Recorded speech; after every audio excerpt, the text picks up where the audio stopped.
Chapter 1. Knock, knock, knock. The knocking on the door woke Qinzhe up from his sleep. The sun shone through the screen window, and outside the window, there was the noise of cars passing by. Qinzhe opened his eyes, one hand pressed on his swollen head, and the other hand propped up his body. The hangover head hurt so much that it felt like it was going to split open and the world was spinning. The knocking on the door was still going on, and it was annoying like a ghost chasing after his life. If you have something to report, then report. If not, then withdraw. Qinzhe said in an irritated voice.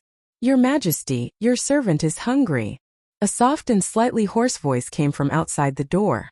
I know. Qinzhe responded weakly, and half opened his eyes to fumble for the clothes at the foot of the bed. Hurry up. The voice outside also sounded weak. Qinzhe put on the clothes in a daze and lost his balance. He knocked his head on the edge of the bed, and suddenly his mind went blank. In a daze he heard a voice. Matching date, June 19, 2017. Matching space, unknown. Matching host, suitable host. Iris lock. DNA lock. System automatically updating. What was that sound? Qinzhe stood up with a grimace, but his mind was much clearer.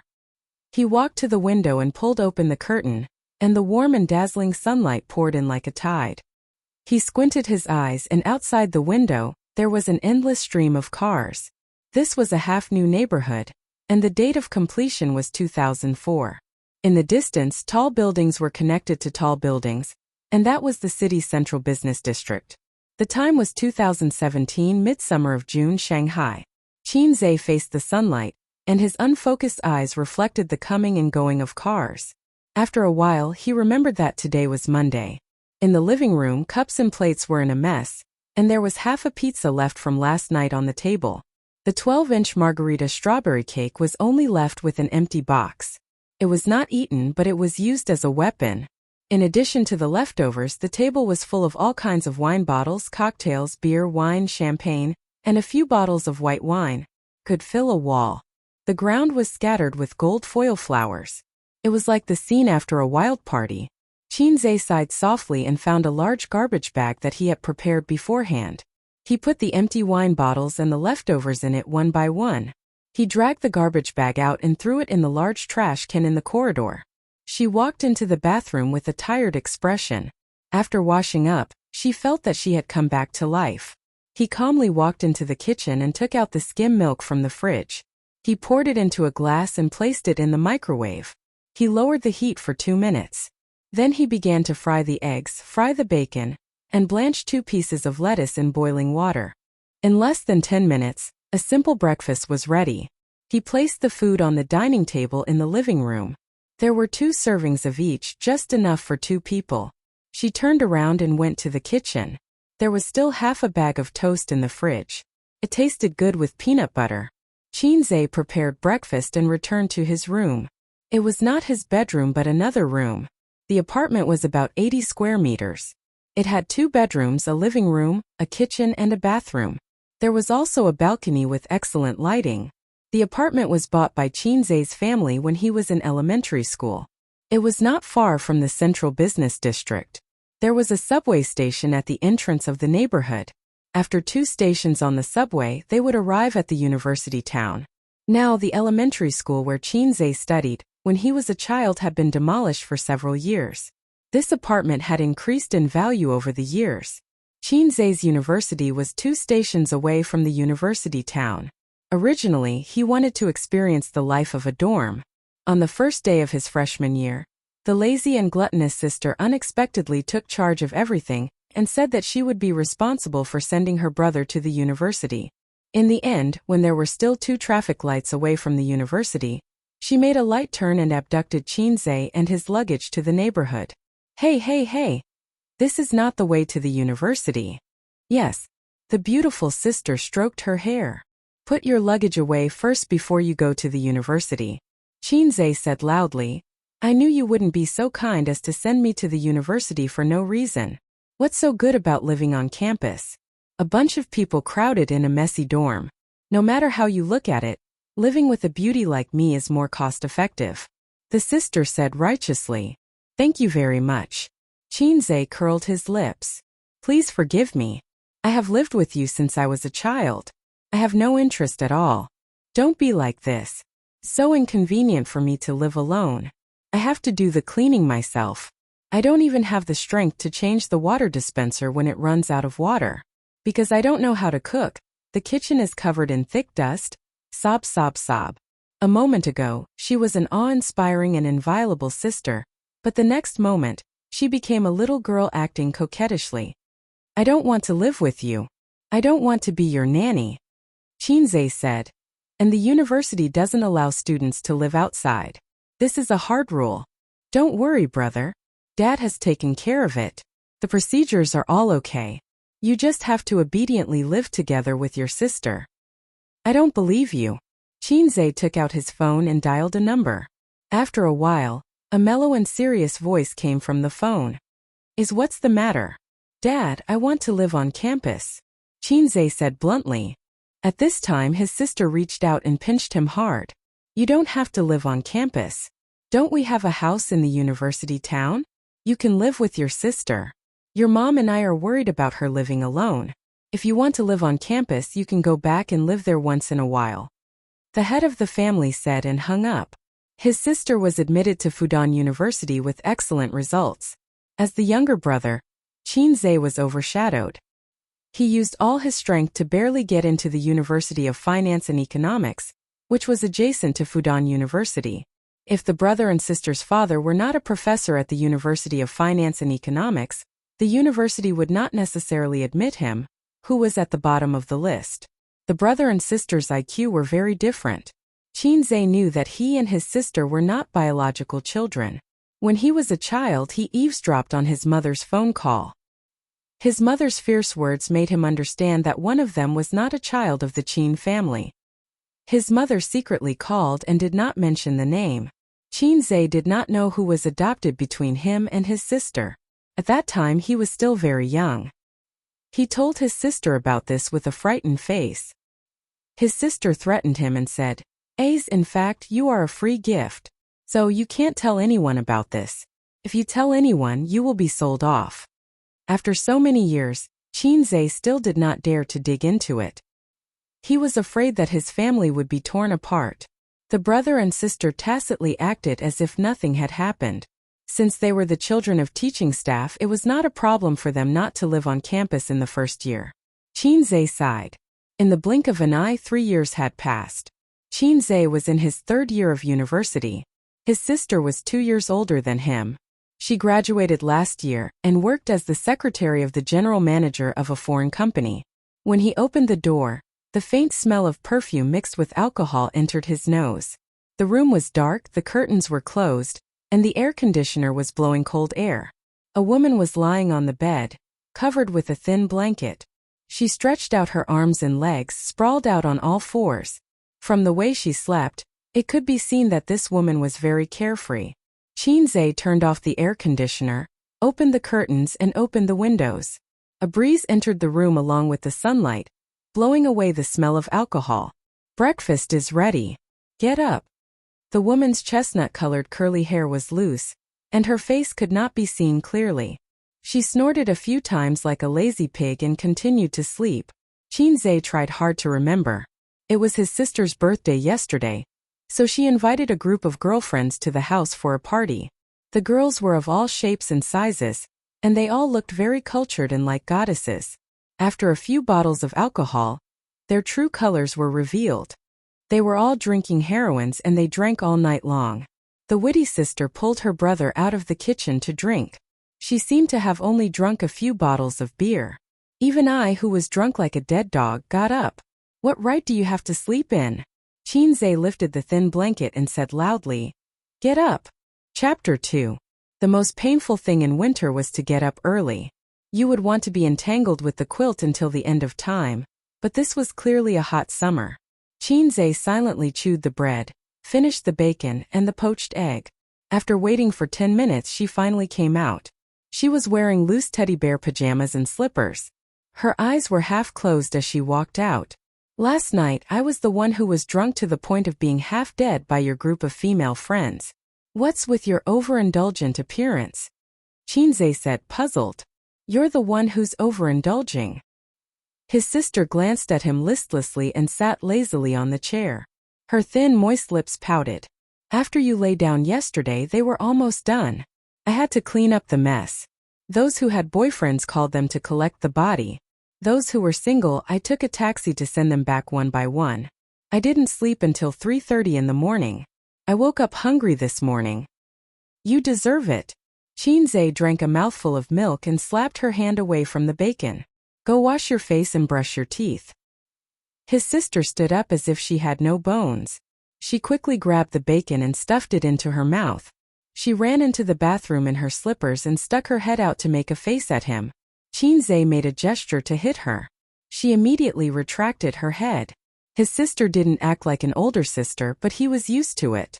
Anyway, his younger brother didn't act like a younger brother. Probably because of his upbringing. His parents were strict with Chinze since he was young. They were afraid that this little sapling would grow into a crooked tree in the future. They were obedient to his sister and doted on her. The treatment of the brother and sister was completely different. If the sister was born, the brother would be a gift. The reason given by the old man was a poor son and a rich daughter. But no matter how strict his parents were and how much they wanted their son to succeed, Chinze was like a useless ado. He grew up mediocre until he was 22 years old. On the contrary, his sister, who was treated more leniently, was a top student since she was young. When she grew up, she was as smart as ever. She was admitted to Fudan University. If you were half as smart as Bao Bao, I would wake up laughing in my dreams. Father always lectured Chinze like this. That's right, Bao Bao was his sister's name. Her full name was Qin Bao Bao, and she was 25 years old. Qin Bao Bao came out of the bathroom and cleaned herself up. In an instant, she seemed to be a different person. Her face was fair and delicate. It was said that in university, she was often called a foxy face by girls in private. It took me 10 minutes to wash my face and brush my teeth. It's 8:25 in the morning now. Even if you finish your breakfast in 5 minutes, go back to your room to change your clothes, put on your makeup, and take the subway. Forget it, don't take the subway. Drive. You're going to be late today. If you're late by 1 day, you'll lose the perfect attendance bonus and you'll lose 300 yuan. That's equivalent to a week's worth of food expenses. Chinze calculated the financial losses caused by his sister's laziness in bed. I never put on makeup. Qin Bao Bao wrinkled her nose and acted like a spoiled little girl. Shouldn't the point be that you're going to be late for work? Chinze was going crazy. I'm not going to work. I quit. Qin Bao Bao swallowed the poached egg and drank a mouthful of milk. Chinze was shocked. When did that happen? I quit yesterday. Didn't I tell you? I don't remember it at all. Oh, there were too many things. I forgot to tell you. Why did you quit for no reason? Did your boss harass you? Qin Bao Bao's phoenix eyes suddenly lit up. She was delighted. Good idea. Just say that when Dad asks. Ridiculous. Do you think I'll keep it a secret for you? Your job is pretty good. You get a salary of 5,000 yuan during your internship. After you become a permanent employee, your monthly salary will be over 10,000 yuan. There's also a handsome bonus at the end of the year. If you quit, you'll have nothing to eat. Qin Bao Bao blinked her eyes and said cutely, I'll rely on you to take care of me in the future. Get lost, get lost. I haven't graduated yet. Chinze snorted. Dad was still showing off to his relatives last year. Even though he had a smug look on his face, he acted like he didn't care. Ayaya, it's just SOSO. It's just a Fortune 500 company. Qin Bao Bao lowered her head and carefully smeared peanut butter on the toast. She mumbled, It was my birthday yesterday. Time is really a butcher's knife. Unknowingly, I'm almost 30. I can't go on like this. I don't want to waste my youth on some Fortune 500 company. I want to break free from the shackles. I want to be a brave girl chasing her dreams. You're a woman chasing her dreams, aren't you? Chinze complained. Do you want to die? Qin Bao Bao glared at him.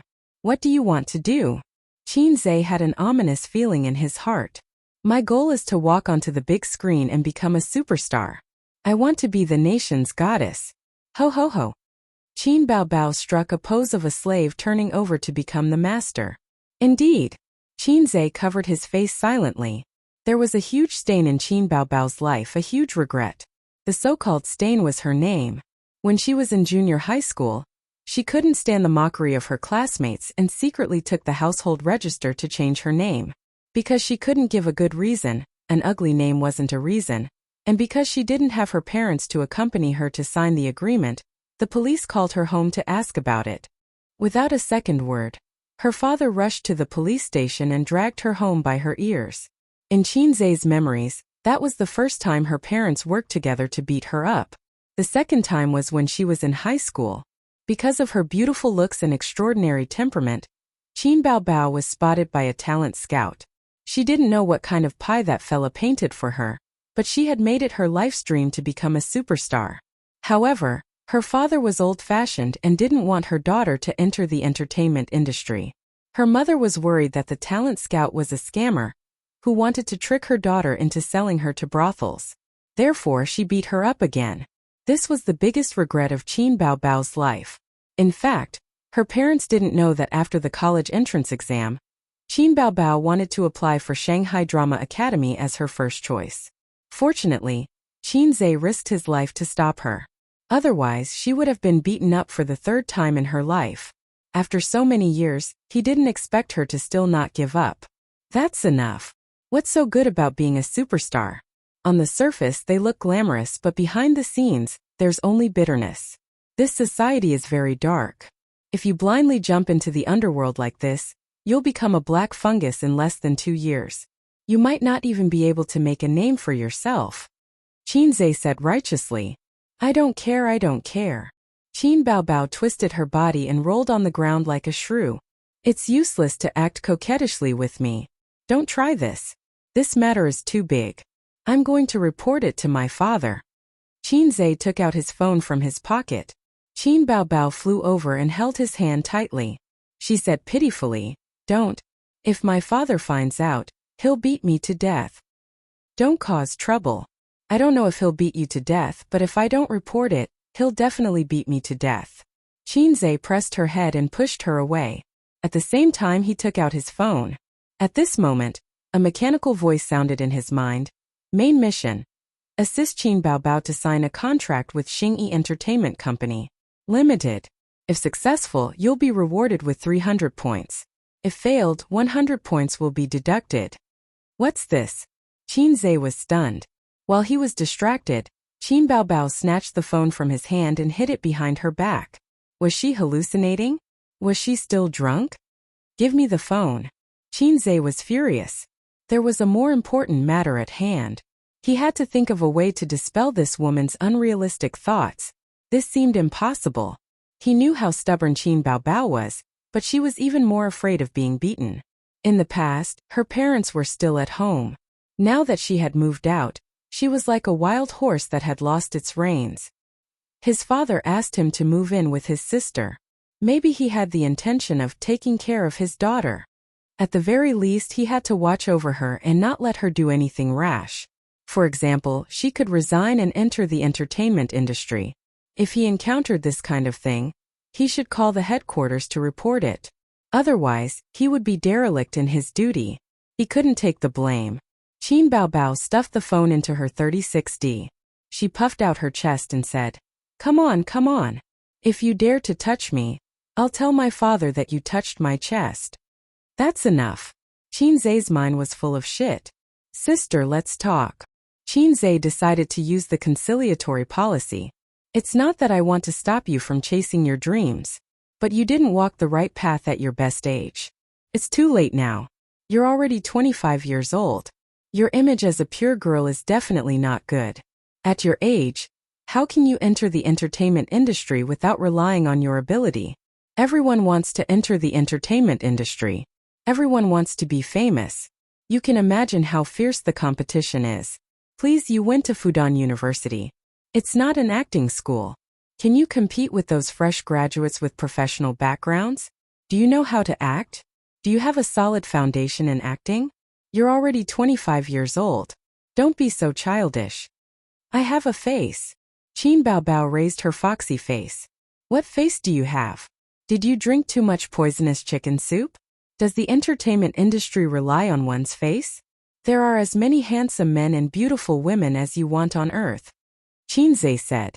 Host, you're wrong. I've been to a parallel universe. The artists there don't have any acting skills.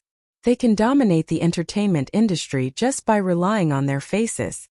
The strange voice sounded again. Who is it? Chinze jumped up. He looked around in horror like a cat with its hair standing on end. Chapter 3. Host, don't be nervous. I'm an intelligent system that travels through time and space. I've been to many different time and space. Now I'm lodging in your brain. Parasite, are you going to eat my brain? Chinze was shocked. Not really. It's hard for an intelligent creature in a three-dimensional world to understand my definition. You can think of me as the golden finger of a male protagonist in a web novel. Oh. Chinze nodded, then suddenly jumped up from the chair. I'd be a fool to believe you. I'm going to the hospital. But just as he stood up from the chair, he suddenly lost control of his body and sat back down. Qin Baobao looked at him blankly. What are you doing? Chinze cried. Sister, save me. I think I should be saved. Are you crazy? Qin Baobao covered her phone with one hand and carefully touched his forehead with the other. Is there something wrong with your head? No, in my head. I'm fine. He couldn't help but say something that didn't mean. At the same time, a mechanical voice sounded in his mind. Host, please do not expose my existence. Otherwise, I'll be obliterated. What the hell are you? Chinze roared in his heart. You can control my body? Don't tell me what system you're talking about. I can still distinguish between reality and fiction. I've been to many time and space and changed many masters. There are many like you. It's okay. I'll slowly accept it. Now your first task is to help Qin Baobao sign a contract with Star Art Entertainment. If you succeed, you'll be rewarded with points. If you fail, you'll be deducted. If your points are reset to 0, Chinze trembled. Obliterated. That won't happen. I'll choose a new host. Have a good trip. But I've used up all my energy to travel to this time and space. I can only choose a new host in your world. If I leave the current host, I'll need to drain your body's energy. Are you sure you want to give up? My balls are in a sack. What will happen to me if my energy is drained? You'll become a vegetable. I love golden fingers. Are you sure you won't eat my brain? I won't. Then what should I do now? Mission begins. Time limit, 3 hours. Repeat mission. Help Qin Baobao sign a contract with Xingyi Entertainment. If you succeed, you will be rewarded 300 points. If you fail, you will be deducted 100 points. Sister, it's not impossible for you to enter the entertainment circle, but we have to make a long-term plan. Chinze had a gentle smile on his face, like an old teacher who was patiently guiding his children. My brain is really damaged. I'll call 120 for you. Qin Baobao frowned and pulled out her phone to dial the number. 120, your sister. Chinze pounced on his sister like a hungry tiger pouncing on a sheep. He hugged his sister's soft body and snatched back the phone. Qin Bao only thought that he wanted to snatch the phone to make a report. Like a mother hen protecting her chick, she wanted to fight with Chinze desperately. She hung her 172-meter-tall body on him like a koala bear. Chinze lifted her but with one hand and threw her on the sofa in the living room. While raising his head to avoid his sister's face-grabbing skill, he muttered, "Stop fooling around. Let's get down to business. I agree that you can be a star." You're not lying. Qin Baobao's hair was disheveled. After the fierce struggle, her face was flushed and her watery red phoenix eyes stared. I'm not lying. Good brother, sister likes you the most. Qin Baobao suddenly beamed with joy and kissed Chinze's face. But it's not that easy to enter an entertainment company. They won't want you just based on your face. Chinze frowned. Let me think about it. You don't have to think about it. As long as you don't report it, I'm already prepared. Qin Baobao sat on the sofa. When I resigned, my boss asked me why I left. I said that I want to try the entertainment circle. He happens to have some connections in Star Art Entertainment and helped me get in touch. I just have to go for the interview at 10 o'clock today. Chinze suddenly realized that the original path was already paved. His sister told him the truth because the two of them lived together and couldn't hide it from him. And the system's mission just happened to be Star Art Entertainment. This obviously wasn't a coincidence. Thinking about it, he was just a university student. How could he have the ability to help Qin Baobao sign with an entertainment company? This way, the mission's difficulty would be reduced by a lot. It was like a newbie who just came out of a novice village and the village chief said, "Brave warrior, help me kill the big boss." Oh, the boss only has 1 drop of HP left. That made sense. The interview time was 10 o'clock and it was 8:30. There was still plenty of time. Qin Baobao hurriedly went to her room to change her clothes. When she came out, she looked like a completely different person. She wore a professional port suit with a pure white shirt inside. She didn't wear stockings and black high heels. It made her look like a capable career woman. She even put on exquisite makeup. Qin Baobao's facial features were already perfect. After the makeup, it was simply stunning. Qin Zhe hurriedly covered his eyes. "What are you doing?" Qin Baobao stroked her shoulder-length chestnut hair. "Blinding my dog eyes," Qin Zhe said exaggeratedly. "Idiot." Qin Baobao rolled her eyes at him. The corner of her mouth curled up, revealing her inner smugness. The siblings took the elevator to the district's underground parking lot. Qin Baobao's car was a small red BMW. It cost her half a year's salary and she asked for tens of thousands from her family. She bought it at the beginning of the year and it was brand new. Qin Baobao kicked off her high heels in the car and threw them to Qin Zhe, who was in the front passenger seat. The little red horse backed out of the parking lot. After getting enough space, it sped away like a wisp of smoke. Star Art Entertainment was 20 kilometers away from Qin Zhe's district. There was a district in between. It was also rush hour now. The traffic in Shanghai was so congested that one would doubt life. After the little red horse drove out of the district, it passed 2 traffic lights and successfully drove onto the highway. It then started to drive at a speed of 30 to 40 kilometers per hour. Qin Zhe hugged his sister's high heels and leaned against the seat. He communicated with the system in his mind. "What exactly are you?" "Universe calculation system." "What's that?" "It's very difficult for intelligent beings in the 3D world to understand my definition. My final goal in developing it is to calculate the universe." "Why are you in my brain?" Qin Zhe didn't understand and could only change the topic. "I randomly choose a host. The host I choose in every spacetime is random." "Every spacetime?" Qin Zhe said. "I don't understand, but it's awesome. Time and space are the universe's greatest mysteries. Time flows in one direction. Space is an endless superposition. The universe is so big that there are no borders. There are countless planets with intelligent life. My ability only involves space, so I've been to many spacetimes.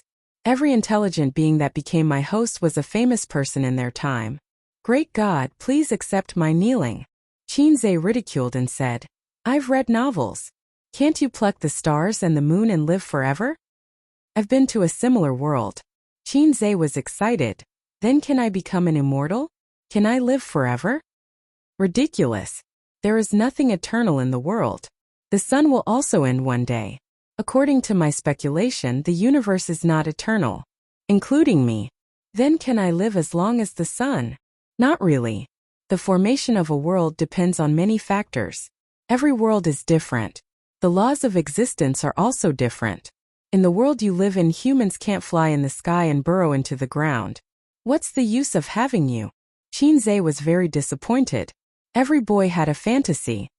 Qin Zhe, born in 1995. Your physique is average, your intelligence is average, your grades are average.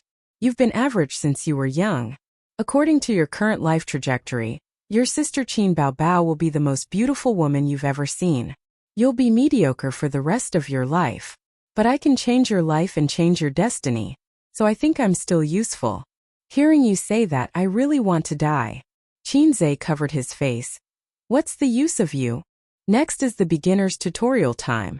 Please open the system interface." "How do I open it?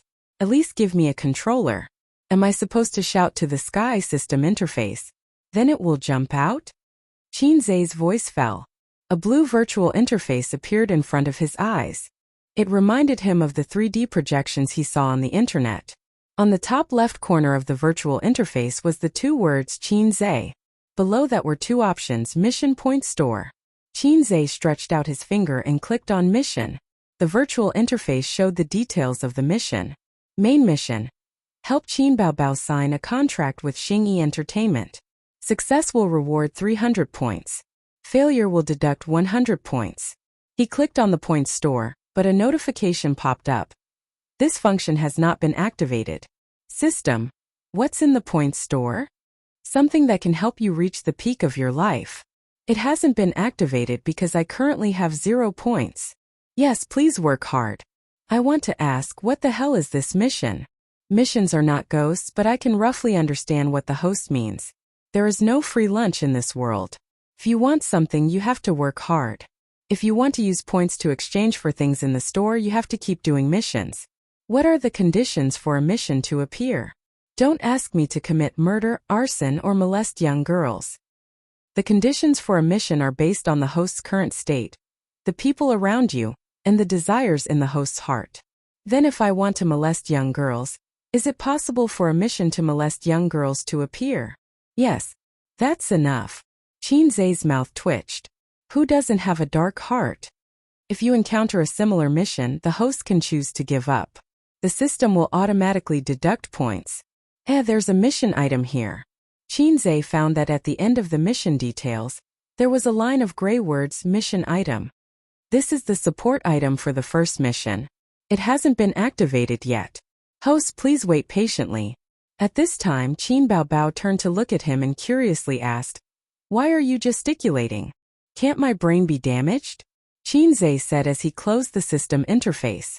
Qin Baobao snorted and looked straight ahead, concentrating on driving. Qinze looked at the side of his sister's face in a daze. Her tall nose, thin lips, and slightly tilted chin reminded him of a Greek sculpture. They didn't look alike at all. Qin Baobao had been praised as beautiful and cute by her relatives since she was young. When she grew up, it was no surprise that she became a beauty. She was the flower of the garden in kindergarten and the school flower in school. The love letters she received were more than enough to wipe Qinze's ass for 10 years. Qinze, on the other hand, was much more ordinary. His facial features were regular, and he was handsome at most. He had seen his father's photos when he was young. He could only say that he was handsome. His mother was just delicate and pretty. The two of them had a daughter together and passed all their good genes to their eldest daughter. When it came to Qinze, he was just average. It didn't make sense at all. This didn't conform to genetics. Qinze always suspected that his sister was someone else's child. Otherwise, how could she be so outstanding? Other people's children were the outstanding ones. That was the saying, right? Chapter 4. Star Art Entertainment is one of the top 10 entertainment companies in the mainland. They have signed numerous artists and many A-listers. They have a lot of capital and the entire office building is Star Art's property. Qin Baobao walked around the hexagonal building. The entire building is 30 stories high and the glass walls reflect the dazzling sunlight. They found a parking space behind the building by the dark path. The small BMW glided in a perfect arc and steadily stopped in the car. Qin Baobao got her driver's license in high school. She has 5 to 6 years of driving experience.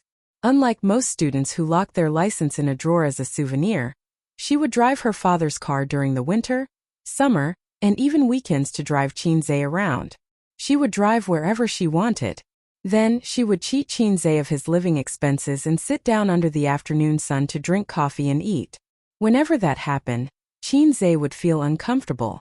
There would always be passers-by who were attracted by Qin Baobao's beauty. They would glance at her and feel like they were watching a panda. Before getting off the car, Qinze looked at the time. It was 9:30 p.m. and they drove for an hour. The mission ended at 11:30 p.m. He still had 2 hours. It was the peak hour now. In front of Star Art Entertainment's office building, men in suits and fashionable women were walking in and out. The people who could work in this building were all white-collar workers and high-income people in the city. Qin Baobao was not surprised. Her high heels clacked loudly. However, Qinze was a bit reserved. He was still a university student and had never come in contact with this kind of scene. Entering the lobby, he asked the receptionist for the location of the interview. It was at the second meeting room on the 7th floor. The two waited for 3 elevators before there was an empty seat. Originally, Qinze wanted to directly squeeze in. But Qin Bao Bao rolled her eyes at him and said, "What if someone touches my butt?" Qin Zhe said in his heart, "That makes sense. I have nothing to say." In fact, Qin Bao Bao was once bitten, twice shy. When she was in junior high school, she took the subway home. It happened to be the peak hour and the passengers were jostling. There was an uncle who secretly took advantage of her. Without saying a word, Qin Bao Bao turned around and hit the idiot's vital point with her knee. From then on, her father would drive her to and from school or take a taxi. On the 7th floor, the receptionist opened the door for the two of them and asked for their purpose. She smiled and gave Qin Bao Bao a number and said, "The meeting room is on the left. Go straight." "Thank you." Qin Bao Bao put the number into her bag and led Qin Zhe inside. In the spacious and bright corridor, more than a dozen handsome men and beautiful women were either sitting or standing. A female staff member dressed simply in an office lady suit with a nameplate hanging around her neck stood at the door of the conference room. After seeing Qin Bao and Qin Zhe, she came up to them with a smile. She didn't even look at Qin Zhe. "Give me your resume and number." Qin Bao Bao took out the resume that he had prepared beforehand from his bag and handed it to her along with the number paper. The female assistant looked through it and confirmed that there was an interviewer called Qin Bao Bao. She politely said, "Please wait for a moment." Qin Bao Bao pulled Qin Zhe to a chair in the corridor and sat down. She lowered her head and played with her phone. Qin Zhe whispered, "I'm so angry." "Angry about what?" Qin Bao Bao tilted her head and looked at him curiously. "She didn't even look at me just now." Qin Bao Bao giggled. "It means that she has good eyesight. You don't look too nervous." Qin Zhe poked his sister's waist. "You are very nervous." Qin Bao Bao said, "I'm not nervous. I just feel uncomfortable. They are all looking at you." Qin Bao Bao turned to look at the handsome men in formal suits. Some of them subconsciously avoided her gaze. Some of them felt good about themselves and smiled slightly. Qin Bao Bao smiled, making many men's hearts beat wildly. She retracted her gaze and snorted. "Ignore them. I'm used to it anyway." "But I'm not used to it. You're a panda wherever you go. And I'm the bamboo beside the panda." Qin Zhe said gloomily. "Bamboo also has dignity." Okay, bamboo. Let me the panda take a bite." As she said that, she moved her delicate face closer and wanted to bite Qin Zhe's face. Qin Zhe quickly pushed her away and whispered, "What are you doing? There are so many people watching." Qin Bao Bao snorted and continued to play with her phone. "I'm not nervous. There's nothing to be nervous about. If I don't pass the interview, I'll just change to another company. Entertainment companies have all kinds of ways to find new talent. There are many ways for ordinary people to become stars. There are also many singing variety shows." Wang Li Hong. "It's my turn? Come in." The first interviewee was a delicate and cute girl. Her head was down and her face was full of depression. She looked like she was about to cry.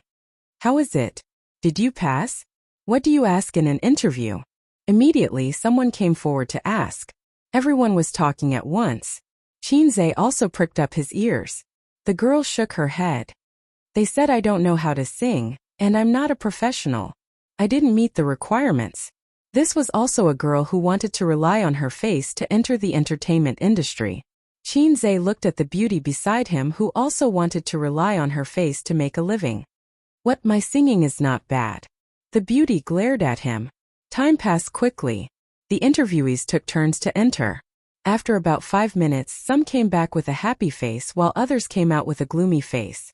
A handsome young man came out of the meeting room. He looked happy and arrogant. He glanced around the corridor and strode towards Qin Bao Bao. He sat down beside her and said politely, "Beauty, my name is Go Dai." Qin Bao Bao looked at him and smiled. "Hello. You're also here for the interview. I can guarantee that with your good qualifications you can definitely sign with Star Art. We'll be colleagues from now on. Let's have lunch together." The handsome young man was electrified by her smile. Qin Bao Bao rolled her eyes and hugged Qin Zhe's arm. "Hubby, let's have hot and spicy soup for lunch. Okay? Okay, but no hot and spicy soup at night. I hate it." Go Dai left awkwardly. Qin Zhe looked at his back and bared his teeth at Qin Bao Bao. "Hot and spicy soup is too old. Change it next time." Qin Bao Bao. The female assistant shouted at the door. It's my turn. Qin Baobao handed her bag to Qin Zhe. Her high heels clicked on the tiles as she twisted and turned flirtatiously. Pushing open the wooden door, a long conference table was placed beside the floor-to-ceiling window. The interviewers sat behind the table. There were 3 big-bellied uncles and 2 middle-aged women. When the uncles saw Qin Baobao come in, their eyes lit up. She was even prettier than in the photos. No wonder she had the confidence to enter the entertainment circle. Nowadays, if her looks were not up to standard, she would not have the courage to enter the entertainment circle. Qin Baobao was keenly aware of the blazing eyes that scanned her body from bottom to top like a scanner. Her heart skipped a beat.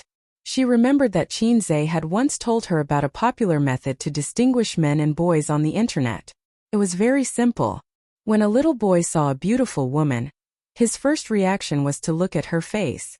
After a little boy drove a few times, he would move his eyes down from the face and begin to pay attention to the body. One day, they would become experienced drivers who would always look at women from the bottom to the top. Qin Baobao asked at that time, "What's your level?" Qin Zhe was very embarrassed. He insisted that he was already at the top level in theory. Qin Baobao thought to herself, "Damn, they are all experienced drivers." Her face was expressionless and her temperament was cold. She smiled politely. "Teachers, my name is Qin Baobao." A middle-aged woman interrupted coldly. "We have your resume." Qin Baobao frowned. She could feel the middle-aged woman's malice. The man beside the middle-aged woman coughed and warmed up the atmosphere. "Take a seat first." Qin Baobao nodded and sat on the chair prepared for the interviewers. Her legs were together and her hands were folded over her abdomen. A pair of slender and beautiful legs without stockings, making people stare straight at them. When the middle-aged man in the middle glanced at Qin Baobao's long legs, he paused and smiled. "Miss Qin, we have seen your resume. You graduated from Fudan University and worked for a foreign company for a year. You were praised by the people around you for your studies and employment. You should have a better future. Why did you choose to be an artist?" Dozens of eyes looked at Qin Baobao in unison. She sat upright without any stage fright. "This is my dream." "You have the biggest dream?" The middle-aged woman muttered in her heart. The middle-aged man smiled and said gently, "To tell you the truth, with your education and ability, we welcome you very much. However, we are not signing you as an artist. First of all, your profession does not match. 1 minute on the stage is 10 years of hard work off the stage. Acting is not something that can be learned easily. As for training from scratch, we hope to find high-quality shares with potential." Qin Baobao thought to herself, "Why is this opening wrong? Are they trying to get rid of me?" But as far as I know, many famous artists did not graduate from the relevant professional classes. Then do you know how many years they have been playing minor roles? How many years have they endured? Qin Baobao was speechless. "How about this? I happen to be lacking a secretary in my office. You have work experience, outstanding ability, and graduated from a famous university. If you are interested, you can come to me. We can discuss the salary now. I've had enough of this secretary who just won't leave me alone." "Qin Baobao, how should I address you?" "My surname is Zhang, General Manager of the Human Resources Department." "Mr. Zhang, I am not convinced by your words. I practiced dancing in elementary and middle school. I have some foundation, but it is not like I have no foundation at all. Also, I can sing quite well." The middle-aged woman suddenly said, "Qing Qing, can Zijin sing?" Qin Baobao nodded. "Yes." The middle-aged woman raised her hand and said, "Come, sing a part." Qin Baobao pursed her lips with lipstick and started singing. Her voice had a gentle magnetism and was very seductive. Singing this kind of song with a strong sense of vicissitudes complemented each other. The middle-aged woman's expression changed slightly. Her singing was too good. She originally thought that Qin Baobao, who had not received professional training, could sing well in the eyes of ordinary people. Or maybe it was because of other people's flattery. However, when she sang the lyrics, it could not be said to be perfect. There were also many mistakes in her singing, but her voice was too good to listen to. It was soft and ticklish. "Stop, stop, stop." The middle-aged woman shouted for her to stop. Her expression did not change. Your voice is not bad, but your singing is completely amateur. To put it bluntly, you are singing blindly. It will be difficult for you to fix your voice even if you go to the recording studio. Qin Baobao's expression became cold. Her delicate face looked more like a Greek sculpture. If Qin Zhe, who was familiar with her, saw this, he would know that his sister was on the verge of exploding. Chapter 5. Miss Qin, your resume says that a talent scout scouted you when you were in high school. You should know that when we select potential newcomers, the younger the better. You're already 25 years old, so it's not easy to package you unless you have a group. But Star Art doesn't have any suitable girl group newcomers. Mr. Zhang paused and smiled bitterly. Unless you have some special talent that can catch our eye, the company's resources are limited, so it's hard to sign you. Another examiner added. When selecting artists, they have to be professional. They can act and have talent regardless of age. On the other hand, they need to be young.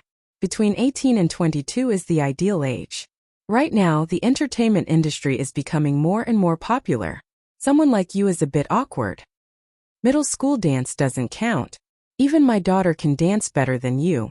The middle-aged woman had a strange expression on her face. Qin Baobao felt like she was being underestimated. She told herself to calm down. This group of aunties and uncles wasn't worth her using her power. I know how to compose and write songs. Qin Baobao confidently threw out a heavy bomb. Mr. Zhang couldn't help but sit up straight and asked excitedly, "Can we listen?" The others looked at each other in dismay, half believing and half doubting. "I want to go to the washroom first," Qin Baobao said again. The middle-aged woman sneered. "Go, it's fine to come back after lunch. There's another group of interviewees in the afternoon anyways." Qin Baobao walked out of the meeting room. The interviewers behind her no longer suppressed their conversation. This girl's conditions are very good. Indeed, her looks and figure are outstanding. But the entertainment industry isn't just about looks. The middle-aged woman sneered. Girls these days have big hearts, especially those who are slightly prettier. They feel like they're the center of the world. In the end, they're biting off more than they can chew. The middle-aged woman was called Mei Zhonghong. Although women were jealous, she was a middle-aged woman and wouldn't make things difficult for Qin Baobao. In fact, she had her reasons for targeting Qin Baobao. The company only gave her 6 contracts, 3 C grade and 3 D grade. Over the past few days, they had signed a few rookies with potential. The interviewer still had 2 contracts left, 1 C grade and the other D grade. Mei Zhonghong had already reserved the C-level contract for her niece, who had just graduated from the drama school, so she wanted to reserve the D-level contract for her niece.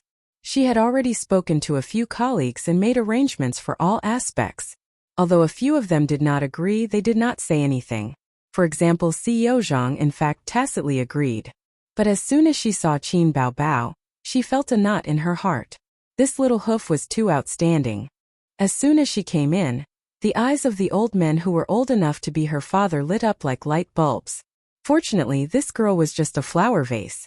If this fox was talented, he wouldn't be able to keep the D-grade contract. In her opinion, Qin Baobao going to the bathroom was just an excuse to give her a way out. Mei Zhonghong had guessed correctly. Qin Zhe saw his sister come out with a gloomy face. The siblings looked at each other without saying anything. There was no need for words. Their expressions said everything. Not accepted? Qin Zhe's heart sank. I have the face and the figure, why didn't they accept me? Saying that I have no talent and no skills and that I'm already so old? I'm only 25, okay? I'm young and tender, how am I old? Qin Baobao complained to her brother. I already said that you won't succeed. You're already 25. And you haven't received professional training or learned to sing. How can you enter the entertainment industry with just your face? There are plenty of beautiful women on earth. Qin Zhe's face turned pale. Why are you like them? Qin Baobao glared at him, feeling wronged. In a moment of anger, I told them that I know how to arrange and write songs. They expressed that they really wanted to worship my works. Fortunately, I was quick-witted and used the excuse of going to the bathroom to escape. Let's escape, it's so embarrassing. If this place doesn't accept me, there will be a place for me. And why is your face so ugly? This woman who can't do anything right. Qin Zhe's face was not only ugly, but his heart was also cold. Mission failed. Points reset to 0. The system chose a new host. Before leaving, it even drained his body of energy and turned him into a vegetable. He had never held a girl's hand at such a young age. Game over ahead of time. A poem could be used to describe his current mood. The peach blossom pool is 1,000 feet deep, and my sister personally sent me to my death. Qinzhe understood, painfully understood. Even if the big boss only had 1 drop of blood left and would die with a touch, he was still a rookie who had just left the novice village. In the eyes of the big boss, wasn't he a weak chicken that would die with a touch? Actually, I don't have any advantage at all. He didn't forget to ridicule. Your so-called relationship with your former boss was just to help you get an interview spot. At this moment, the long-awaited system's voice sounded in his mind. Ding! Mission item activated, please check it in time. Qinzhe was stunned, and immediately thought of something.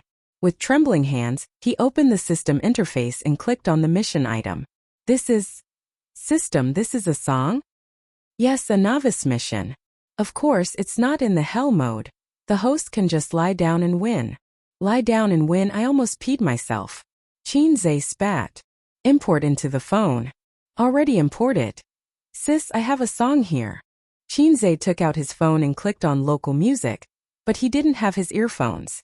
But it didn't matter, Qin Bao had them in her bag. He and Qin Bao had a couple's phone, which was given to him by Qin Bao on his birthday last year. Qin Bao looked at him blankly. She didn't understand why her brother was so surprised. Qinzhe pushed her hair aside, put on the earphones and said as he clicked play. This is a song I wrote. At the beginning of the year, I found a recording studio to record it. I originally wanted to make a nostalgic song, but I didn't expect it to be so useful. Qinzhe had always been a good liar, and he made up a lie in a second. A surprised look appeared on Qin Bao's beautiful face, and it slowly turned into intoxication. The song was only 3 minutes long, and it ended quickly. Her red lips opened slightly. This is a song you wrote? Yes. Qinzhe pulled her up and pushed her into the meeting room. Now is not the time to talk nonsense, go in, put on the earphones and go in. Life or death, success or failure depends on you. Qin Bao went into the meeting room in confusion. The interviewers were already organizing the documents, drinking tea, and preparing to leave. Why are you back? Mei Zhonghong was surprised. To sing. Qin Bao raised her snow-white chin like a proud swan. This little wench. Mei Zhonghong hated her in her heart. The interviewers looked at each other in surprise. Mr. Zhang coughed. Then you sing. If you can't do it, don't force yourself. You can consider working in my office as a secretary. Qin Bao lowered her head and played the music from the beginning. After a few seconds of the opening music, the ethereal and sweet female voice sounded in the earphones. At the same time, Qin Bao also sang. Every time I wander in loneliness, I'm strong every time even if I'm hurt. I won't cry, I know I've always had a pair of invisible wings flying over despair, not thinking about the beautiful sun they have. I see changes in the sunset every day. I know I've always had a pair of invisible wings flying, giving me hope. Some of the interviewers were organizing the documents, some were looking at their phones, some were drinking tea, and some were admiring Qin Bao's hot body. But now everyone couldn't help but put down their work and listen to the song attentively. With the song, they were gradually immersed in it. I finally see all my dreams blossom. Chasing the young people's songs are so loud I finally soar. Gazing with my heart, not afraid, flying as far as the wind can get, not thinking about the beautiful sun they have. I see changes in the sunset every day. I know I've always had a pair of invisible wings flying, giving me hope. Dreams? Wings. Xiaozhang couldn't help but straighten his back and stare at Qin Bao's face. Mei Zhonghong's heart sank. The interviewer on the far left, who was in his early 30s, closed his eyes, intoxicated. In the spacious conference room, Qin Bao's magnetic voice echoed, with the little girl's naivety and desire to fly. I've finished singing. Qin Bao finished the song and exhaled softly. Finished singing? Good song. This doesn't sound like a song written by a layman at all. The lyrics are good, and the music is even better. Her voice is good too. With some training, she'll be a good seedling. Didn't you say she's not suitable for the entertainment industry? Who knew she could really write songs? She can sing and write, and she's so beautiful. So she's a talent. The interviewers whispered to each other. Qin Baobao was expressionless, but inside she was overjoyed. Ha ha ha, who told you to look down on me and say I'm old? Take a look at my face-slapping skills. Xiao Zhang coughed and said pleasantly, "What's the name of this song?" Invisible Wings. Qin Baobao looked at her phone. Mei Zhanghong's first reaction was to take out her phone and search for the song name. There was no song called Invisible Wings on the internet, but she found many related terms. No, was it really an original? This is a dream song. You're talking about yourself, aren't you? It's well written and even better. Xiao Zhang expressed his admiration for Qin Baobao. Actually, I still want you to come to my office and be my secretary. Please don't mention the word secretary. Qin Baobao said in her heart. But I'm amazed by your talent. I'll give you 9 points for this interview. After that, he joked, I'm afraid you'll be proud of the remaining 1 point. He's so humorous even at such an old age. I'm sure of it. Qin Baobao smiled sweetly, her face radiant. Thank you. You can leave first. We'll discuss it. Qin Baobao bowed slightly, turned around and left. In the corridor, Qin Zhe communicated with the system. Is that song okay? The system ignored him. You know how to write songs? Aren't you an intelligent system? The system still ignored him. Hey, are you still there? A few seconds later, the system responded. Host, the system's energy is insufficient. It has automatically extracted the host's energy. The next moment, Qin Zhe fell to the ground. He was dizzy and his limbs were weak. He felt as if he had masturbated more than 10 times in one night. After a few minutes, he came back to his senses. He was shocked and angry. What are you up to now? In your world's terms, this is called charging. The system replied instantly, replying to the host's previous questions. First, the success rate is above 90%. Second, this song was not written by me. It came from another parallel universe. Third, I'm still here. These are not important. What's important is, if you want to charge, then charge. Why am I the power source? Do you know about pregnant women? When a baby is in the womb, all of its nutrition must be provided by the mother. From a certain point of view, a fetus is no different from a parasite. Bullshit, parasites are harmful. Qin Zhe bared his teeth. From a certain point of view, you are no different from a parasite. If there are problems with the fetus, there will also be problems with the mother. It's not like there are no mothers who have died due to difficult labor. So there is no difference between a fetus and a parasite. So you're saying that you're the fetus now and I'm the mother now. You want to charge and I'm the power source? Yes. Let's hear you call me Dad first. Qin Zhe said, Don't trick me, okay? I can't take your torture. I'm just a normal person. If you extract my energy like this, will my life be shortened? Will I become impotent? So the host should work hard to train your body. Follow the energy training manual provided by the system to achieve a transformation of your body. What's an energy training manual? I've only heard of the youth training manual. Later.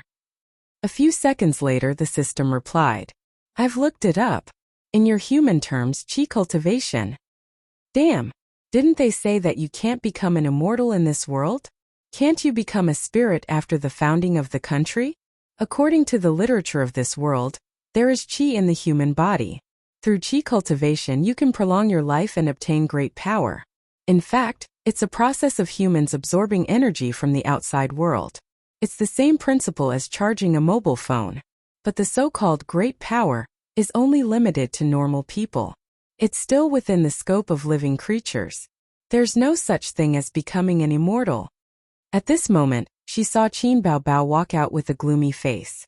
Chapter 6. Qin Baobao's beautiful face was gloomy. When she walked in front of Qin Zhe, she pouted and looked like she was about to cry. Qin Zhe rolled his eyes. Stop pretending. You passed the interview, right? Qin Baobao's face immediately changed. How did you know?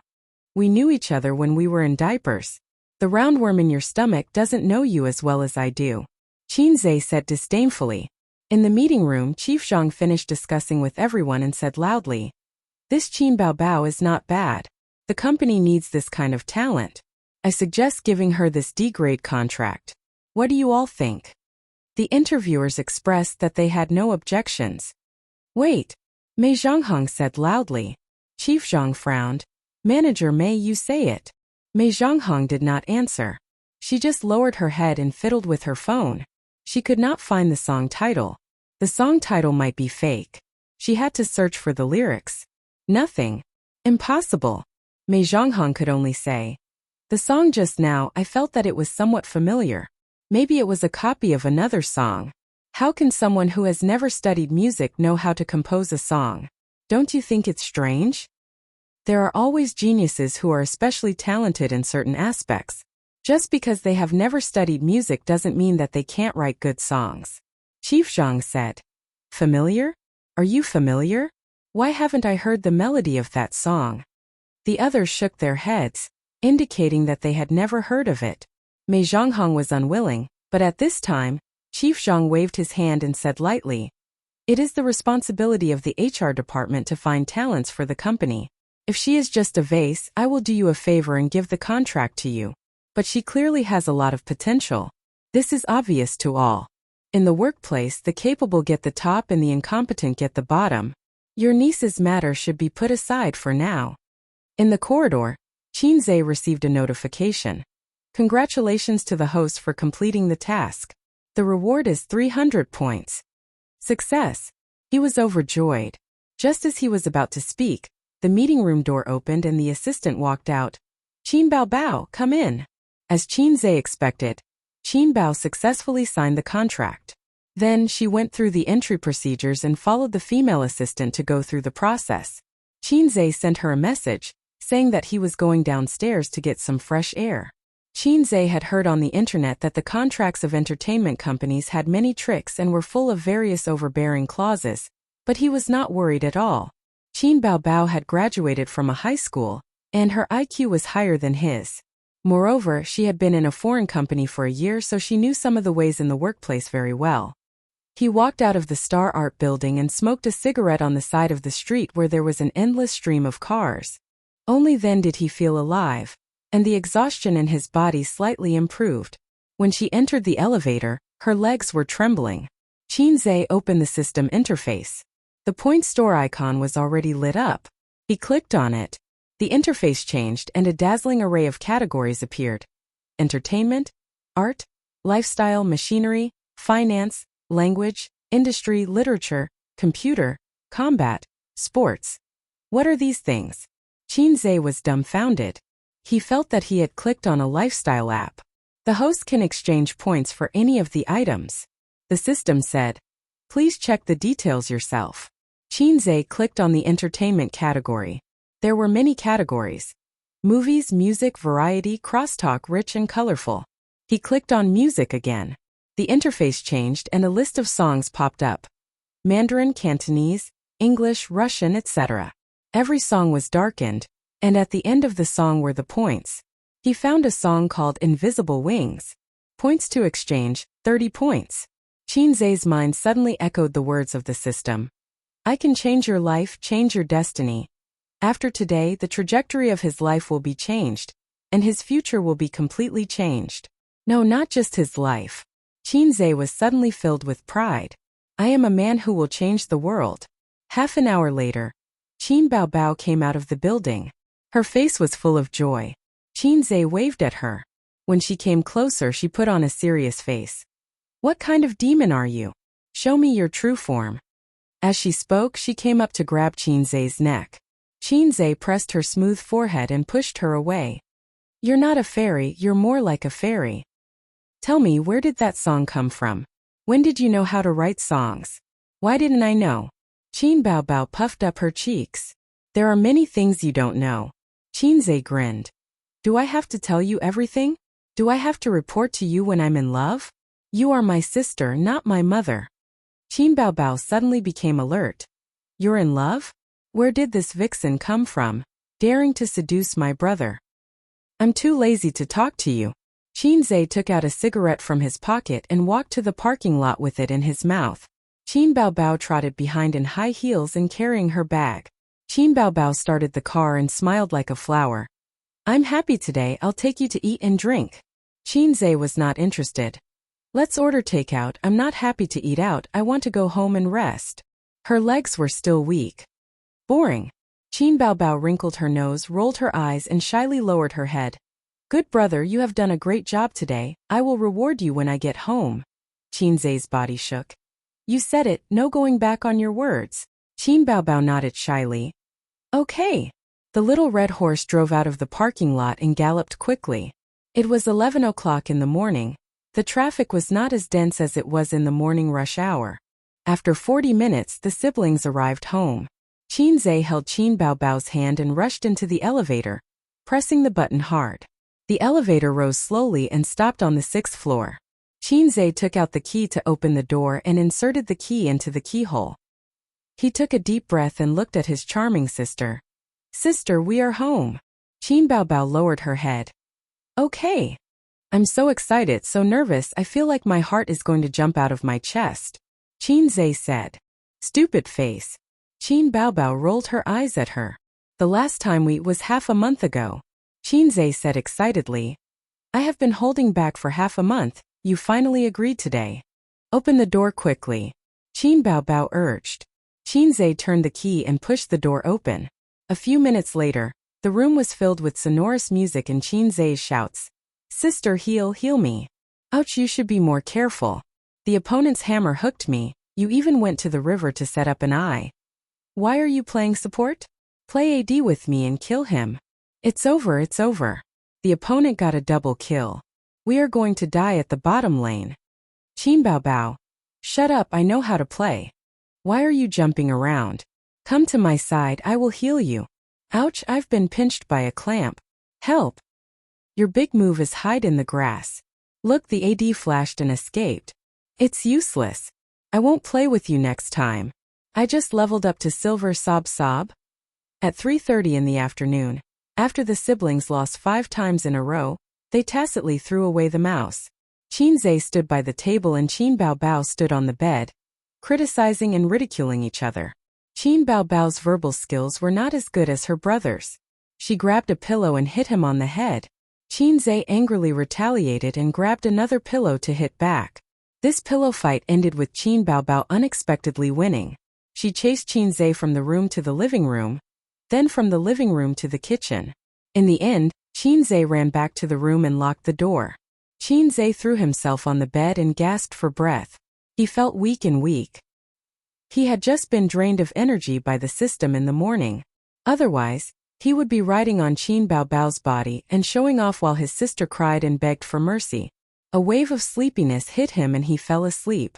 At 7 o'clock in the evening, Qin Baobao knocked on the door and asked him to wake up for dinner. Dinner was takeout. Qin Baobao did not know how to cook. After dinner, he went back to his room to sleep. At 4 o'clock in the morning, he woke up. He tossed and turned, unable to sleep. His spirit was surprisingly good. System, I can't sleep. Host, I don't have the ability to hypnotize. No, I want to learn that energy training manual. Today I was cheated badly by you. I don't want to try it again. Immediately prepare a training plan for the host. Please wait. After a few seconds, the system interface jumped out in front of Qin Zai's eyes. On it was his training schedule. 1. Wake up at 6 o'clock every day and run for an hour. 2. Cultivate 12 Duanjin. I've only heard of Taoist Ba Duanjin. Qin Zai said. 12 Duanjin is a method of training qi. If you don't like the name, you can call it Tai Chi. Okay, the name is not important. But I don't know what to do. Host, please pay 100 points. The system will automatically infuse it into your brain. So expensive. Qin Zai complained in his heart. Then he chose to pay. Qin Zai's mind trembled as if something had forcefully squeezed its way in. Then he lost consciousness. After an unknown period of time, his consciousness gradually returned.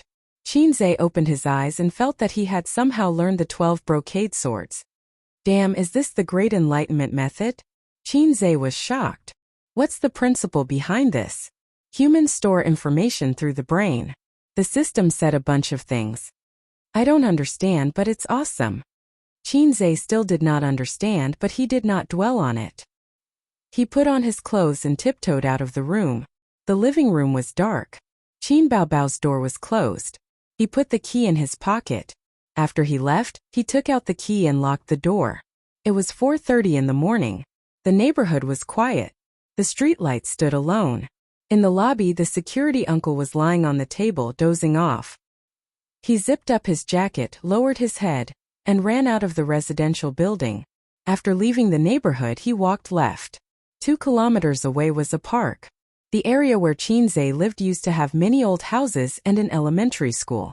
When he was young, the park was very lively. There were old people exercising and strolling in the park at dawn and dusk. Elementary school students also came to play in the park after school. Now the park was occupied by aunties dancing in the square. Once in the morning and in the evening, they twisted their fat bodies to the lively music. They were like blooming fat peonies. Chapter 7. The 2 kilometers of running and stopping made Qinze extremely tired. Although he didn't like to exercise normally, it wasn't difficult for him to jog for 2 kilometers. One could imagine that the system had really drained his body during the day. The park was completely silent. The lush lawn, neatly trimmed shrubs, carefully cultivated flowers and silent trees. The street lamps cast orange halos. Qinze sat on the park bench and panted. Sweat dripped down his cheeks. His lungs were like old blowers. Huff, huff, huff. After resting for a few minutes, he got up and jogged in the park. Occasionally, cars sped by. Exercise had never been Qinze's forte. He had a weak stomach since he was young and would vomit after strenuous exercise. Therefore, except for physical education classes, he basically did not do any physical exercise. When he was in school, he watched the boys on the basketball court while the girls cheered them on. With his body and skills, he was not qualified to show his face on the basketball court. Even if he was on the court, he would only be in the background and a passerby. Therefore, he could only sit on the lawn far away, holding a piece of grass in his mouth and looking up at the sky at a 45-degree angle to show that he did not like basketball and disdained the girls' cheers. He jogged for 10 minutes, then walked for 5 minutes. He persisted for an hour. He threw his jacket on the bench and his t-shirt was soaked in sweat. System. I think I need to save myself. Qinze sat on the lawn and kept retching. Sorry host, the system does not have medical functions. However, you can exchange for Chinese medicine or Western medicine skills from the system. I can exchange for medical skills. Yes. Forget it. Without a medical license, I will be arrested by the police. The host is really a blockhead. You have read so many novels. Don't you understand anything? You mean to say that you met an old man who suddenly fell ill in the park, or a little girl who was hit by a car on the road, or... Oh please, you know that this is a novel. If you were a patient, would you let a layman treat you? What if the patient died? It doesn't make any sense. According to the data, many old Chinese medicine doctors and amateur doctors do not have a medical license. This kind of thing still depends on the host's own efforts. Right now, I just want to save my points for your next mission. Qinze continued to compete with the system while recuperating. At 5:30, the sky was clear and the curtain of night had faded away. Dawn was about to break. Qinze finally recovered. He stood still on the lawn of the park, took a deep breath and got into a fighting stance. He held his dantian with both hands, pressing his left hand down and raising his right hand. When the distance between his hands reached the limit, he slowly closed them again. Then, with his dantian as the center, he drew a big circle with his arms and bent his knees slightly. His breathing became sometimes fast and sometimes slow, coinciding with the movements of his body. His breathing was fresh. Qinze closed his eyes and emptied his mind. He didn't want to think about anything and relied on his instincts to repeatedly use the 12 brocades. After an unknown period of time, a warm current rose from his dantian and flowed to his limbs and bones, making him feel comfortable. He was immersed in this state until the emotional music rang out. It was like a divine axe that split the chaos in Qinze's mind. He woke up from his wonderful state with a start. The sky was already bright, and there were more cars outside the park. In a small square not far away, a group of middle-aged women in exercise clothes were walking left and right with light steps. The middle-aged woman leading the dance was even holding a flirtatious fan in her hand. The most popular dynamic ballad was playing from the tape recorder next to him. Qinze took out his phone and looked. It was already 7:30. He had practiced for 2 hours without realizing it. He picked up the jacket on the lawn, threw it over his shoulder, and jogged toward the neighborhood. When he passed by the breakfast shop, he bought 2 bowls of soy milk, 2 trays of soup dumplings, and 4 youtiao. He took out his key and opened the door. Qin Baobao's room was open. The sound of running water came from the bathroom. His sister was probably taking a shower. Qin Zhe put the breakfast on the table. His stomach was growling with hunger. Fortunately, his toothbrush and towel were all in the room. Otherwise, Qin Baobao would be starving to death after her shower. Qin Zhe ate breakfast while looking at the point store. The store was huge, covering all kinds of industries and skills. It was a treasure mountain. Qin Zhe felt that he had to learn how to use the things inside as soon as possible. Otherwise, he wouldn't be at a loss when he encountered a mission. At this time, Qin Baobao came out of the shower. She was wearing a bathrobe with bangs on her forehead. Her face was white and rosy. Qin Zhe felt that his sister would be more beautiful with bangs on her head. But Qin Baobao felt that her bangs were more beautiful. Qin Baobao pulled out a chair. Before sitting down, she reached out to pick up a bun and stuffed it into her mouth. She puffed out her cheeks and said, "Where did you go this morning?" "Jogging." Qin Zhe closed the system interface without any change in expression. "You want to jog?" Qin Baobao heard this and covered her mouth with one hand. Her expression was exaggerated as she laughed to express her disdain. "Don't laugh. In half a year at most, I will be a strange man with 8 abdominal muscles." Qin Zhe snorted. "Don't say half a year. If you can last a week, I will take care of your cooking for the next month." Qin Baobao curled her lips. "Then I will admit defeat now." Qin Zhe immediately retaliated. Qin Baobao had lived for 25 years, but she didn't know whether to add oil or vegetables first when cooking. She also didn't know whether to add rice or water when cooking. His sister flew into a rage out of humiliation and hit Qin Zhe. Qin Zhe finished his breakfast and suddenly remembered something. "Oh right, give me some more money." Qin Baobao frowned. Her red phoenix eyes were enough to make 90% of women feel ashamed. "Didn't I give you 500 yuan last week? Did you really find a girlfriend? Don't look at me like that. I bought the cake for your birthday. Damn it, it cost me 300 yuan. Your friends are all spendthrifts. They didn't eat a single bite. They used it all on their faces." Qin Baobao seemed to be relieved.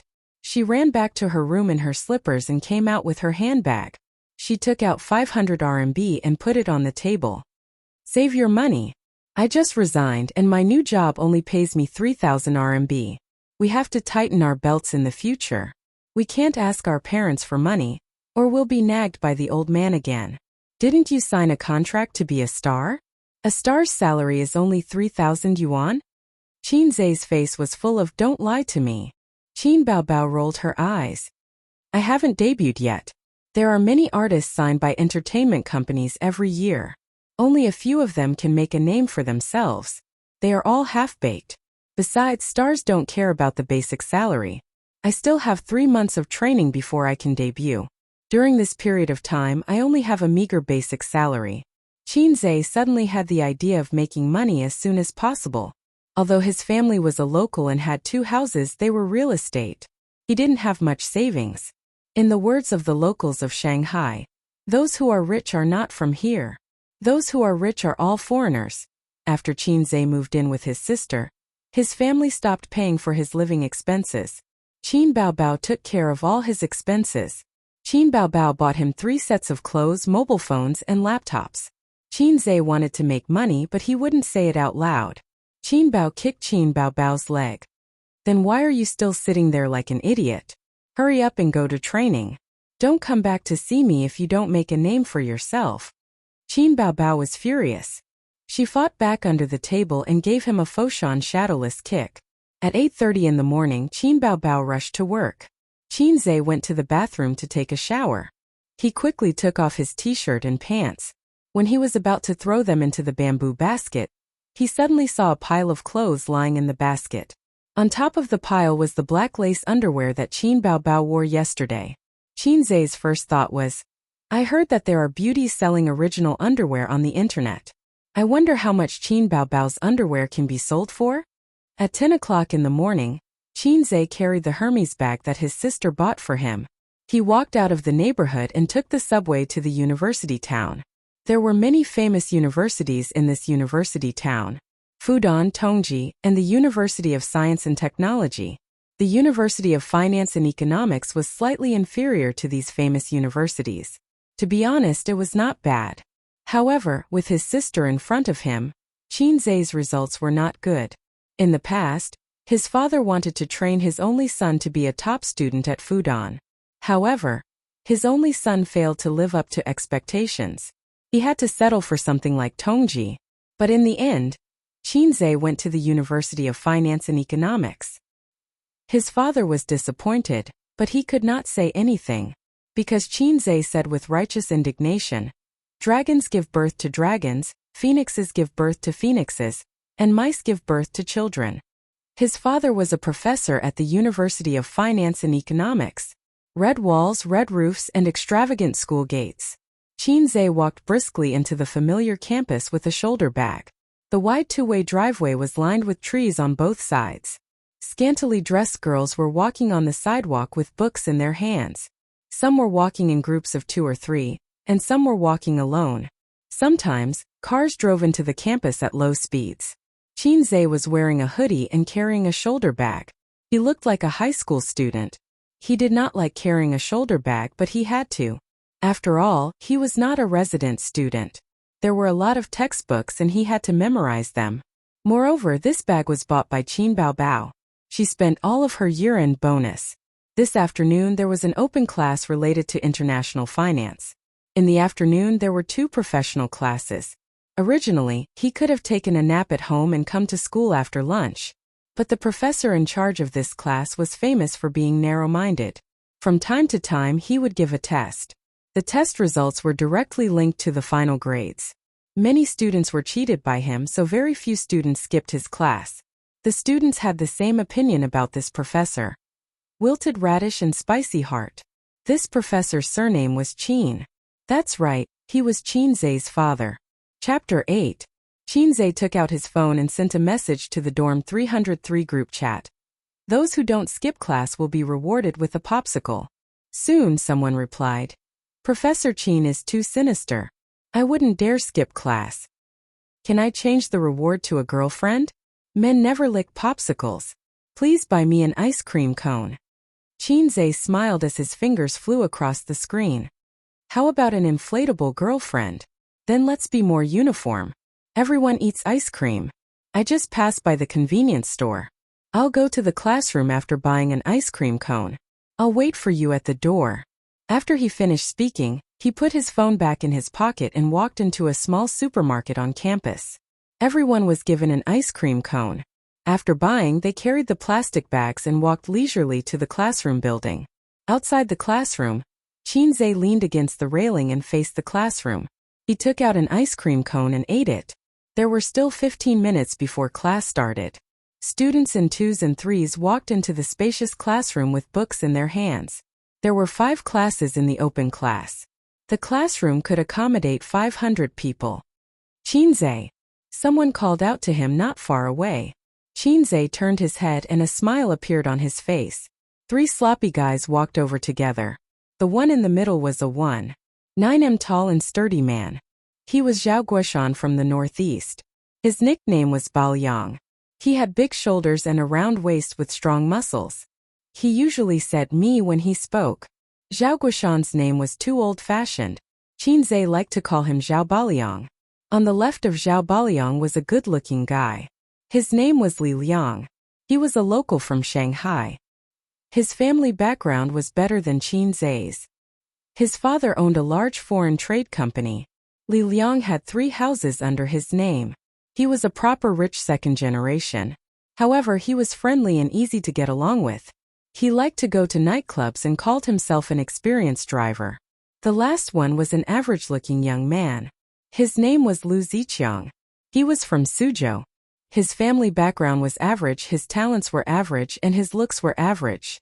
Like Qin Zhe, he was a passerby. His favorite saying was, "A man should strive for self-improvement." These 3 people were Qin Zhe's roommates. Although Qin Zhe didn't live in the dormitory, his bed was reserved. He only needed to pay the dormitory fee to the school. At the end of every semester, he would stay in school for a month, with a beam hanging over his head. Qinzhe distributed the ice cream cone to his roommates. Zhao Baliang took half of it in one bite and said in a muffled voice, "Qinzhe, are you sleeping in the dormitory today?" "What?" Qinzhe glanced at him. Li Liang licked the ice cream cone and winked. "I'm tired of watching the 16 gigabytes of ice cream that you downloaded for Baliang last time. It's a pity that there's no fresh blood to supplement it. It's boring to play with Miss Wuji at night. Go, go, go." Zhao Baliang slapped Li Liang's small body against the wall. Lu Zicheng smiled as he watched his two roommates bicker. He nodded at Qinzhe. Qinzhe smiled. "When we get back, I'll give you my Xuanlei account number. You can download it yourself." Li Liang was shocked. "Yo, you're willing to hand over the key to the treasure house? Are you hiding a mistress outside? Get lost. It's not like you don't know that I live with my sister." Qinzhe pretended to kick him. Li Liang hurriedly jumped away. "From now on, I'll abstain from arrogance, impatience, and masturbation. Let's have a meal together after class and then go to the internet cafe," Qinzhe suggested. His roommates unanimously agreed. "Speaking of which, didn't you say that your sister is very good looking? Keep the goodies within the family. If she doesn't have a boyfriend, she can introduce some to us. Forget about me. After all, I'm an old driver. I don't want to find a girlfriend to manage me. But Baliang is honest and strong. He has a big penis and good skills. And old Lu, although he's a bit boring, I feel worried for them every night when I see them fighting each other." Li Liang hugged Qinzhe's neck. "Get lost." The three of them shouted at him together. The four of them leaned against the guardrail and ate ice cream cones, giggling. As class approached, a group of people walked over from the corridor. They were vigorous and full of vigor. They looked a bit like gangsters on the road. The leader was a handsome guy. His hairstyle was very trendy. His sideburns were shaved and the top of his hair was styled. He wore silver earrings, a tight black t-shirt, and white jeans. He was surrounded by a group of people as he walked over. Since there was a passerby like Qinzhe in this society, of course there would be protagonists who were sought after. Qinzhe knew this handsome guy with dashing eyebrows and bright eyes. Who didn't know the campus hunk? This guy was called Zhang Mingyu. He was from the People's Republic of China and was a veritable rich second generation. It was said that his family owned 3 listed companies and had assets of several billion yuan. In comparison, Li Liang was a country bumpkin in front of him. University was not like middle school or high school. In high school, top students were popular. Top students were popular with teachers and admired by female students. Top students were the upper class of the school. In university, top students were worthless. Relying on one's father was the way of the king. But it was different if the family was rich and a top student. Zhang Mingyu was such a person. He was rich and a top student. But he was also handsome. He didn't give Qinzhe and other passers-by a chance. Zhang Mingyu became popular on the first day of school because he drove a Porsche sports car to school. Someone took a picture of him and posted it on the campus forum. Girls were shouting that they wanted to have babies with him. As soon as Zhang Mingyu entered the classroom, Qinzhe and the others heard a lot of noise coming from inside, mixed with the girls' exclamations. Li Liang said sourly, "So arrogant. So what if your family is rich?" Zhao Baliang continued. "So what if he is handsome?" Lu Zicheng said faintly. "So what if he is a top student?" Qinzhe finally concluded. "I really want to kill him." Class was about to start. Qinzhe and the others quickly finished their ice cream cones and walked into the classroom. In the spacious lecture hall, more than 200 people were sitting in the dark. This large classroom could accommodate 500 people, so it was not crowded. Qinzhe and the others chose a seat with few people and sat down. Zhang Mingyu sat on their left near the aisle and was talking to his companions in a low voice. The seats around Zhang Mingyu were occupied by female students who coveted his beauty and money. This kind of person was the center of attention wherever he went. There were a few girls next to Qinzhe who were talking excitedly. Zhang Mingyu is here too. So handsome. If only I could be his girlfriend. Go away. I am his true love. It's just that he hasn't noticed me yet. He is young and rich. His grades are so good. He is the nation's Prince Charming. If I could have a relationship with him, my 4 years of school would not have been in vain. In your dreams. His girlfriend is the prettiest in the faculty.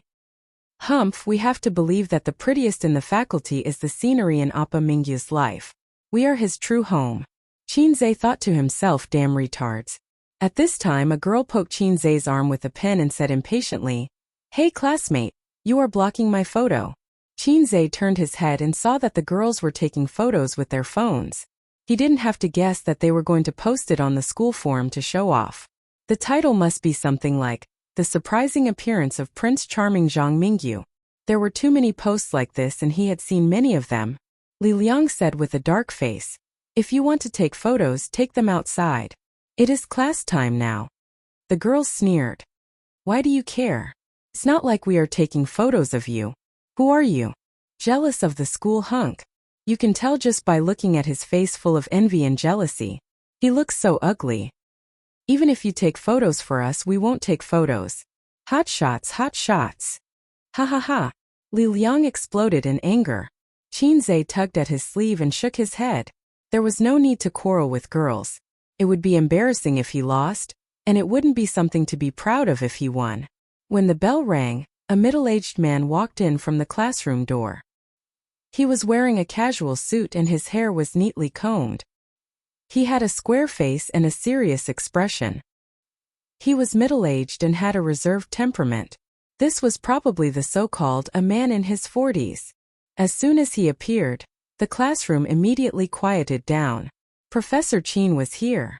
Professor Qin scanned the large classroom and nodded his head.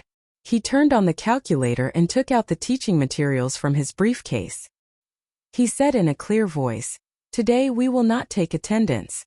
It will save you guys the trouble of shouting here, for your classmates. Every time I see it, I feel embarrassed to point it out."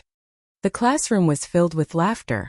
Today I will talk about 2 key topics in international finance: foreign exchange theory and practice, and financial engineering. Open the books. Qinzhe lowered his head and tried not to be noticed by the old man. He aimlessly browsed through the point store in high spirits. This class was not a professional class, and the final exam was also an open book exam. He was not worried. At the end of the semester, the old man would put a stack of teaching materials in front of him and mark out the key topics. He just had to follow the old man's ideas and study. Not to mention that he was good at everything, he would definitely not fail. The class gradually came to an end. Before class ends, I will give everyone a task. Professor Qin opened a slide on the computer and projected it on the big screen through the projector. It was actually densely packed Russian. What the hell? The students were stunned. This paragraph is an excerpt from the Russian economist Andrei Petronas. Peter's 800 Years of Monetary History. Andrei has always been a criticized economist in Russia. He did not write many books and was not famous, but there are many interesting things in his books. It is very chewy. This is a very interesting paragraph that I have picked out. There is no Chinese translation at the moment. Later, download it from my network drive and translate it. Also, write a review of no less than 1,000 words. Just send the homework to my email. Professor Qin was showing off his Russian again. All the students thought at the same time. Qinzhe silently covered his face. His father was proficient in Russian, English, and Japanese. From time to time, he would show off in class. Professor Qin, there is no need. Zhang Mingyu suddenly stood up with a calm look on his face as if he was the main character. He said, "Ye actually recited the paragraph in fluent Russian." There was a bit of jerkiness in his pronunciation, but other than Professor Qin, no one could hear the flaws. The girls in the class were shocked and screamed non-stop. The faces of Qinzhe's roommates changed. F*ck, he is handsome, rich, and more talented than you. The heavens are not fair. Zhang Mingyu paused and said with confidence, "This paragraph talks about the transition from the era of gold to the era of credit notes. Some of the social changes caused by the transition. The author has high hopes for the future of credit notes and some speculations about the future of finance. I have to say, this is a very far-sighted economist." Clap, clap, clap. There was applause. The girls were so excited that their faces turned red. At this time, Qinzhe received a message. There is a task reminder. Please check it. Oh my god, Zhang Mingyu knows Russian. He is indeed my idol. I like him so much. Amazing. This man is so outstanding. I heard that his family has a listed company that is invested in by Russian investors. It is not surprising that he knows Russian. Who said that my Mingyu is a rich second-generation hedonist? I will get angry with you.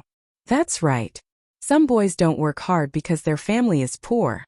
They only know how to be envious and jealous. The last girl to speak glared fiercely at Li Liang, Qin Zhe, and the others. Her photo was blocked by them and she had a quarrel. Who are you scolding? Li Liang was angry. Classmate, your ugly face makes me very unhappy, Lu Zicheng said. Zhao Baliang did not speak. He glared at the girl. But she was not afraid of him at all. Oh, you won't let people talk. That's right. You will be poor for the rest of your life. No wonder you don't have a girlfriend. Only a blind person would like you. You can't compare to my idol. Look at how self-aware this classmate is. He didn't say a word. A girl pouted angrily at Qin Zhe. There was a burst of laughter.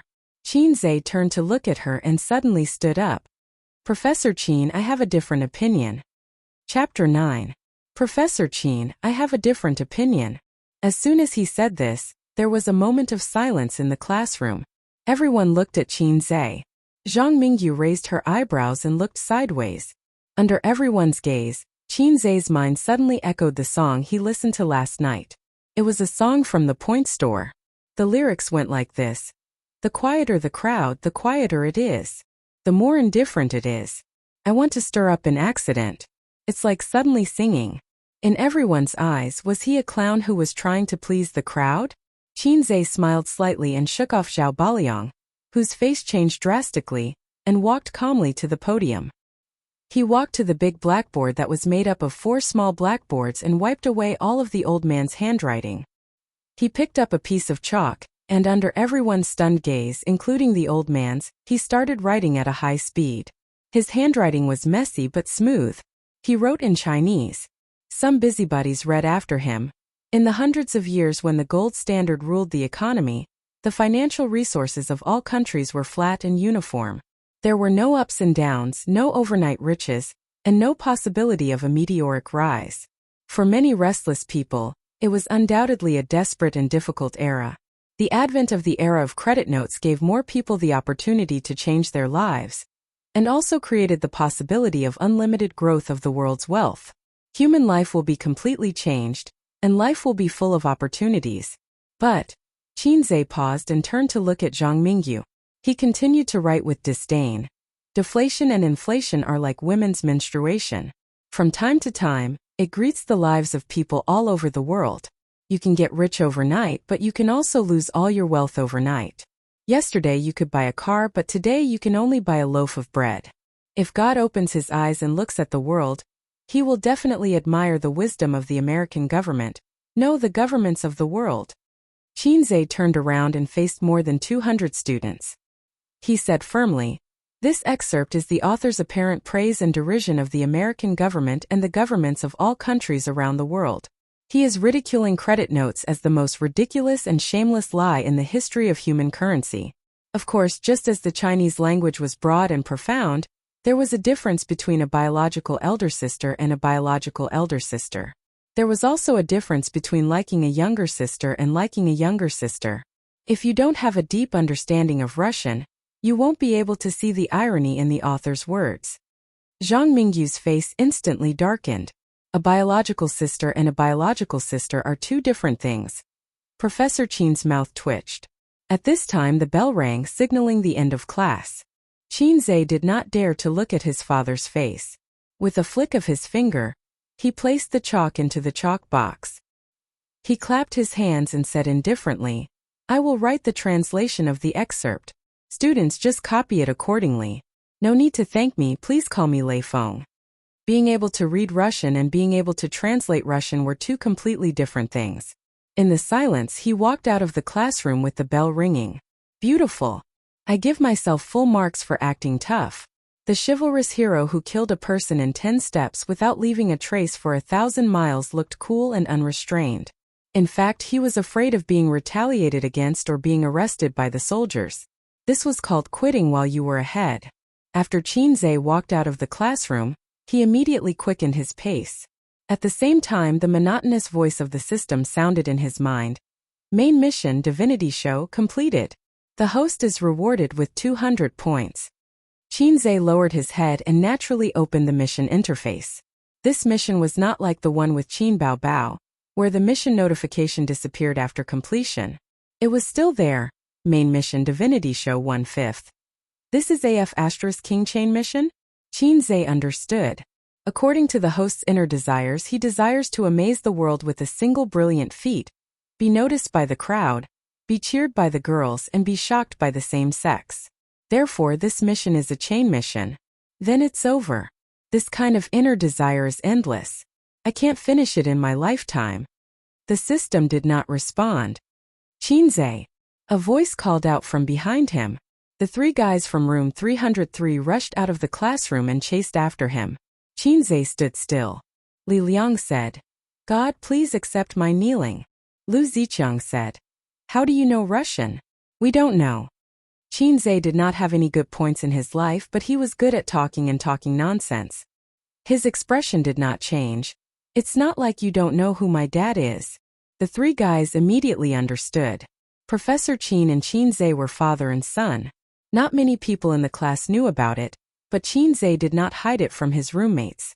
After all, it was not a secret, but he did not want to publicize it. In this day and age, if you went to the student union and grabbed a student, it could be a student related to a teacher or leader. Professor Qin was a strange man who was proficient in Russian, English, and Japanese. It was understandable that his son knew a little Russian. Zhao Baliang patted Qinzhe on the shoulder with his big hand, almost knocking him to the ground. "You don't even know how to support a wall. I'm impressed." Li Liang was enraptured. "You didn't see Zhang Mingyu's face. He looked at you like you killed his father." That was a painful slap in the face, especially that sentence. "Russian is not deep enough. I understand now. A dog that doesn't bark bites." Lu Ziqiang said faintly. The four of them went down the school building and were about to go to the cafeteria together when Qinzhe's phone rang. He took it out and saw a message. "Wait for me on the second floor of the cafeteria. Caller ID." Old man Qinzhe calmly put his phone back into his pocket and walked to the entrance of the cafeteria. He waved to his roommates. "My dad asked me to eat. You guys go ahead. We'll meet at the entrance of the cafeteria and play games together." The second floor was the teacher's cafeteria. The flow of people was obviously much less than the first floor.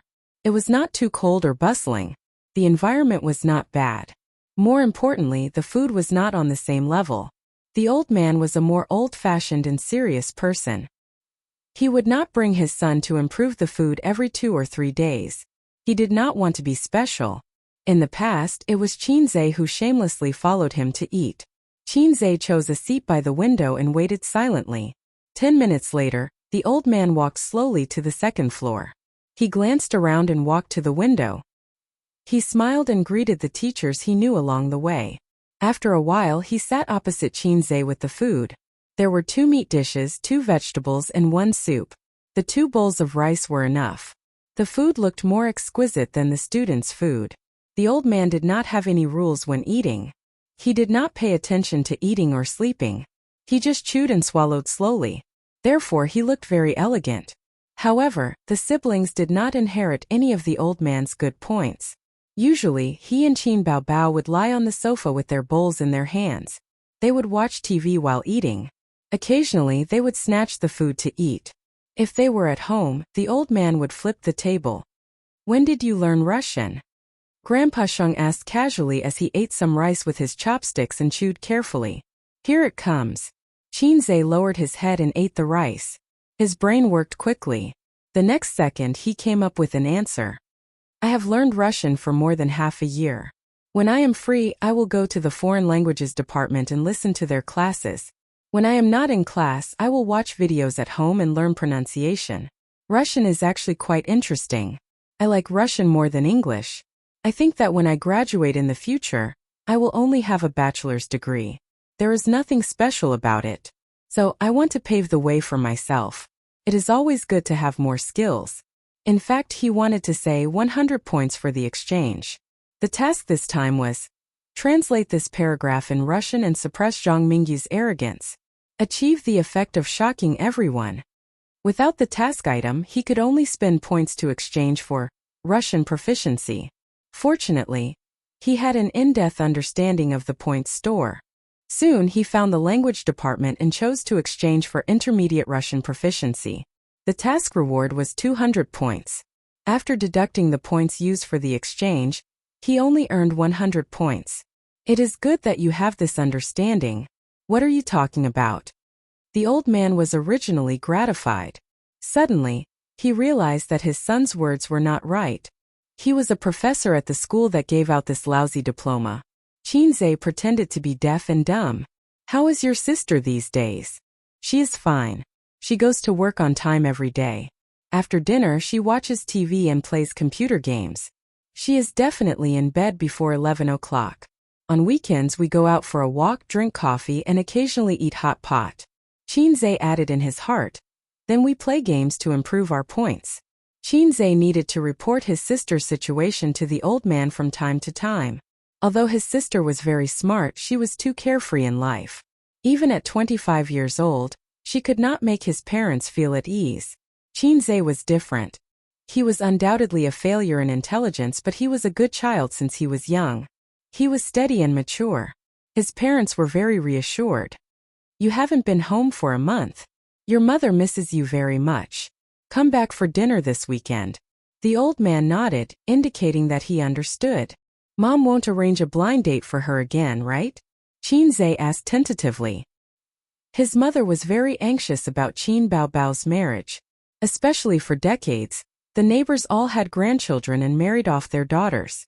However, Qin Baobao did not even bring a boyfriend home.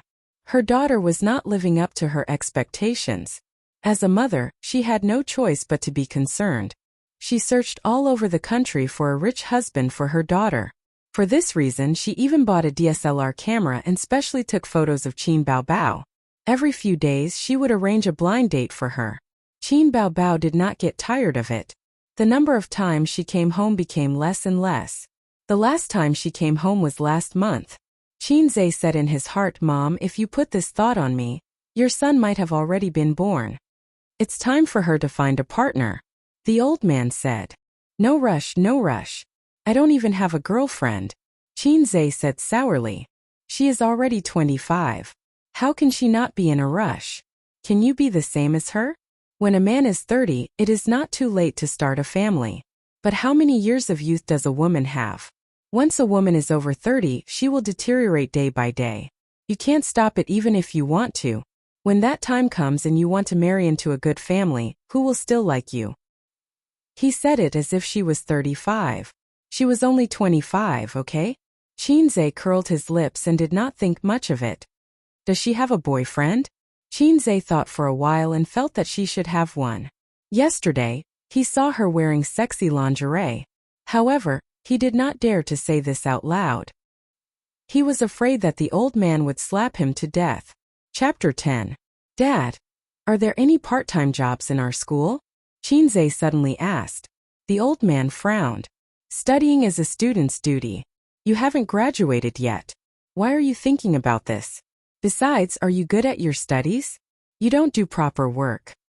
My sister wants to change her phone, but her salary isn't much.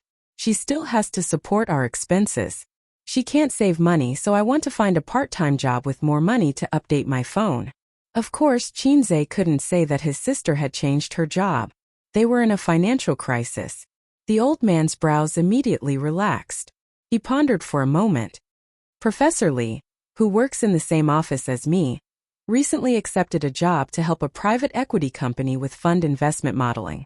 They are lacking an assistant. I'll ask around for you. Will they want me? The old man sneered. It's rare for you to know your own worth. Don't you still have me? If you have any problems, come to me. Qinze replied with an "oh" and continued eating. System, is there any way to make money quickly?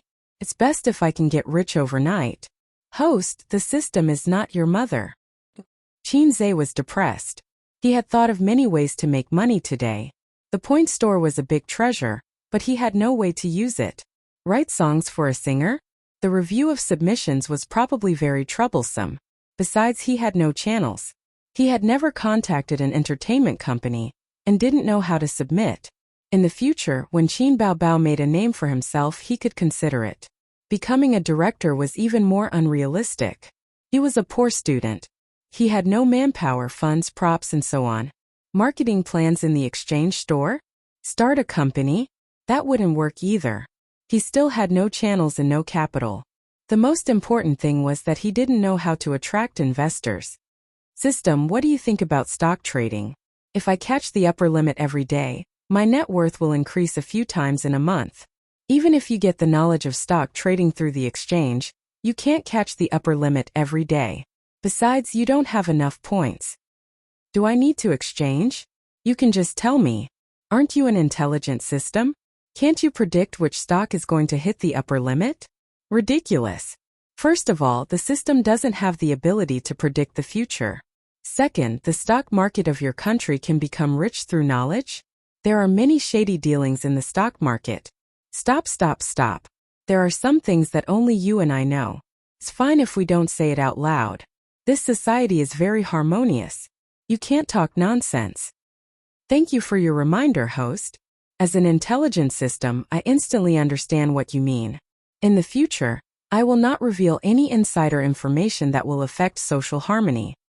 You're worth teaching. Since the system was unreliable, Qin Zhe could only think of a way by himself. Being an assistant to the professor and building a mathematical model was a good idea. If it was done well, he might have a lot of orders in the future. As for asking the old man for help, forget about it. He had the system in his hand, so why would he be afraid of a mere mathematical model? After lunch, Qin Zhe and the old man went downstairs side by side. They saw the three guys at the door chatting and laughing while waiting for him. Dad, I'm going with my classmates, Qin Zhe said. The old man glanced at them, and the three of them immediately raised their heads, puffed out their chests, and sucked in their stomachs. The old man nodded. There were many shops in the university town: milk tea shops, coffee shops, restaurants, KTV, internet cafes, supermarkets. Qin Zhe and the others walked toward the internet cafes that they frequented, which was not far from the university. When they arrived at the university gate, they saw a white Porsche sports car slowly driving out of the university gate. The car window was not rolled up. The guy driving was wearing a pair of black sunglasses, fashionable and handsome. It was Zhang Mingyu, who was slapped in the face by Qin Zhe in the open class. In the passenger seat was a scantily dressed beauty with a pink LV Baobao on her lap. She was wearing headphones and playing with her mobile phone. Many envious eyes were cast at the sports car. This son of a bitch drove a sports car back to show off again. Li Liang gnashed his teeth and expressed the jealousy of a little rich second generation towards a super rich second generation. That seems to be the belle of the foreign languages department. She's really beautiful. Lu Zicheng sighed. He drives a sports car and takes a beauty out for sex. We losers can only sit in the internet cafes and play games. Zhao Baliang also sighed. We didn't lose at the starting line. When she was born, we were already at the finish line. Qin Zhe suddenly remembered that when he was studying history, Liu Bang and Xiang Yu saw Emperor Qin Shi Huang touring the south. Flags were everywhere, halberds were everywhere, and the carriage was gorgeous. Liu Bang sighed and said, "A real man should be like this." The internet cafes that they frequented were not big, and the facilities and environment were not as good as the neighboring ones. However, only this internet cafes allowed smoking. A real man could not smoke, but how could a real man who played games not smoke? The group turned on their computers. Amidst the clattering of the keyboard, they logged in their accounts and passwords. While waiting for a match, they smoked. The four of them had the same expression. Their eyes were disdainful, and the corners of their mouths were crooked, as if they were the most powerful people in the world. Who cared about the Porsche, the tall, rich, and handsome men? Who cared about the belle of the department? Was the belle of the department more important than teammates? Was there a teammate who would stick with you through life and death? Teammates were the ones who risked their lives to save you. Only teammates were true love. Their battle had begun. No matter who was sitting on the other side of the computer, the heroes of Dormitory 303 were never afraid. To paraphrase the words of a great man, tactically you must value the enemy. Strategically you must look down on them. The four of them in dormitory 303 each had their own characteristics. Zhao Baliang was the kind of person who had a bad temper, and was more suited to play as a meat shield. Li Liang was more cunning and liked to play tricks and sneak attacks. He was in charge of jungling. Lu Ziqiang was good at playing as an AD. Qin Zai's hand speed was average, but he had an unparalleled view of the big picture.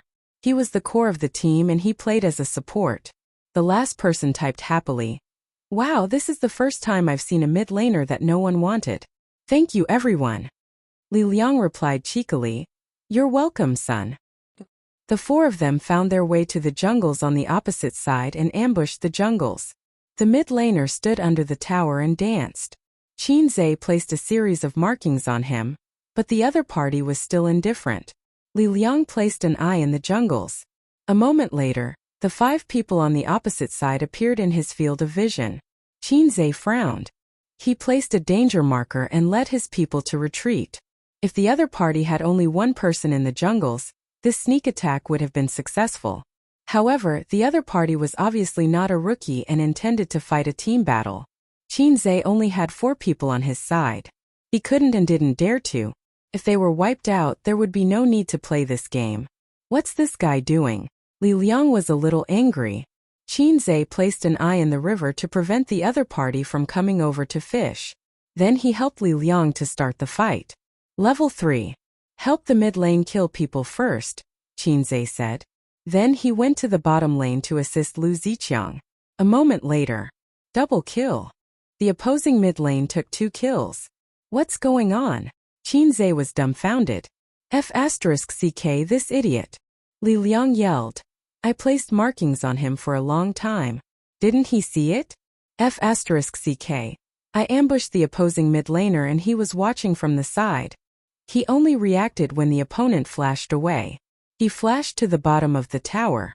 F***ck he wants to pass the tower at level 3? How did you die? I saw that the opponent was low on HP so I flashed. Who knew that this guy had a healer? Qin Zai thought for a moment. Find a chance to catch another wave. If this guy can't be revived, you help him. Level 6. Come to the bottom lane and catch another wave. After a while, Li Liang ran directly to the top lane to catch people. The two of them cooperated well, and successfully took a kill from the opposing team. They successfully took down the first kill, but the next moment the opposing team retaliated. The mid lane was caught by the opposing jungler. With the two of them working together, they effortlessly took his life. Li Liang typed, "Mid lane is dirty." 2 minutes later, the mid lane was killed again. Li Liang typed again, F***ck can you look at the map? A minute later, the mid lane tower was gone. Li Liang continued to type, Primary school student? You're the primary school student. Your whole family are primary school students. The mid laner seemed to be very angry. Li Liang complained, You're F***king not a primary school student.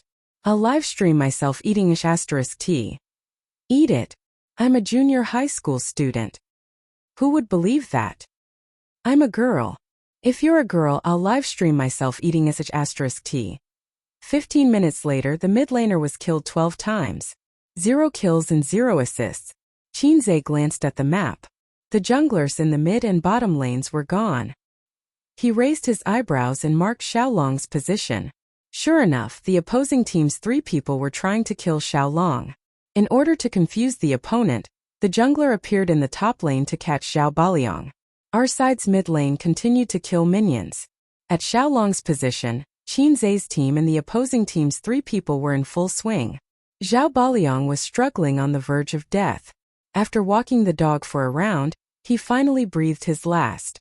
On Xiaolong's side, the outcome was already clear. While they were happily killing Xiaolong, Qin Zai flashed in and locked the 3 people in place. Li Liang immediately cut into the battlefield and used his big move to surround the 3 people. After sacrificing Qin Zai and Lu Ziqiang, he wiped out the opposing team and took Xiaolong. The situation finally turned for the better. Qin Zai exhaled and lit a cigarette. At this time, he saw the mid laner react. Cool. Cool your ass. Li Liang typed and muttered. How did I get matched with this kind of idiot? Damn bronze rank? The 4 people in the dorm were all about the same rank. If they played together, they wouldn't meet experts or noobs.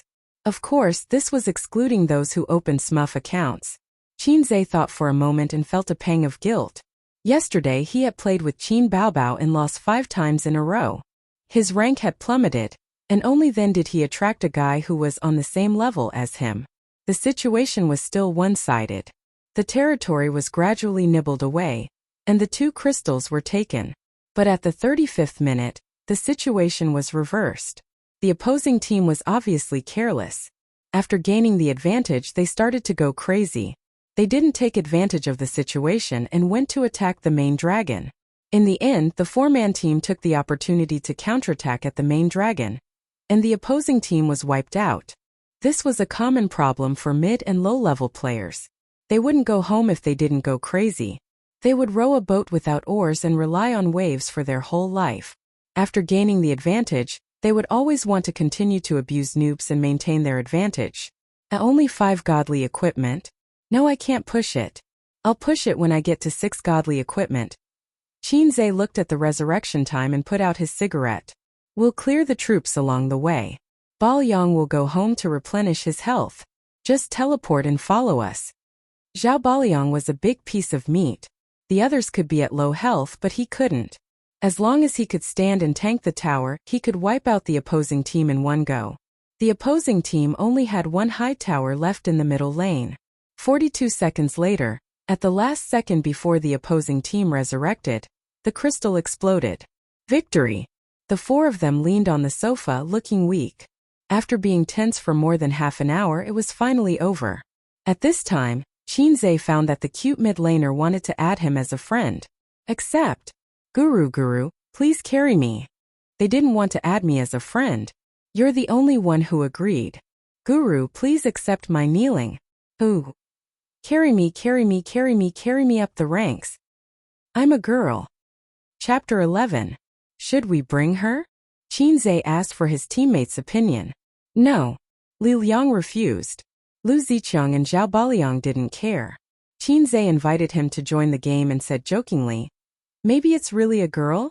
The second round was much easier than the first. After more than half an hour of practice, the mid-laner wasn't dumb anymore.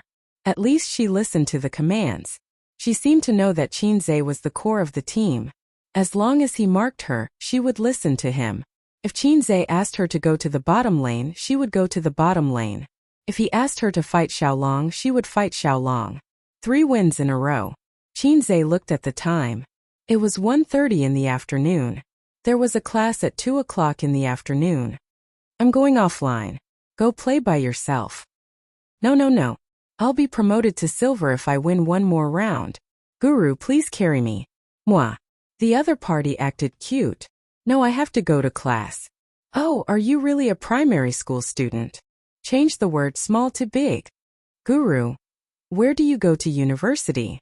Shanghai University of Finance. I'm also from Shanghai. Scatterflowers. Oh, let's play again next time. The other party probed. Qinze replied, okay.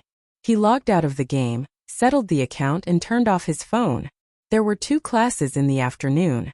Qinze didn't dare to be distracted like in the public classes.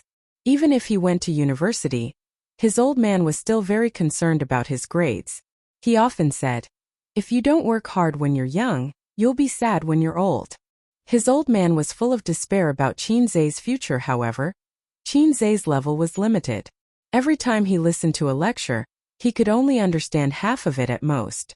He was not a top student, so he could not study in his spare time. In the past, he was often dragged to the library by Qin Bao. After Qin Bao graduated, he immediately said goodbye to the library.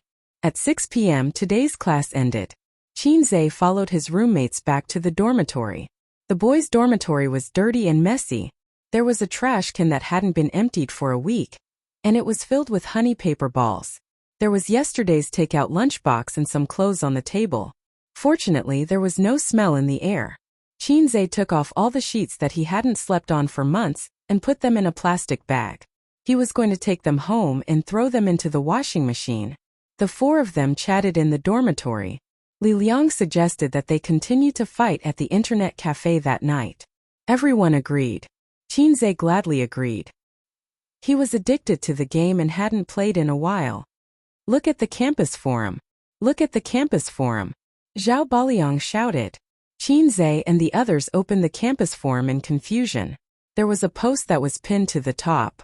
The title was very interesting. Surprising face-slapping king, slapping school hunk Zhang Mingyu. The post described in detail the wonderful process of Zhang Mingyu being slapped in the face by a nobody in the finance department's public lecture in the morning. The writer was experienced, and the writing was full of ups and downs. Then there were a few photos. The first was a projection of a selected paragraph in Russian. The second was Zhang Mingyu's impassioned recitation. The third was Qinze's back view, his pen flying on the blackboard. The fourth was Zhang Mingyu's gloomy face. From the morning until now, 7 or 8 hours had passed. The post had more than 3,000 views and 999 plus comments. There are pictures and the truth. I believe it. Well done. I admire you. What the hell?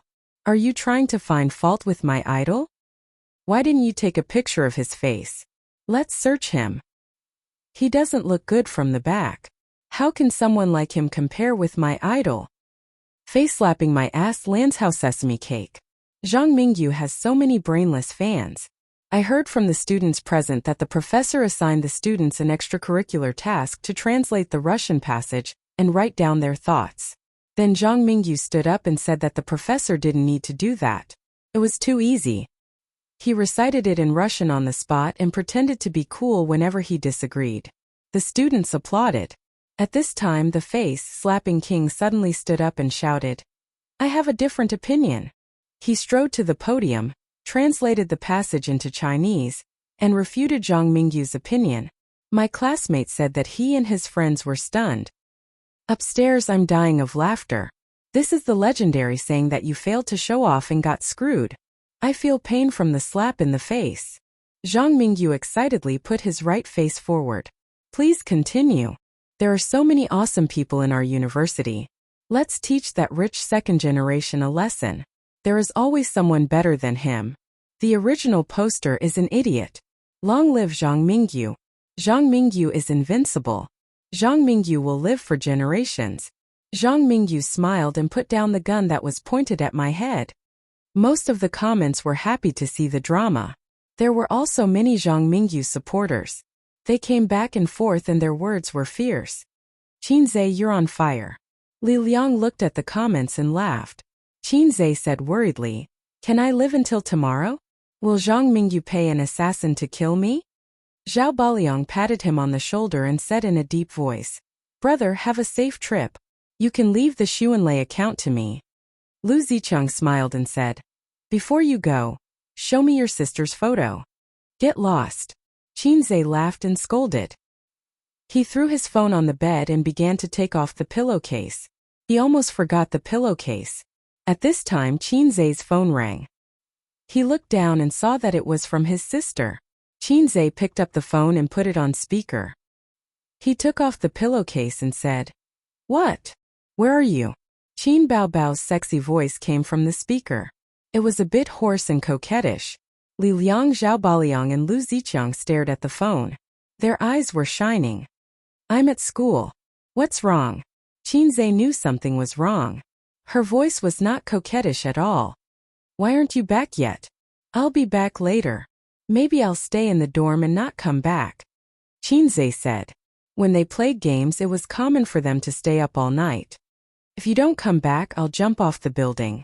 Qin Baobao said with a sobbing tone. What's wrong? My period is here. Qin Baobao said with grievance. I'll be back soon. Qinze hung up the phone decisively. He carried the plastic bag in his bag and strode out the door. My period is here. I'll be back soon. Damn, that was a lot of information. This guy really had a mistress in his house. He even pretended to be single and mingled around them. The three roommates rushed up. One hugged her waist, one hugged her legs, and the last one turned around to close the door. Are you guys crazy? What are you doing?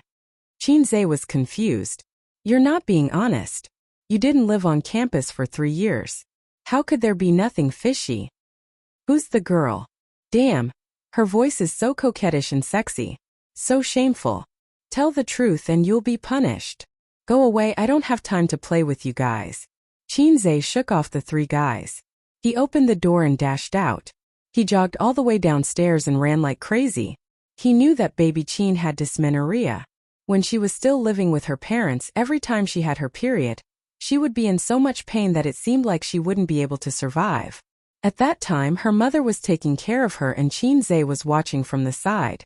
He was secretly glad that he wasn't a woman. As she grew older, her dysmenorrhea lessened. Occasionally, it would still hurt a few times.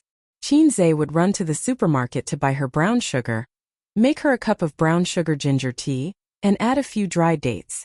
These were all taught to Qinzhe by his mother. Qin Baobao was an idiot in life. He definitely couldn't count on her. System, I saw that I can exchange for medical skills in the point store. Can it cure dysmenorrhea? Host, please check it out yourself. Damn it.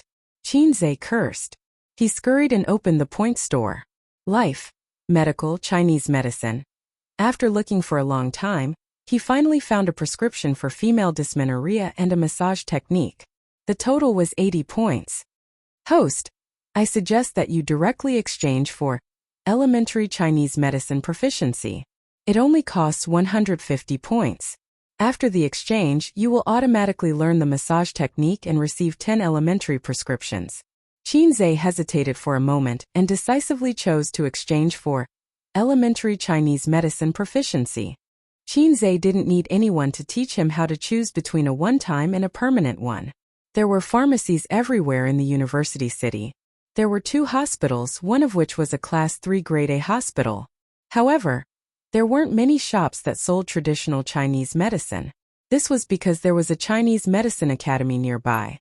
He took the subway 2 stops and rushed to the Chinese medicine shop to get all the herbs on the prescription. He directly took a taxi from the roadside and arrived at the entrance of the community in 15 minutes. When Qinzhe opened the door and entered the room, Qin Baobao was curled up on the sofa. She didn't even take off her high heels. She was holding her stomach, frowning.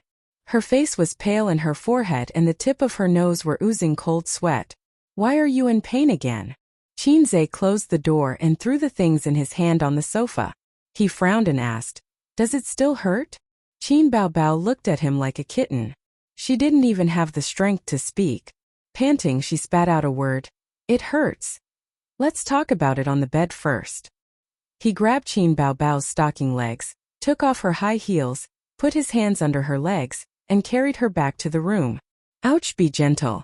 Do you want me to die from the pain?" When Qinzhe put her on the bed, he used a little more strength. Qin Baobao was shocked and almost burst into tears. Women are troublesome, Qinzhe muttered in his heart. He reached out and unbuttoned Qin Baobao's chest. 36D was practically tearing her clothes apart. "What are you doing?" Qin Baobao was shocked. Although she was in great pain, she still subconsciously covered her chest. "You want to take the opportunity to molest me? I didn't expect you to be like this, Qinzhe." Sob your sister. Take your hands off. Isn't there a shirt inside? Qinzhe slapped her hands away and unbuttoned them one by one. The white shirt was very tight. After lying down, her flat belly and navel were exposed. "Don't you know how to unbutton your clothes when your stomach is in pain? It's so tight." Qinzhe complained and moved to the end of the bed. He lifted his sister's stocking legs and slowly pressed the Senyingio acupoint, then the Taichung acupoint on the instep. 3 minutes later he changed to the Shuahai and Diji acupoints. Qin Baobao squinted her eyes and moaned along with Qinzhe's pressing movements. Half an hour later, Qinzhe's fingers were sore and sweaty, but he couldn't turn on the air conditioner. "How do you feel?" Qin Baobao touched her stomach and blinked. "It doesn't hurt anymore. It's only temporarily relieved. I'll make you a bowl of medicine now. Lie down and rest. Don't blow on the air conditioner. Cover yourself with a blanket and pay attention to keeping warm." "Medicine?" Qin Baobao was stunned. "That's right. What's with the massage just now? When did you learn this skill? Damn it. If you had used it earlier, my sister wouldn't have suffered for so many years. I learned the massage technique from watching videos online. The medicine was specially bought from a Chinese medicine store." He said it's very effective for menstrual cramps. Qinzhe said grumpily, "It's all because of your old illness. I've learned it for more than half a month." Qin Baobao sat up. Her eyes sparkled and her smile bloomed like a flower. Suddenly she pouted. "Good brother, give me a kiss." "Kiss your head." Qinzhe turned and walked out of the room. He took the medicine into the kitchen and washed it. After soaking it for 10 minutes, he put it into the soup pot and simmered it for 15 minutes. After 10 minutes, a bowl of black medicine was ready. It's disgusting." Qin Baobao took a sip and her face immediately turned bitter. Good medicine tastes bitter. Qinzhe said a golden saying that had been passed down for generations. Under her brother's threatening gaze, Qin Baobao pinched her nose and drank the medicine. She burped unladylike. Chapter 12. The incandescent light was bright. Outside the window, there was the noise of speeding cars and the noise of square dancers. The room was quiet. Qinzhe sat by the bed and played with his phone. Qin Baobao fell asleep. Time passed by quietly. In just 2 short days so many things had happened. Qinzhe felt as if a lifetime had passed since then. A few days ago he was still a nobody. The next moment he had the ability to change the world. He wrote songs, slapped the school hunk's face, and became the most mysterious person on the school forum.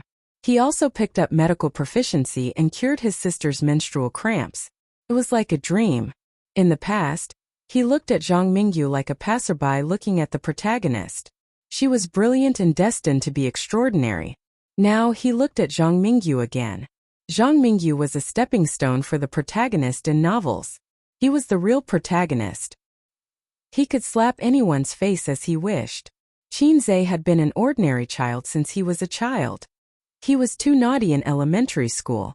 The teacher sighed and said to the parents, "This child is quite smart, but he's too naughty." The teacher said the same thing to every parent. When he grew up, no one praised him for being smart anymore. He knew that he was average. He was neither smart nor stupid. He wouldn't be too miserable in the future, but he definitely wouldn't be famous either. After graduation, he would find a stable job. When he was old enough, he would get married and have 1 or 2 children. In the future, he would work hard for his children. The only thing better than being a migrant worker was that he didn't have to pay a mortgage. Maybe it was too quiet. Qinzhe took out a cigarette subconsciously. When he was about to light it, he suddenly remembered that Qin Baobao was still lying beside him. He put away the lighter embarrassedly and stared at his sister who was sleeping soundly. Qin Baobao had been a beauty since she was a child. There was a picture of her in kindergarten. She had big eyes and a round face. She was cute and tender. When she was in kindergarten, a boy wanted to kiss her. He was pushed down the slide by her and hit his head. The parents complained to the school. The principal came to the house and the parents paid a lot of money. Primary school, middle school, high school, university. Time flew by, and in the blink of an eye, she was already 25 years old. Qinzhe gazed at his sister's sleeping face. Her wavy shoulder-length hair, her smooth forehead, her finely trimmed eyebrows, her long and dense eyelashes, her tall and straight nose, her thin and pale lips. He had been looking at this face for more than 20 years, but he just couldn't seem to get tired of it. Ding! There is a new mission. Please check it. The system's emotionless voice sounded in his mind. Qinzhe opened the mission interface and took a closer look. It was like a bolt from the blue. Description: Kiss Qin Baobao. Success will reward 100 points.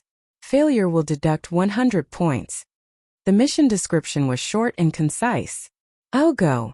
Qinzhe was dumbstruck for more than 10 seconds. He roared in his heart.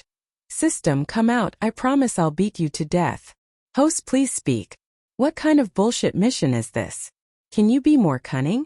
Can I cancel this mission? Qinzhe stomped his feet. She's my sister. Host, this mission is based on the desire in your heart. Bullshit. Qinzhe suddenly cowered. Just now, he seemed to have the thought of kissing Qin Bao, but Qinzhe swore on his integrity that it was just a fleeting thought. There was absolutely no such thing as desire in your heart. Host, you can choose to give up. But all the balls are in the sack. Qinzhe's give up was stuck in his throat. There's something wrong with this mission. Why are the points deducted for failure and the points rewarded for success the same? This is your third mission. Host has already left the novice stage. From now on, mission rewards and penalties will be equal. Qinzhe calculated in his heart. His first mission reward was 300 points. Last night he listened to a song, so 30 points were deducted. This morning he spent 100 points to exchange for proficiency in Russian, so he was rewarded 200 points. At night, he spent 150 points to exchange for proficiency in Chinese medicine. In other words, he now only had 220 points. If he gave up this mission, 100 points would be deducted, and he would only have 120 points left. If the next mission was to molest a loli, considering the higher difficulty of molesting a loli, the points reward would increase, and so would the penalty. 120 points might not be enough to deduct. He had to bite the bullet and complete it. Otherwise, his points would be deducted, and his points would be reset to 0. Game over. Molesting a loli would result in jail. Jail was a small matter, but if he was caught and beaten to death, kissing Qin Bao would only result in a beating at most, and with Qin Bao's current state, he was not afraid at all. Choosing the lesser of two evils, Qinzhe shamelessly chose the latter. He lowered his head and quickly pecked Qin Bao's forehead. Qin Bao did not wake up, and the mission did not change. No? Qinzhe's expression changed. Could it be mouth to mouth? Well, foreigners often did this kind of thing. It was no big deal. He quickly planted a kiss on his sister's cheek. Silence reigned in the room. That was too wicked. They really had to kiss. Qinzhe's face darkened. He took a deep breath and slowly lowered his head. In the process, he stared at Qin Bao. If she suddenly opened her eyes, Qinzhe would immediately turn his head and pretend to look at the scenery around him. Little by little, the two pairs of lips got closer and closer. Qin Bao was still sleeping soundly. She had no idea that her first kiss was about to be stolen by her little brother. Two pairs of lips pressed against each other. So fragrant, so soft. Qinzhe stuck out his tongue and licked his sister's lips. Ugh! Qin Bao seemed to have sensed it and turned her head slightly. Qinzhe quickly straightened his back and panted. At the same time, he paid close attention to his sister's movements. He mainly looked at her eyelashes. People could pretend to be asleep, but eyelashes would not lie. Ding. Mission completed. Reward. 100 points. Please continue to work hard. For the first time in his life, Qinzhe felt that it was not a good thing that his sister was too beautiful. Qinzhe slowly walked out of his sister's room and gently closed the door. With a serious expression, he said, "System, do you have anything like Buddhist scriptures in your memory? I want to learn Buddhism." Kissing between relatives is a way to show intimacy. The host does not need to be too conflicted. Qinzhe covered his face. This time I wanted to kiss her. What if I see her sexy underwear next time and want to have sex with her? The system was silent for a long time. It is recommended that the host mate with a female creature as soon as possible. After all, it is easy for the young to have such desires. The next day at 5:30, Qinzhe woke up for a morning run and cultivated his inner strength. He reached home at 7:30. As soon as he entered the door, he heard Qin Bao's clear voice. She was practicing her pronunciation. Qinzhe knocked on her door and said, "It's time to eat." Then he turned around and went to the bathroom to wash up. When he came back, Qin Bao was already sitting at the table and eating breakfast. She was wearing teddy bear pajamas and a pair of pink slippers. Her 10 smooth feet were moving happily. Qinzhe looked down. "Are your feet cramping?" "Bah, I'm activating my blood and practicing the flexibility of my toes. Then I'll learn to dance. As a woman who aspires to be a big star, I must be able to sing and dance." "You haven't even learned how to sing and you want to learn to dance?" "I'll cultivate the body first. There's no rush. I have a feeling that when you show your face on the screen, it will be when our secret is exposed. Do you think the old man will beat us to death?" Qin Bao blinked. "It's okay. At worst you can run away from home. Sister will take care of you. You don't have to look at the old man's face." Qinzhe curled his lips. "You're just all mouthy, king. You were practicing your pronunciation skills just now." Qin Bao pinched the fried dough sticks with her fingers and said vaguely, "Yes, pronunciation skills, breathing skills, singing skills, and voice control. These are all necessary skills for a singer. There's no way to speed up. You can only rely on practice. Then how long will you have to practice? Qin Baobao was proud. Her red phoenix eyes narrowed, and she was very charming. With my talent, I can debut in 3 months if I'm fast, and half a year if I'm slow. Qin Zai's heart moved. He had a mountain of treasures, but he had no funds or channels. All the good things were in his hands. He met the old man in the park, met a benefactor, and soared to the sky. This kind of thing was not reliable. For example, he had a large number of high-quality songs, movie scripts, variety show scripts, and so on. But he could not get in touch with people in the entertainment circle. At this time he needed Qin Baobao to be the vanguard and open up a path for him. When Dad finds out, she will take the beating. If she makes a name for herself, I can show off my skills.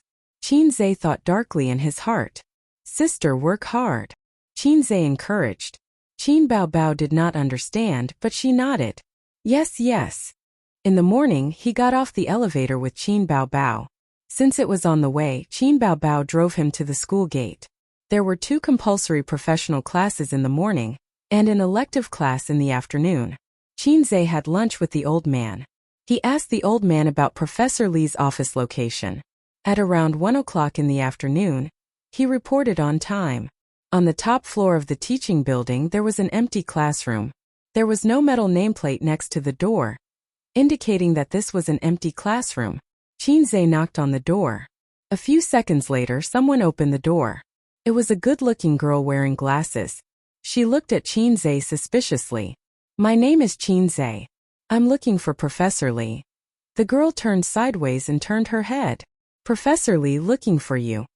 Chapter 13. Qin Zai looked in from the door. This classroom was no different from an ordinary classroom. The only difference was that the desks and chairs had been moved to the back of the classroom, leaving only 4 or 5 desks with notebooks on them. The students sitting at the desks either looked up or focused on their own work. Professor Li was in his 50s. He had white hair, slanted eyebrows, and a pair of old-fashioned round-rimmed glasses. He looked like a very serious and difficult old scholar. He looked away from the computer and turned his head. Come in. Qin Zai nodded and walked to the podium. Professor Li pushed up his glasses and looked at Qin Zai. You are in your 3rd year of university, right? You will be doing your internship in the second half of next year. Yes, that's why I want to train myself in advance. After Qin Zai finished speaking, he suddenly realized that he wasn't nervous at all. According to his usual character, he should have been a bit cautious when being scrutinized by the professor's sharp eyes. However, he was very calm. He was so calm that even he was surprised by himself. Professor Li nodded. Although your father has told me about this, let's talk about it as it is. There should be a lot of tests. He took out a stack of A4 paper from the drawer. There were many problems listed on it. He picked out a few papers and handed them to Qin Zai. This is a small part of the problems in mathematical modeling. It is relatively easy. Take it and have a look. I will give you 2 hours. You can pick any 2 problems and deduce the analytical equations. Xiao Lu, give him a pen. The female student who opened the door immediately handed a pen to him. Qin Zai didn't speak any nonsense.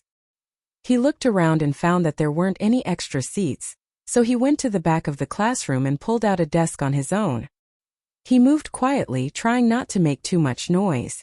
Qin Zai threw himself on the draft paper to deduce the equations.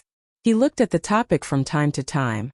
There were several times when he was about to deduce the complete equation, but he had to start over again. Mathematical modeling was a very profound subject. What he was doing now could not even be considered a mathematical modeling.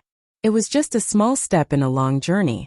Mathematical modeling was also known as mathematical modeling. In essence, it was an important means to use mathematical tools to solve practical problems. In layman terms, it was to use mathematical language and methods to establish equations for certain things and phenomena. For example, if a mathematician wanted to predict the weather, he could collect data and build a huge mathematical model. Through the mathematical model, he could calculate the weather the next day. Of course, this was just a metaphor. The real weather prediction was far more complicated than this. But in fact, the Weather Bureau was a huge mathematical model. Economics and mathematics were inseparable. Mathematical modeling was also a very high-end and widespread application of it. Qinze calculated for half an hour, his forehead gradually sweating, and finally felt the right direction. Or was it because his foundation in mathematics was too shallow? He had to rack his brains to think of many formulas. If Qin Baobao were here, she would definitely snort twice, push Qinze's head and say, "Get out of my way, I'll take care of it in minutes." It was said that men were born logical and women were born emotional. Therefore, men were good at science and women were good at liberal arts. However, this rule was completely reversed when it came to the Qin siblings. Qin Baobao was a top student in mathematics since she was a child. Her grades had never dropped out of the top 3. She called herself the Queen of Science. Qinze was better at liberal arts. His most glorious achievement was winning the 3rd prize in the National Middle School Essay Competition. Fortunately, he knew that he was not a smart person and that hard work could make up for it. He did not give up and was not stumped by the 2 questions that could block 50% of the students. Time flew by. With the help of his assistants, Professor Li pushed the modeling progress bit by bit. From time to time he would have small meetings. However, these had nothing to do with Qinze. 2 hours later, Professor Li seemed to remember Qinze. He walked down from the podium and came to his desk. Without saying anything, he picked up his paper and looked at it. The answers to the equations were written neatly on the white paper. Professor Li liked the meticulousness at first sight. He looked at the draft paper and scribbled on it. The dense calculation formulas were not left out at all.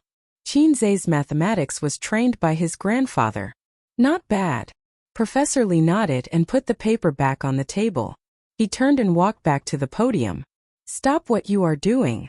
5 or 6 assistants raised their heads. "Let me introduce a new member to everyone. He is Qinze from the Finance Department's Class 7. He is your junior." Qinze stood up and said politely, "Please take care of me." There was sparse applause. Professor Li said again, "Yang-chan, you will teach your junior for the next few days. Let him figure out our project this morning. I have a class later, so I will leave first." A boy in a blue t-shirt and white casual pants nodded and smiled. "Got it, Professor." Professor Li left. Before coming here, his grandfather had told Qinze in detail that it was a huge mathematical model. It was impossible for Professor Li to do everything himself. Therefore, he needed assistance. The assistant's salary was 200 yuan per day for a week. After the mathematical model was completed, he would get 1,400 yuan. Professor Li was not willing to recruit students.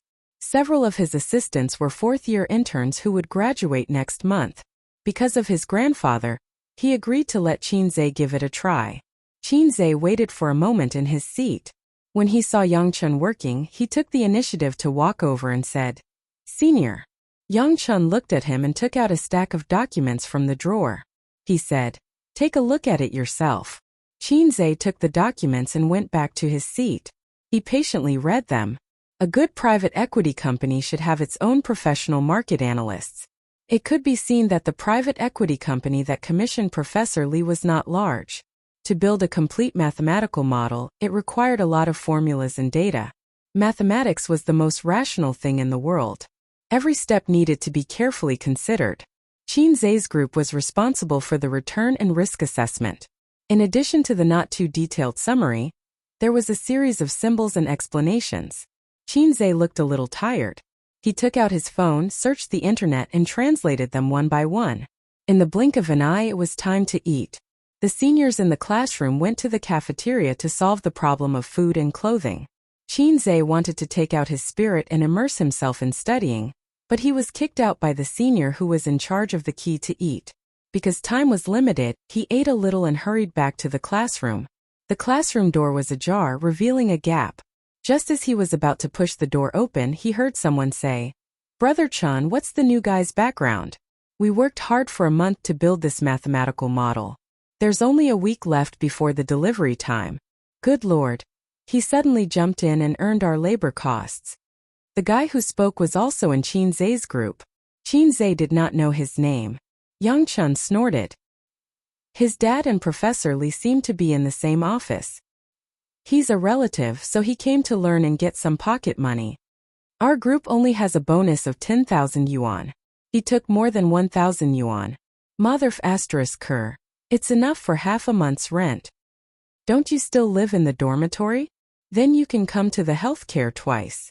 Don't worry, there's a task today. He doesn't even know the basic situation. When the time comes, I'll assign some tasks to him. If he can't complete them, Professor Lee will definitely not be happy. If he comes a few more times, maybe he'll be kicked out. Qin Zhe's face turned black. He thought to himself, these two little bastards. He silently went downstairs and strolled around the teaching building. He sighed in his heart. Sure enough, where there were people, there was Jiang Hu. This kind of fighting without swords became more and more cruel after going to college. No, there were fights everywhere in life. Elementary and middle school were no exception. It was just that at that time he was young and liked to express it in violent ways. Qin Zhe did not like this kind of hidden in the dark and extremely sinister intrigue. He had not adapted to it yet. 10 minutes later, he went upstairs into the classroom. The seniors were basically back. The senior named Xiao Lu smiled at him. Qin Zhe politely returned a smile. There was a professional class at 1:30 in the afternoon. After class, Qin Zhe refused his roommate's invitation to go online and play games. He plunged into the modeling data pile. Although he was not a gifted science expert like Qin Bao, he had one advantage that the old man praised. Every time there was a big event, he was calm. This was the old man's praise for him. At 5 o'clock in the afternoon, Professor Lee came back. Each group was assigned tasks. Before announcing the end of the day, he rarely thought of Qin Zhe. How's the information on the return rate and risk assessment coming along? I'm a person blindly guessing. I haven't fully grasped it yet, Qin Zhe said. Professor Lee suddenly frowned and looked at him. Didn't I ask you to bring him along? Yang Chun looked innocent. I gave him the information and let him ask me what he didn't understand, but he didn't have any problems all day. I thought that Qin Zhe had a thick foundation and had mastered it by himself. *CK, when did you say that? Professor Lee looked at Qin Zhe and didn't say anything. He announced the end of the day's work. Professor Lee's carefree attitude made Yang Chun somewhat disappointed. Only Qin Zhe could vaguely guess his thoughts. In fact, the modeling was nearing the end. It was true that they lacked an assistant. But how could they invite a half-baked Qin Zhe to join them? It was mostly for the sake of the old man. That day, the old man also vaguely said that if there was anything he didn't understand, he could ask him. So whether Qin Zhe was idling around or not, Professor Lee didn't care. His father was helping behind the scenes. Qin Zhe asked Yang Chun for the information. He didn't refuse and gave him a stack of copies. How could a college student see flowers just by looking at the information? After the team disbanded, it was still early. He said in the chat group, "Liberated." After a while, Li Liang replied, "Come quickly, we need you to preside over the overall situation. Damn, you can't lead them." Zhao Baliang followed and replied, "I can't lead you. I fought 1 against 3 and vowed not to retreat. When I turned back, damn, where are my teammates? They all died and returned to the hot springs." Then Lu Zicheng replied, "I'll quietly watch you guys act cool. I won't say anything." Qin Zhe's mouth hooked up.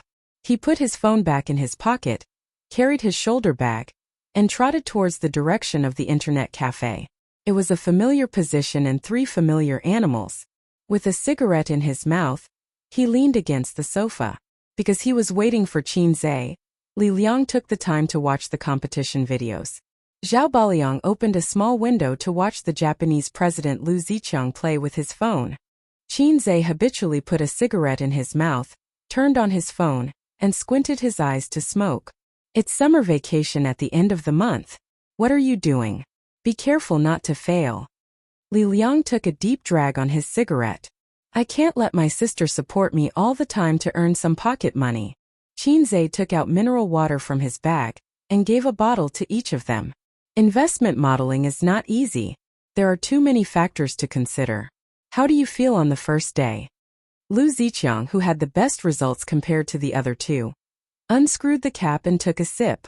"It doesn't matter if it's difficult or not. I'm just not in a good mood because I met a B** today." Qin Zhe complained. "You have a story, but I don't have any alcohol. Tell me about it." Li Liang invited Qin Zhe to join the game. "He's just an idiot. I'll find a chance to deal with him." Qinzhe curled his lips. When the time comes, bring Baoyang and use his human cannon to poke that idiot's ass. Li Liang had just finished his sentence when he suddenly shouted, Are you crazy? Why did you invite a newbie? A person with the ID Canton waist sneaked into the team. She was the bronze newbie who had tricked them the other day. Canton waist enthusiastically said in the room. Hooray, hooray! Guru, you're finally online. Guru, are you guys playing a game? I've lost 3 rounds in a row today. I've lost again. Guru, bring me up and let me fly. I'll video call you. The 3 animals didn't want to talk to her. Even Zhao Baoliang, who lacked love, didn't want to talk to her. These days there were too many transvestites on the internet. She felt disgusted when she thought of the man on the other side of the screen. Qinzhe playfully replied, Do you want to chat naked? I hate you. The screen darkened and she entered the game. Chapter 14. Due to the presence of Canton Waist, who was a burden, every match was very difficult. Fortunately, the opponent's skill level also decreased accordingly. The 5 of them went through 81 difficulties and won 3 consecutive victories. Canton Waist cheered and said, We've advanced, we've advanced. Please accept my respect. In fact, Qinzhe's skill level was only above average, and he could not show off his amazing skills. What was good about him was his ability to see the big picture. He knew when to do what, how to deal with the situation, and how to command the team in an orderly manner. It was like the saying that a leader wolf leading a herd of sheep could defeat a pack of wolves led by a sheep. Most of the time the opponent lost inexplicably. They had a huge advantage in the beginning, but in the middle and later stages of the game, they suddenly realized that they could not win. At 7:30 p.m., Qin Baobao called him to go home. At 7:45 p.m., Qinzhe reached home. He took out his key and opened the door. He saw his sister curled up on the sofa and watching TV. Her light-colored jeans wrapped around her long legs, and there was a plate of washed grapes on the sofa. Under the blue reflection of the TV, her eyes were sparkling, watery, and exceptionally attractive. Even Qinzhe, who was used to his sister's beauty, could not help but take a few more glances at her. He sat down on the sofa and took out his phone to order takeout. Qin Baobao kicked him and her eyes were fixed on the TV. Go, go, go. Go and cook. Cook? Qinzhe was stunned. Why cook? Let's just order takeout. Qin Baobao picked up a grape and stuffed it into her red mouth. She then spat out the skin and rolled her eyes at him charmingly. Takeout is too expensive. We can't afford it. In the future we'll be diligent and thrifty. We'll do it ourselves. I'll do it. Qinzhe curled his lips. Don't talk nonsense. I've bought the ingredients. I'll leave the cooking to you, Qin Baobao said matter-of-factly. There was a piece of tofu, a fish, vegetables, and celery in the kitchen. It was just enough for 1 meat dish and 2 vegetables dish. Tofu and fish, garlic and vegetables, and celery stir-fried with meat. Qinzhe's culinary skills were taught by his mother. However, he was lazy and would order takeout whenever he could. The aroma of the dishes wafted into the living room. Qin Baobao was drooling. She stepped on her slippers and sneaked in to eat. Qinzhe was full of resentment. He grabbed her hand and pushed it away. Qin Baobao rubbed her belly and whined pitifully. Baobao, I'm hungry. Qinzhe shuddered violently, goosebumps rising all over his body. She was already 25 years old, yet she was still imitating other young ladies and acting cute. During dinner, Qinzhe looked at his sister, whose cheeks were bulging, and said, Grandpa told me yesterday that he wants us to go home next week. Mom misses us. Qin Baobao paused in eating. She raised her beautiful oval face from the bowl like a vigilant little fox and said vaguely, What? Do you want me to go on a blind date again? Grandpa said no, but I don't think we can trust his words. Qinzhe shrugged. You know how two-faced he is. I don't have time. I have to practice singing and dancing on weekends. You can go home by yourself. Just say that I'm working overtime. Qin Baobao said. I'm not going home either. Qin Baobao was puzzled. I have something to do on weekends. Date. Qin Baobao's aura changed. Date my ass. Qinzhe rolled his eyes. I found a job. I'll probably have to work overtime on weekends. You can find a job during the summer. It's almost the end of the semester. You'd better settle down and study.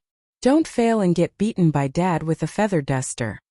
Qin Baobao licked her lips and burped comfortably. I won't save you if that happens. When have you ever saved me? When Dad beats me, you're always there to watch the fun. Qin Baobao, you have a bad conscience. Qin Zhe was full of resentment.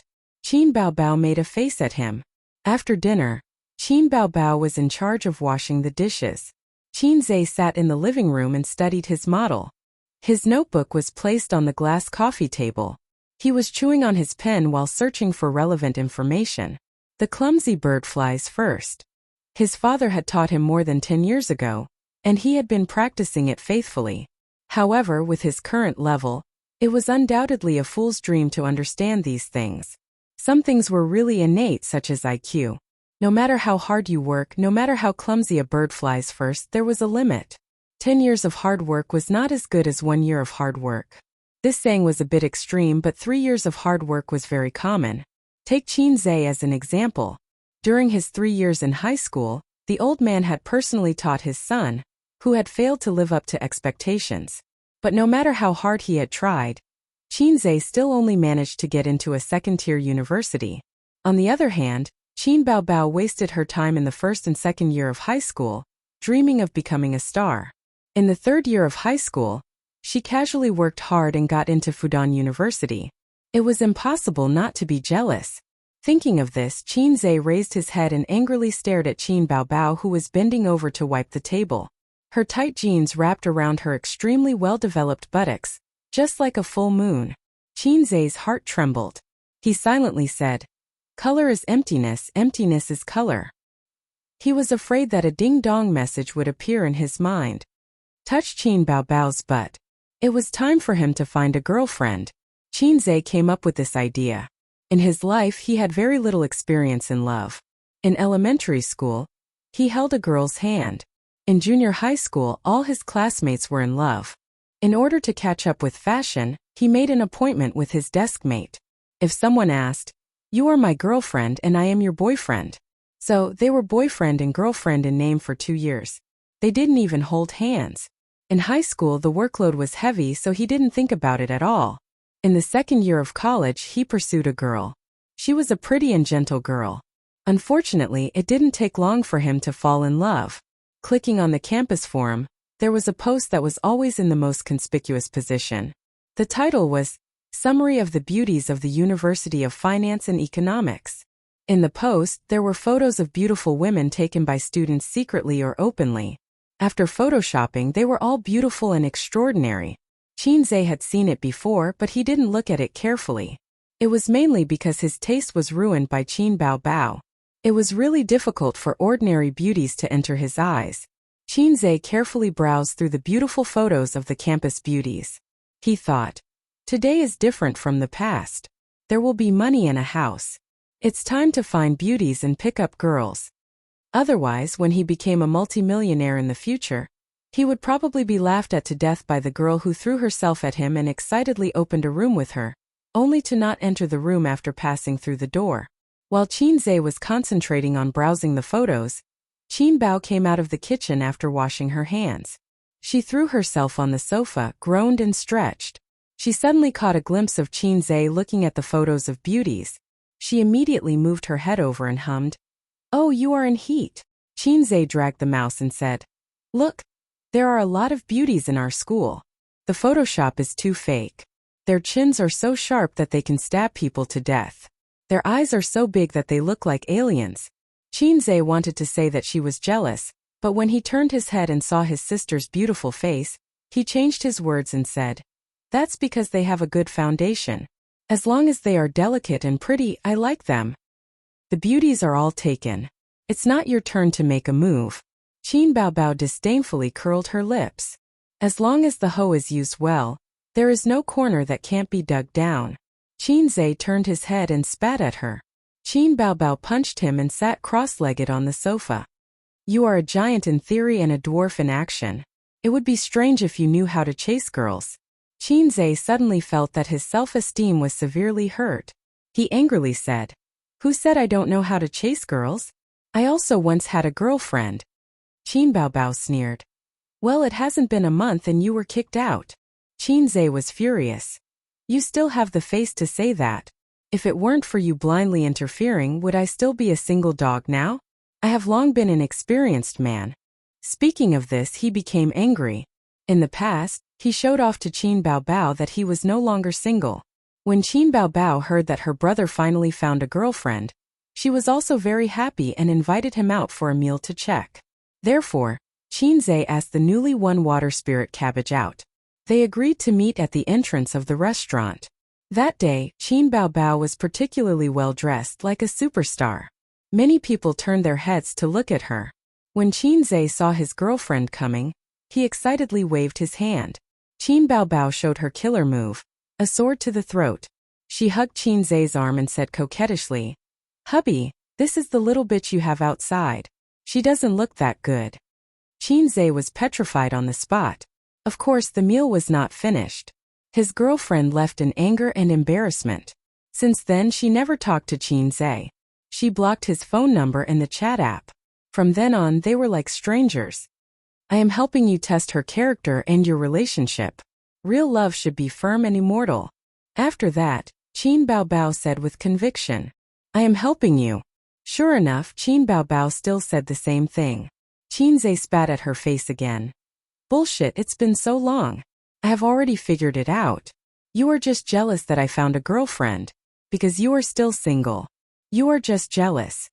Qin Baobao choked. I hit the nail on the head, didn't I? You're speechless now, aren't you? Qinze felt like he was one of those legendary swordsmen. He didn't make a move, but once he made a move, he would definitely kill. Qin Baobao suddenly stood up, grabbed the anime peripheral that Qinze bought, Rem pillow, and smashed it on his head. The other party doesn't want to talk to you. She threw Rem at you. She walked into the room in her slippers and slammed the door with a bang. Ridiculous. Qinze muttered and opened the points store. System. I want to exchange professional knowledge about fund investment. Chapter 15. The next day, Qinze trained his body as usual. With his personality, it was hard for him to imagine waking up at 5 o'clock every day to run under the half-lit sky and cultivate his inner strength. Perhaps it was because he had been ordinary for too many years and had been a foil to his sister, Qin Baobao, that he had accumulated too much gloominess and unwillingness in his heart. Suddenly, one day, a salted fish saw the hope of turning over a new leaf, just like a chick meeting a ladder connected to branches. The ambition in his heart was suddenly aroused. He arrived home at 7:30 and brought breakfast for Qin Baobao. His sister was playing with her phone while eating, her slender white fingers poking at the screen. Qinze was writing and drawing on a piece of draft paper while eating a bun. Neither of them spoke, but the atmosphere was not awkward at all. It was like an old couple who had experienced years of peace and tranquility. I won't send you to school today. I have to rush to the company early. Qin Baobao finished her breakfast and wiped her mouth with a piece of tissue. The company invited a second-tier singer to train us. Guess who it is? Not interested. Qinze wrote a formula on the paper without looking up. Qin Baobao pouted and walked back to her room. A moment later, Qin Baobao finished changing and came out. She wasn't wearing an office lady suit today. Instead, she was wearing a pleated short skirt, a V-neck dark blue knitted sweater, and a blue unlined blouse underneath. She also had a pair of deerskin boots, and her long fair legs were bare. She wasn't wearing any stockings, and she had silver four-leaf clover earrings on her ears. Qinze suddenly felt as if he had been blinded by his titanium alloy dog eyes. He was a complete fan of short skirts but not black stockings. There were many girls with long legs. If they did not wear stockings, their legs would be more or less defective, or their skin would be defective. In Qinze's 22 years of life, he had seen countless beauties. Occasionally, he would search for pictures of beautiful women on the internet when he was overwhelmed by emotions. It was rare to see a beauty with legs comparable to Qin Baobao's. It seemed that only Qin Baobao had the confidence to wear a short skirt without stockings. Her legs were fair, slender, and well-proportioned. The more he looked at them, the more he had the urge to touch them. The corners of Qin Baobao's mouth curled up slightly. She walked to the side of the table and spun around. Her pleated skirt fluttered as she said proudly, "How is it?" Qinze said indifferently, "Just so-so." Wipe off your saliva first, you pervert. Who are you calling a pervert? Qin Zhe was furious and wiped the corner of his mouth guiltily. Qin Baobao glared at her. She bent down and brought that vixen's face closer to hers. She snorted and said, "You're looking at your own sister's thighs with such lust. If you're not a pervert, then who is? Qin Baobao, watch your tone." Qin Zhe flew into a rage out of shame. "I'm just joking. Boring." Qin Baobao curled her lips. "Dance training starts today. My clothes are not bad, right?" Qin Zhe went to lift her pleated skirt without saying a word. Qin Baobao slapped his hands away and glared at him. Hey, what are you doing? You're wearing such a short skirt that reaches your thighs. It's easy for you to expose yourself when you dance." "Nonsense, I'm wearing leggings." Qin Zhe replied with an "oh." He got up and packed up the documents, stuffed them into his bag, and went out with his sister into the elevator. He was on the first floor and Qin Baobao went to the underground parking lot to get the car. Qin Zhe had just stepped out of the elevator when he suddenly turned around and blocked the slowly closing elevator door with his hand. "Have you adapted to the new company these few days? Are there any rough men, big-bellied weird uncles and the like harassing you?" Qin Baobao played along and blinked her eyes. "Your sister is so beautiful. There must be a lot of rough men thinking about her, but I don't care about them." Qin Zhe laughed and said, "Don't get drugged and have sex in the hotel." Qin Baobao kicked him. "Get lost." Qin Zhe nimbly dodged the attack and ran out of the hall. He had always been pessimistic about the entertainment circle, which was filled with crooks and honest people. There were some things that he had to remind his sister. Qin Baobao received the message. With her intelligence, she naturally knew how to deal with it. There was no need to say anything. This was the tacit understanding between the siblings. There was a professional class at 10 a.m. Qin Zhe arrived at the school at 8:30 a.m. He familiarly walked into Professor Li's studio. As soon as he walked to the door, he heard Professor Li's loud voice. Qin Zhe entered the door quietly. The staff were already in place. He was the last one. On the podium, Professor Li was spitting and scolding. The poor guy who was scolded was Yang Chan, who was responsible for teaching him. "Oh, interesting."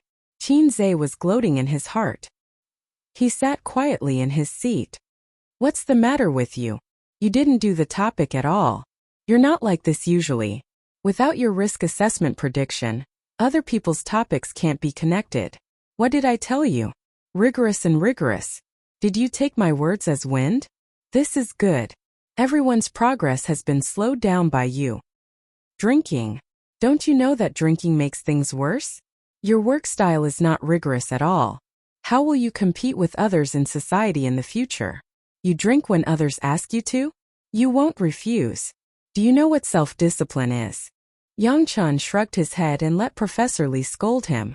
Qin Zhe listened for a while and probably knew what was going on. Yang Chan had dinner with his friends last night and got drunk. When he went home, his head was groggy. He lay down and fell asleep.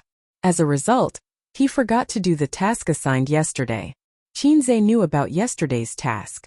The risk assessment of 2 short-term operations was not too difficult. The troublesome part was that there was too much information to find and refer to. It was a delicate work. He exchanged the relevant knowledge in the point store, and it took him 2 hours to complete. According to Yang Chen's ability, it was estimated that it would take more than 4 hours. Well, the time in the morning was wasted. Today's progress would also be affected. This mathematical modeling assignment was due in less than a week. Professor Li and his student group could be said to be racing against time. Yang Chen made such a mistake. It would be strange if he didn't get angry. Qin Zhe looked left and right. The other people were all looking at their noses, looking at their hearts. No one said a good word for Yang Chen. Yang Chen couldn't stand Professor Li's nagging. He turned his eyes and said with a bitter face, "Professor Li, I didn't restrain myself well. I admit my mistake and promise that I will never do it again. In fact, Su Junlong and I did a division of labor yesterday. His work has been completed. Originally, there were 3 people in each group. Even if I make a small mistake, I can quickly make up for it. But there are only 2 people in our group. Qin Zhe just came and doesn't know anything. He can't help. I have to do 2 things alone. You see, if I make a mistake, the work of the whole group will be in vain. Moreover, we are close to the time to hand over the work. He didn't want to let Qinzhe take the blame. He wanted him to help him share some of the hatred. Sure enough, Professor Li stopped and glanced at Qinzhe. His brows furrowed slightly. Qinzhe said in his heart, "What the fuck, what hatred do you have? Did I look for you to provoke you? Yesterday you said bad things about me behind my back. If the tiger doesn't show its power, you think I'm Hello Kitty." He sorted out a stack of materials from his backpack and found the risk assessment he made last night, including formulas, technical analysis, theoretical analysis, and related information. "Professor, I have completed the tasks you assigned yesterday. Take a look." The classroom suddenly became quiet. It was different from the original quiet atmosphere. The former was slightly depressing. At this moment, everyone turned their heads to look at Qinzhe. It was a stunned and shocked silence. After being surprised, he sneered, "You just came yesterday. You know the requirements and the content. You don't know anything and you do it randomly. You don't know how to be rigorous. With you like this, how can Professor Li be assured to give the task to you?" The others didn't speak. They had a lively expression on their faces.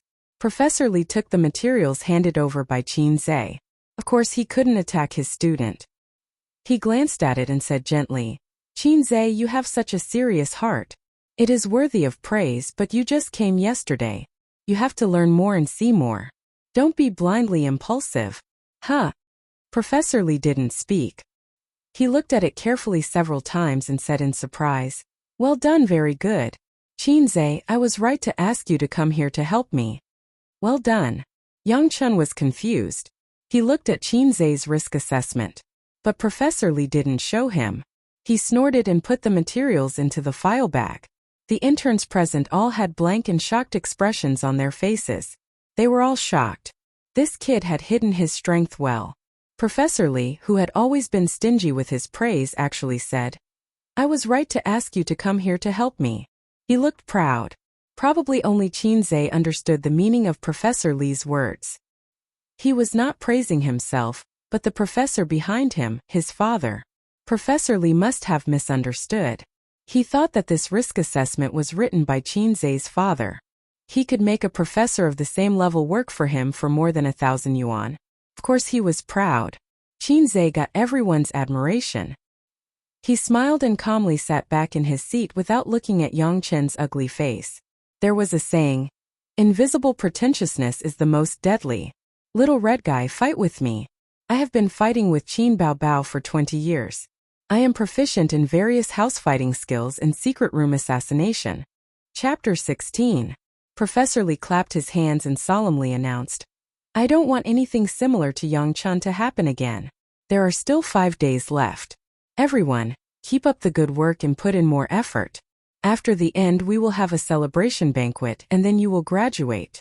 However, today's matter still needs to be dealt with. I decided to take 1,000 from Yang Chen's bonus and reward it to Qinzhe." Everyone had no opinion. Anyway, the money was not from their bonus. But from Yang Chen's eyes, Qinzhe felt the deep malice from this little red guy. At 9:30, Qinzhe and Professor Li said goodbye and went out to class. At 12:30, the 2 securities investment courses ended. It was just time for lunch, and the students poured out of the classroom. In the blink of an eye, the building was empty. Qinzhe just stepped out of the classroom, and a tall guy caught up with him. He grabbed his waist and dragged him into the classroom. The posture was like a woman who was about to be raped. Qinzhe relaxed his tight body and let him half drag him back to the classroom. Zhao Baliang pressed Qinzhe in his seat and gave him a bad military salute. He said, "Reporting to the head of the dormitory, we have a traitor." Li Liang and Lu Ziqiang sat on the desk with a golden knife. Hearing this, the head of the dormitory, Li Liang, slapped the table and said with satisfaction, "You handled it very well."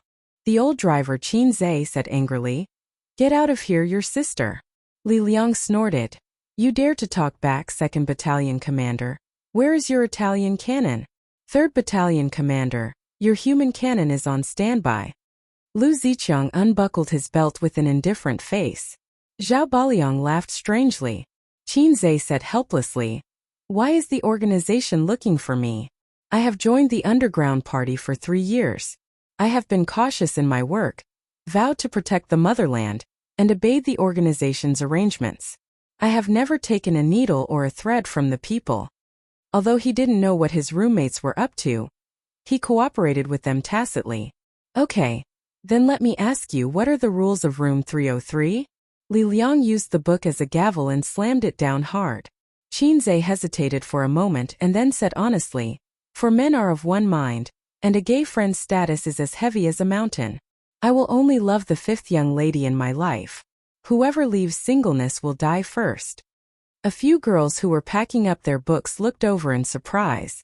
Qinzhe was so embarrassed that he wanted to cover his face. Li Liang patted Qinzhe's shoulder. With a serious expression he said in a deep voice, since you know, then I won't say anything more. Brother, have a safe journey. We'll still be comrades in the next life. Lu Zicheng was about to pull out his Italian cannon. Qinzhe was shocked. Please jute back, the organization is clear. I didn't violate the rules of room 303. I'm innocent. I'm still a single dog. We're all single dogs. Why should a single dog make things difficult for a single dog? Hey, you're really taking it out. I Long Out Yin am not convinced. Li Liang sneered. Then tell me what happened on the phone yesterday. The evidence is irrefutable. Comrade, you can't deny it. Rest in peace. Qinzhe finally understood.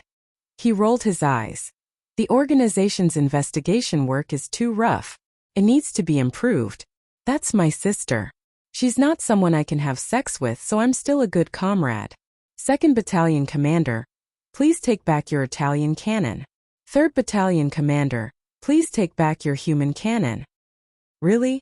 More real than real gold. Li Liang said with a smile. The organization misunderstood you. Brother-in-law, you've been inseminated. Hey, that's not right. Brother-in-law, don't worry. Listen to your brothers-in-law. Confucius said. It's human nature to eat and lust. The Book of Songs said, a fair and graceful woman is a good match for a gentleman.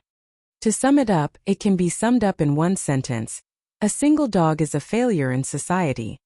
After careful consideration, the organization feels that the dormitory rules are inhumane. They should be abolished and changed. For the prosperity of the country and the development of society, we should actively produce outstanding offspring for our motherland. Comrade Qinzhe, for the sake of the motherland and the people, you should actively recommend outstanding girls with big buttocks and long legs to the organization.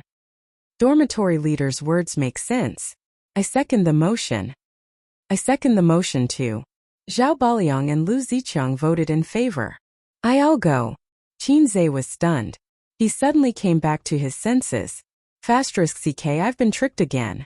Reporting to the organization, I have something to say. Contributing everything to the organization is the consciousness that we should have.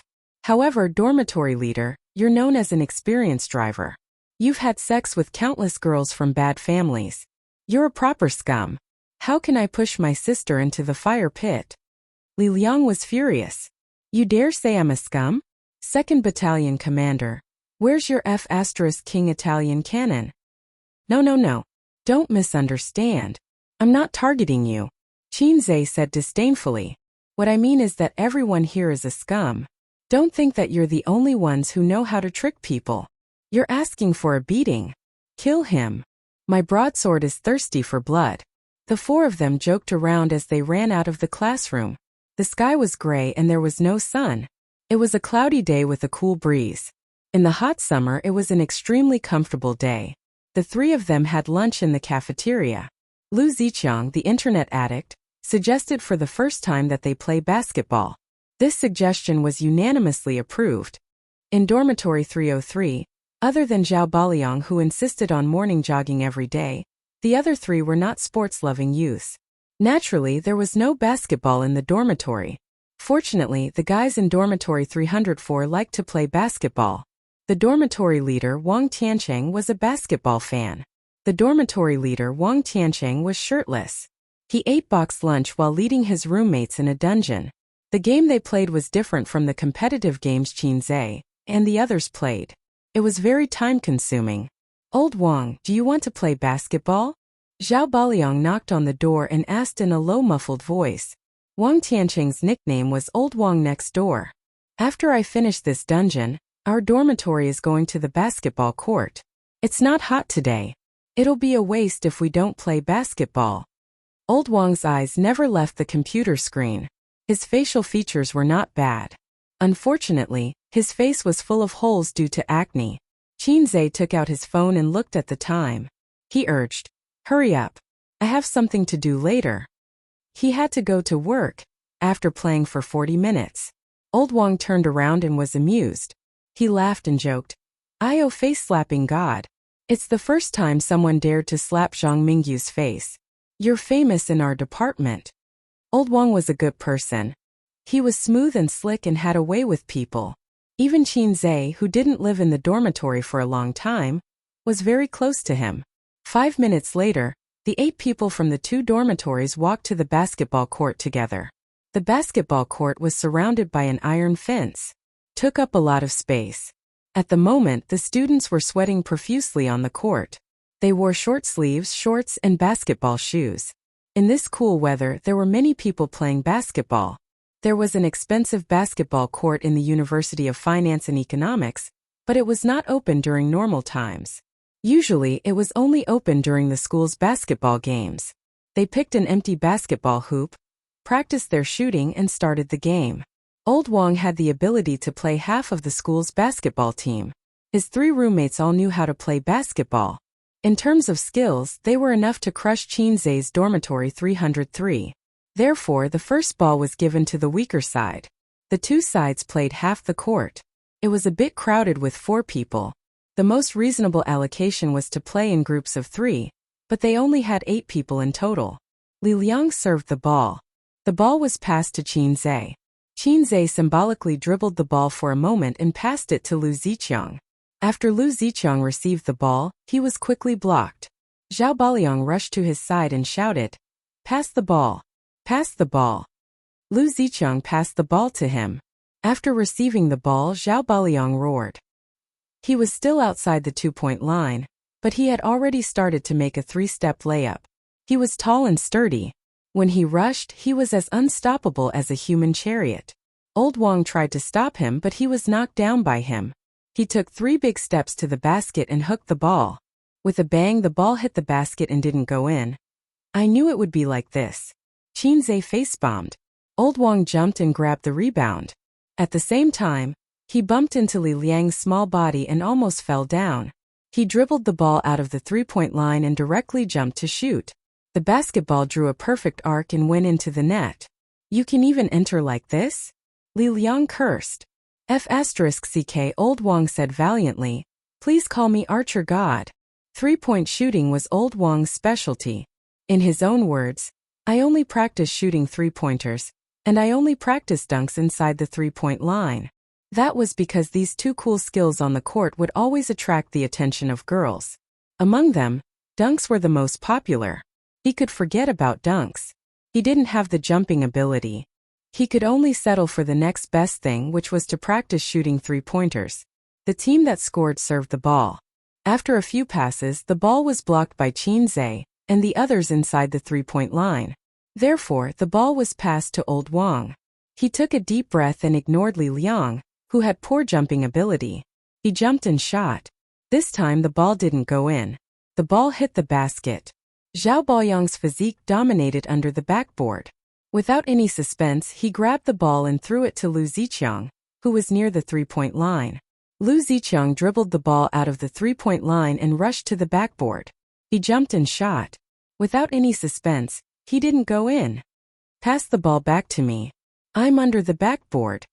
Zhao Baliang, who didn't get the rebound this time, complained to Lu Ziqiang, "There are 2 people beside you. I don't have anyone to guard against." Lu Ziqiang defended himself. "Stop talking nonsense. They are going to attack." Qinzhe interrupted their argument and lamented in his heart. Lu Ziqiang had the most solid basketball foundation among the 4 people in the dormitory. Zhao Baliang had a strong physique, but he didn't know how to play basketball. Li Liang, a rich man who was hollowed out by wine and women, could only touch a basketball a few times a year. As for himself, he was not much different from Li Liang. Qinze, you go and guard old Wang. Let's switch. Li Liang trotted over and wanted to switch with him. He explained, you are taller than me and I don't have good stamina. I can't keep up with him. You speak as if I have good stamina. Qinze complained in his heart. Without hesitation, he agreed to switch with Li Liang. A young man from the other team dribbled the ball and rushed to the inside of the three-point line. Zhao Baliang opened his arms like a big black bear pouncing on its prey. He was very imposing and blocked his way. That guy looked at the aggressive big man and decisively passed the ball to old Wang, who was behind the three-point line behind him. At this time, Qinze had just switched to guard. Before he got close, he gave old Wang enough space to shoot. Old Wang jumped and threw the ball with the standard posture. Under everyone's gaze, the ball slowly rose. In Qinze's eyes, the brown basketball spun out of his hand and rose, drawing the first step in a perfect arc. Suddenly, an idea came to his mind. Maybe I can block it. Chapter 17. Li Liang was in position. As soon as he turned around, he saw the basketball fly out of old Wang's hand. Damn, you got another three. Lu Ziqiang and Zhao Baliang rushed to the backboard at the same time, intending to snatch the ball. But at this moment, a figure suddenly soared into the sky, as if he had broken free from gravity. He jumped so high that his feet almost reached old Wang's waist. Pa! The basketball was slapped down by him. The basketball drew a V shape and rolled away. After old Wang landed, his hands were still in the shooting position. His face was lifeless. This is impossible. This is impossible. Looking at the others, they were all dumbfounded. Qinze trotted over to pick up the ball. When he came back, he saw everyone staring at him in a daze. He threw the ball into old Wang's arms and raised his head. I see worship in your eyes. Damn, you can jump so high? How did you do it? Old Wang cursed. Li Liang. We might have played a fake game. Lu Ziqiang. 666. Zhao Baliang. Qinze, your jumping ability, it doesn't make sense. When did you become so strong? The other three were also amazed, shouting that he was awesome. Qinze was also shocked. The thought just flashed through his mind, and his body followed with a jump. With his previous jumping ability, it was absolutely impossible for him to reach this height. But he found that he hadn't reached his limit yet. He could jump even higher. I can jump this high. The first thing he thought of was the 12 sections brocade internal training method. He had been training his body for the past few days, but even so, it was impossible for it to bring about earth-shaking changes to his body. So, only the internal training method could explain it. System, is it because of the internal training method? He communicated with the system in his mind. Yes. Damn. Is this the rhythm of ascending to heaven? But I've only practiced for a few days. You improved quickly in the early stages, so there's nothing to be surprised about. It can only be said that your body was too weak before. Qinze ignored the system's ridicule. He was too excited. I've only practiced for a few days and I can jump so high. What if I practice for a month or a year? Wouldn't that break the world record in minutes? It was as if I could see the scene of him leaping onto roofs and vaulting over walls, wielding his sword in the martial world. Haha, I want to fight 10 of you. After being intimidated by Qinze, old Wang was much more restrained. He no longer dared to blindly shoot three-pointers, and his hands and feet were tied. On the other hand, Qinze had adapted to his explosive power and speed and was gradually getting better. The several interceptions made the loser from room 303 cheer loudly. Unfortunately, their shooting skills, including Qinze, were too bad. Almost 9 out of 10 shots went in. 20 minutes after lunch, there were more and more people on the court. The basketball court appeared to be a little crowded. The students who came later did not have any seats, so they discussed with the students on the court. With 10 balls as the standard, a few groups would rotate. Students, can you let us have the court? We want to play the whole game. Someone stood outside the court and said with a smile. Qinze turned his head to look, his expression strange. The guy who spoke was the school hunk Zhang Mingyu, who was slapped in the face by him a few days ago. He was holding a basketball in his arms, wearing an Adidas jersey and a pair of 4-digit Nike sneakers. The school hunk was indeed the school hunk. His hairstyle was trendy, his eyebrows were straight, and his eyes were bright. Even his figure was so good. He was the kind of sunshine guy who looked thin in clothes but was muscular when he took them off. The school hunk glanced at the crowd, as if he did not notice Qin Zhe's existence. He did not even look at him. The horny students from room 303 and 304 were in high spirits. There was no free space at the moment, so of course they would not agree. Zhang Mingyu was followed by a group of strong men in basketball uniforms. One of them, a guy with a crew cut, walked to the basket and grabbed the basketball that didn't go in. He muttered, "We are a basketball team. We need to train. Give us the court." His tone was loud and he was not polite at all. He was very domineering. Old Wang raised his eyebrows. "Where is the coach? The basketball team's practice time is not now." Old Wang had a buddy who was also on the basketball team. He did not see him at the moment. "It's none of your business. Our basketball team can practice whenever we want." The crew-cut young man glared at him. "I don't care who your basketball team is." Zhao Baliang was strong and muscular. He pointed at the basketball in the crew-cut young man's hand. "Give the ball back and get out of here."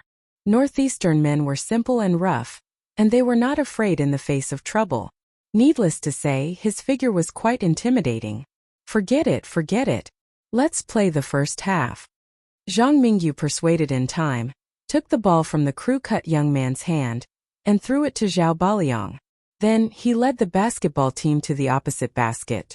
After playing for a few more minutes, Qin Zhe and the others were sweating and panting. Although there was no sun today, it was the end of June. The weather was hot and humid and they lost a lot of water. Qin Zhe wiped his sweat and looked at Zhang Mingyu and the others who were playing hard.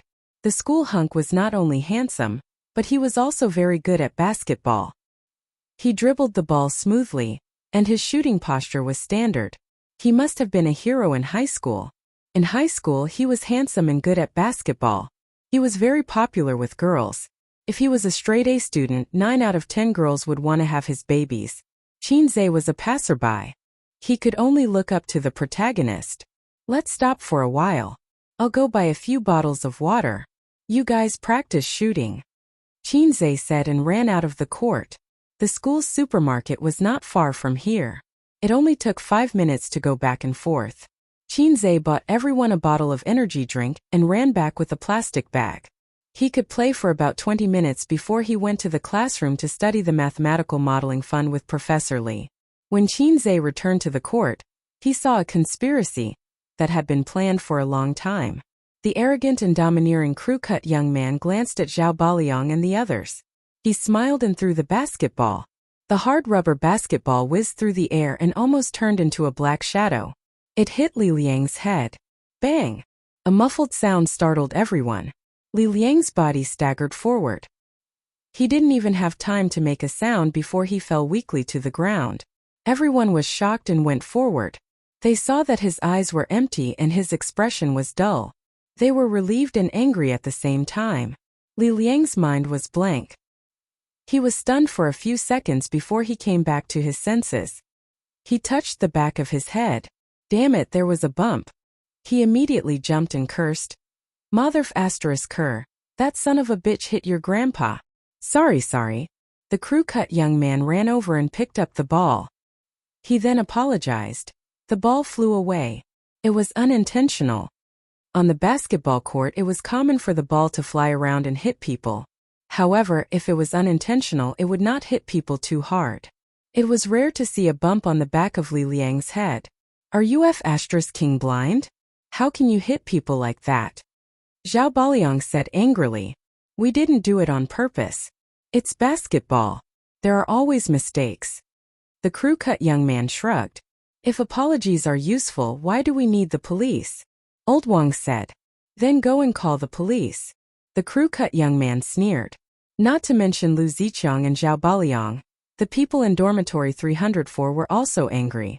"My classmate has a bump on the back of his head. How can you play basketball like that?" Lu Ziqiang frowned. On the other side, a few people from the basketball team came over. Zhang Mingyu said gently, "Sorry, the ball just now was really unintentional. We didn't notice. Sorry, classmate." After a pause, he smiled and said, "Is the injury serious? It's better to go to the infirmary." I'll pay for it. If you're worried, you can go to a nearby hospital. You can come to me with the bill later. What's the meaning of this? You guys hit someone, and you're done with just a few words of apology? You're going to pay for the medical expenses? Shouldn't you pay for it? The most infuriating thing was that you're going to reimburse the bill later? What kind of words was this?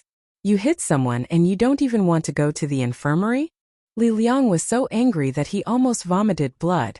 Why would he care about the medical expenses? The other party's attitude was unbearable. Zhao Baliang was a hot-tempered person. He strode over and was about to hit someone, but Lu Ziqiang held him tightly. They were in the right in this matter, but they were in the wrong when they hit someone. University was not like high school. Fighting was not a small matter, especially when it was a group brawl. A light punishment would be a major demerit, and a heavy punishment would be expulsion. If there was a minor injury, they would go to the police station. Fights in high school were because the students were hot-blooded and immature. Plus, most of them were underage. As long as nothing serious happened, they would be fine. University was different. They had to bear legal responsibility. Besides, this kind of thing was unintentional. The other party had apologized. If things got out of hand, Zhao Baliang and the others would not get any benefits. Let's go quickly. Take your classmate to the hospital so that we won't be blamed if anything happens. The short-haired young man shrugged, turned around and left with the basketball. Bang! Something whizzed over and smashed into the back of his head. Although it exploded, liquid splattered everywhere. The short-haired young man was much stronger than Li Liang. He was not stunned by the hit. He screamed and the basketball slipped from his hand. He covered the back of his head and turned around with his eyes wide open. Everyone present was shocked and turned to look at the culprit. Qin Zhe slowly walked over with a drink in his hand. He didn't apologize. Instead, he complained to Zhao. Are you deaf? I told you to pick up the drink. Didn't you hear me? He rolled his eyes at Zhao Baliang, who was confused, and then apologized to the short-haired young man. Oh, I'm sorry. It doesn't feel good. I didn't hit you. It was an accident. *CKU. The short-haired young man roared and kicked at Qin Zhe. Qin Zhe kicked the guy's abdomen and kicked him to the ground. He said coldly, "You want to fight? Come on." He could not believe that he could say such a cool line. It was not in line with the setting of a passerby at all. Qin Zhe turned his head and said to his partners behind him, "I saw it just now. This guy hit people on purpose." *CKU. *CKU. Do you think we are easy to bully? Zhao Baliang, Old Wang, and others suddenly changed their faces. He really hit people on purpose. He was looking for trouble. What's so great about a basketball team? Everyone was angry. No one was a clay bodhisattva. They were not angry. Just now, he arrogantly asked them to give up the court, which made them unhappy. Now he deliberately hit people. It was obvious that he was bullying them.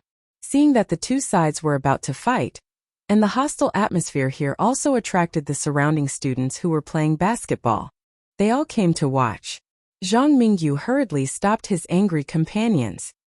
He stared at Qin Zhe gloomily. We are all adults. Let's solve the conflict in another way. This is a court. Let's use basketball to determine the winner. The loser will apologize. Zhang Mingyu raised the corner of his mouth and showed a sinister smile. Not only should you apologize but also shout, "Grandpa, I dare not do it again 3 times. Ding! Main task, Divinity Show. February 5th. Please play a game with the basketball team represented by Zhang Mingyu and win. Success will reward 300 points. Failure will deduct 300 points. Okay. Qin Zhe agreed immediately. Fighting was too low. Even if he lost miserably, winning wouldn't be any better. Moreover, with so many people present, it would be easy to alarm the school leaders. When the time came, punishment would be light. If he was expelled, the old man would probably beat him to death. The main reason was that the system had issued a task. He had to fight. At the same time, Qin Zhe was vigilant.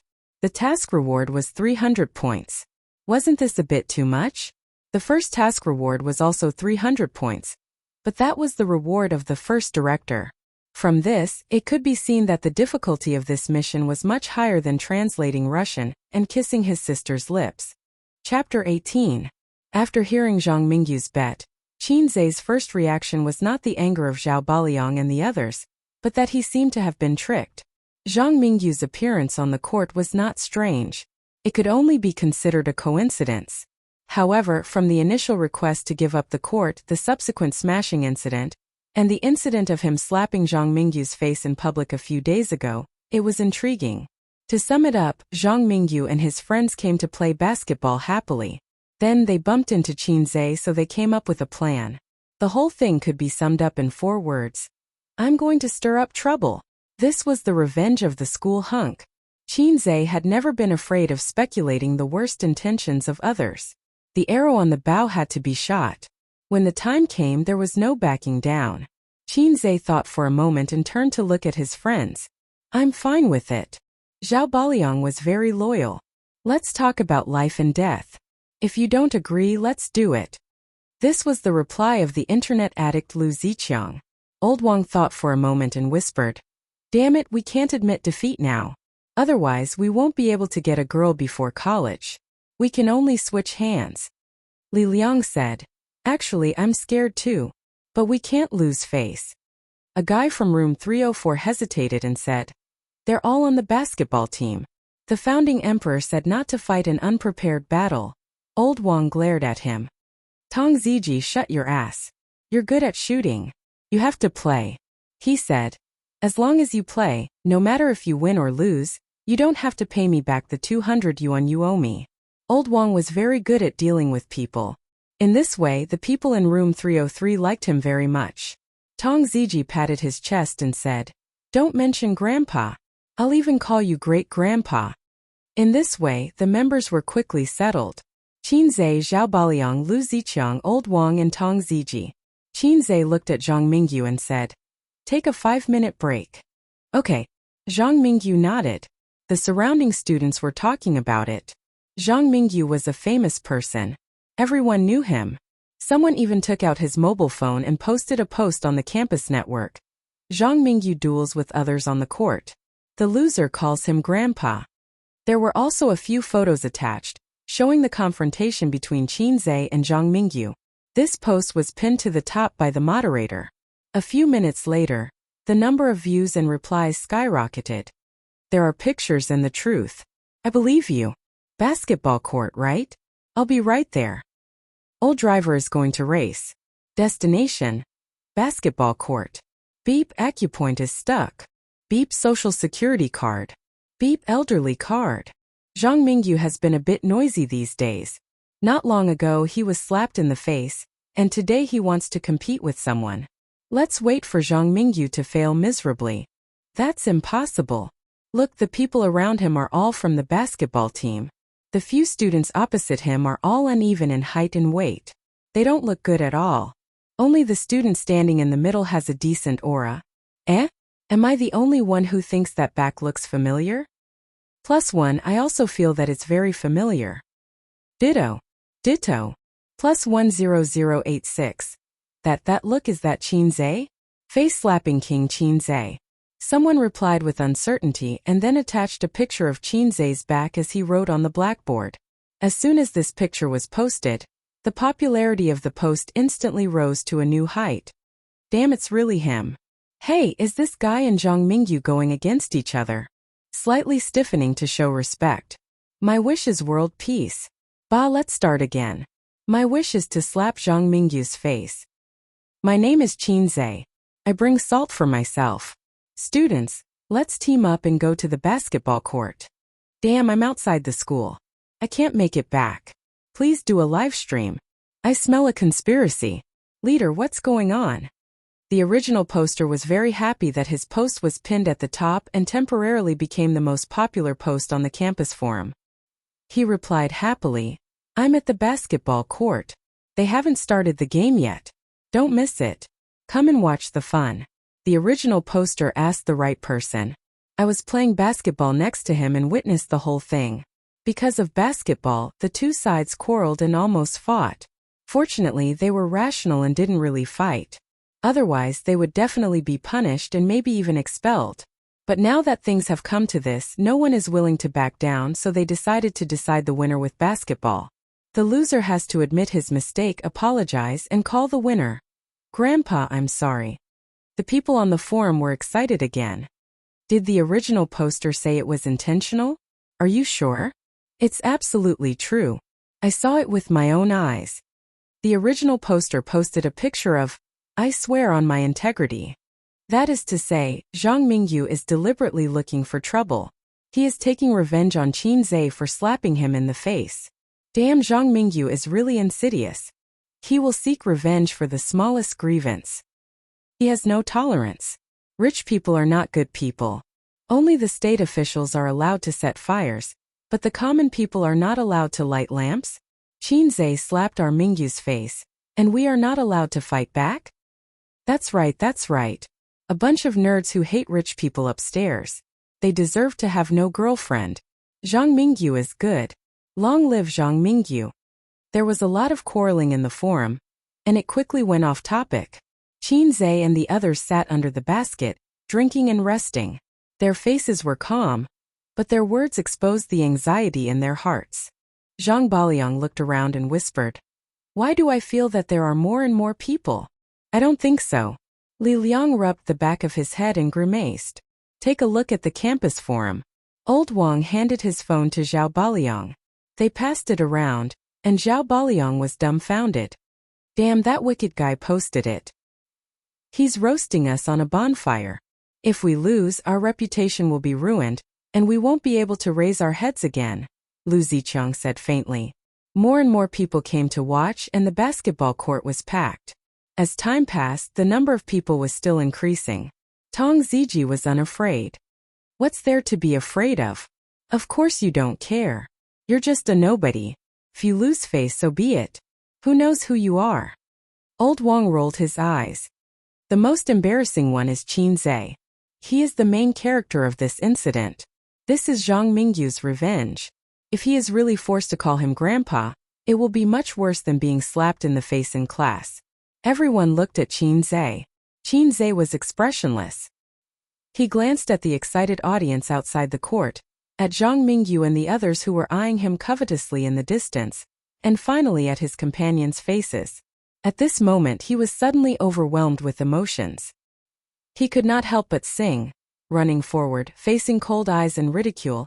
How can the vastness of life be felt without suffering? Fate can't make us kneel and beg for mercy even if blood is spilled all over the arms. Keep running, with the pride of a pure child.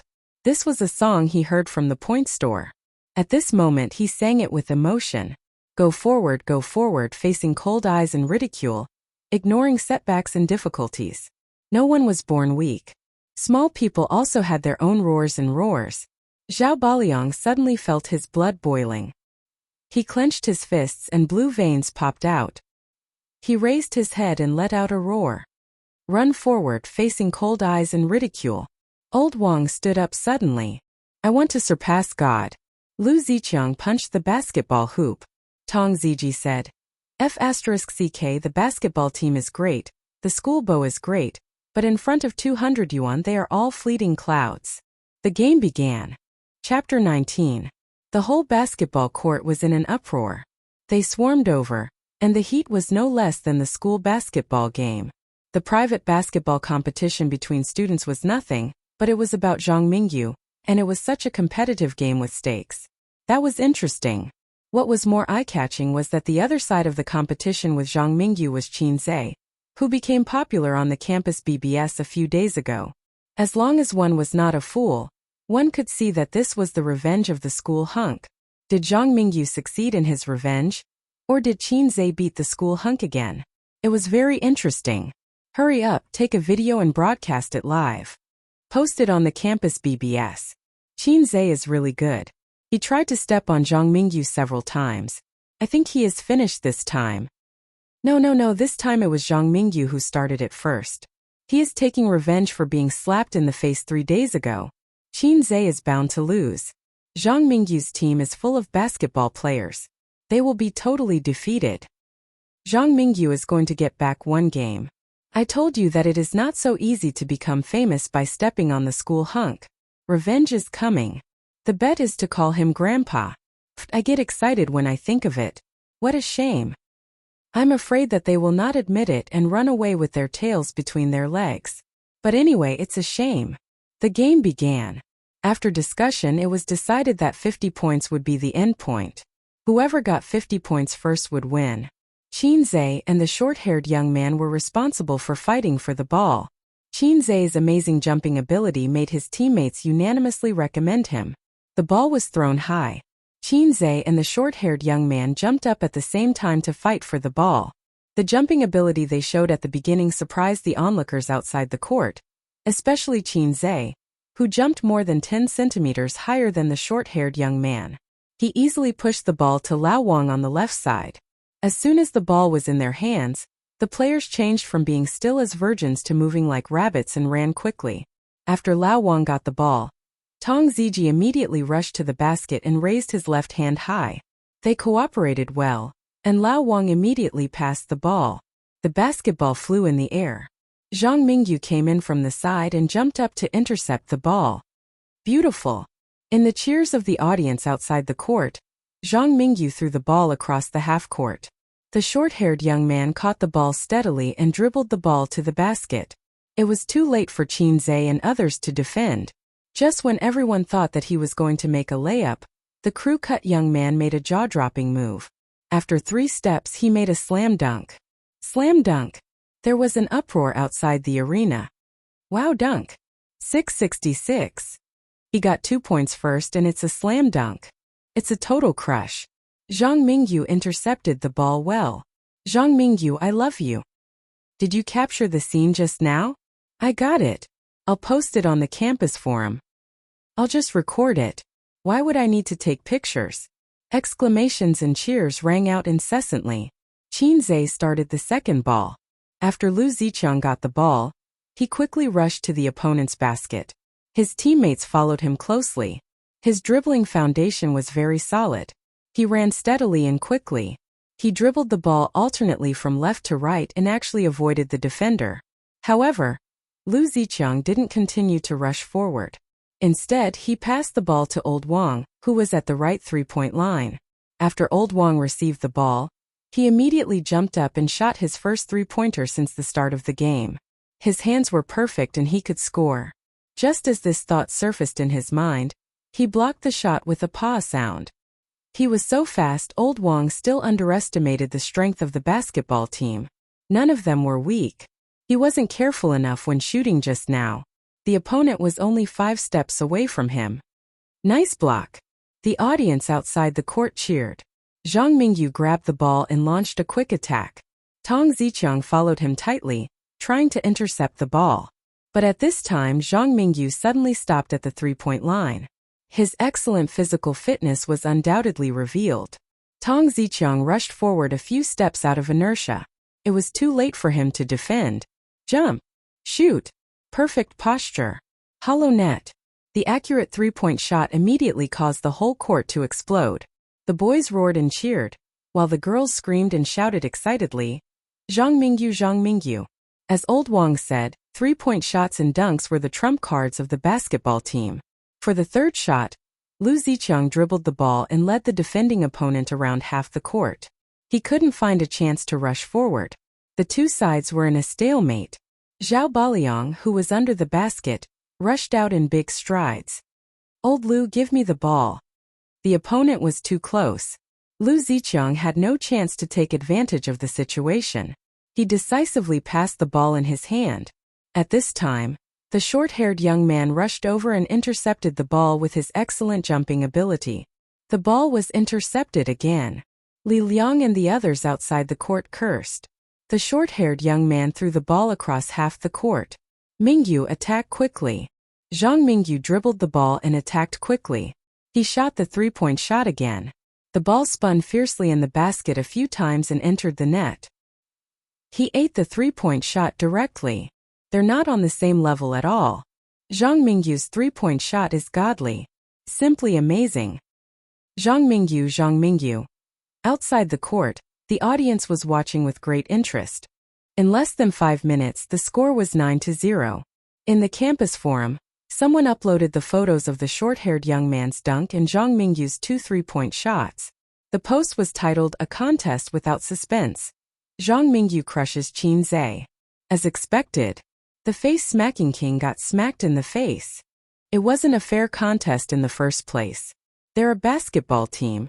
How did you beat them? What you said is wrong. Did you make it public that day in the open classroom? Qin Zhe used his Russian to smack Mingyu's face. Mingyu smacked his face with a basketball. There's nothing wrong with that. Yes, there's nothing wrong with that. In the future, before you want to step on Mingyu, you should first consider whether you're strong enough. Fortunately, I didn't go. Otherwise, it would have been a wasted trip. Remember to tell us the result. The result is not important. The part where he bowed his head and called him grandpa must be uploaded. On the basketball court. 10 minutes later, the score was 22-4. Only the word tragic could describe the result of Qin Zhe's team. A temporary disadvantage was not terrible. What was terrible was that once the momentum was broken, there was really no hope. Except for Zhao Baliang, who was still struggling. Lu Ziqiang, Tong Ziji, and Old Wang were all listless. The ball was intercepted and blocked. At first, they were boiling with anger and desperately trying to salvage the situation. Now they were numb as if they had accepted their fate. They ran back to defend numbly. They were not even amateurs. They didn't usually touch basketball. How could they play against a basketball team? In terms of skills, they were miles ahead. In terms of tacit understanding, they were miles ahead. In tactics, they didn't know what tactics were. Another ball was intercepted. The ball was passed to Zhang Mingyu. He dribbled the ball and rushed to the three-point line. Zhang Mingyu made several three-point shots. His scoring rate was very high. He was even better than Old Wang. He must be a playboy who believed in the saying, only practice three-point shooting. Inside the three-point line, only dunks. The girls outside the court screamed, "Three-point shot! Three-point shot!" Their voices were messy at first, then orderly. Many people's emotions were stirred and they cheered together. Zhang Mingyu stopped at the three-point line. A confident smile appeared on his face, making the girls around him infatuated. Take off. Shoot. Three-point shot. In the cheers of the whole court, the three-point shot that Zhao Baliang and the others were like nightmares was shot again. However, at this time a figure rushed to the sky. He jumped so high that he seemed to have escaped from gravity. His short black hair danced in the air and his t-shirt was shaking. Three-point shot. Accompanied by his roar. Pa! A slap on the spinning basketball echoed throughout the court. The basketball hit the ground with a whistling sound and flew to the audience outside the court. It happened to hit the girls who were cheering the most. The cheers suddenly turned into exclamations and screams. Then the whole court was silent. From the beginning of the game, Qin Zhe had been in a passive state. He ran back and forth with the ball and did useless work. He had never intercepted the ball or made a basket, let alone such a powerful hot pot. The audience outside the court didn't react for a while. Why did he suddenly block the shot? Why did this unknown guy suddenly explode? Zhao Ber suddenly let out a roar and shook his arms excitedly.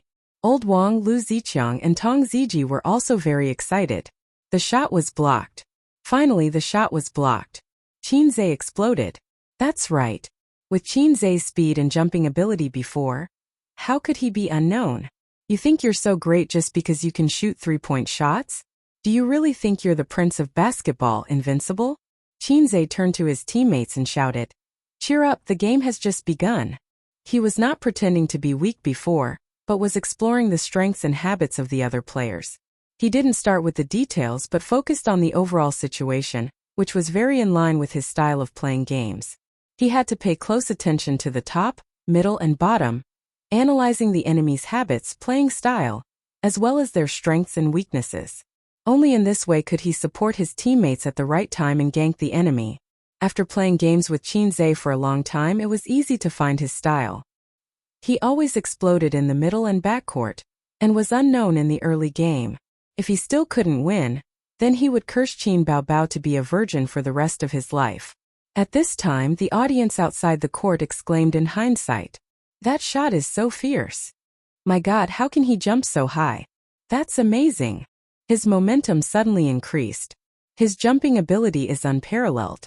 Who took a picture of that scene just now? Quick, post it on the forum.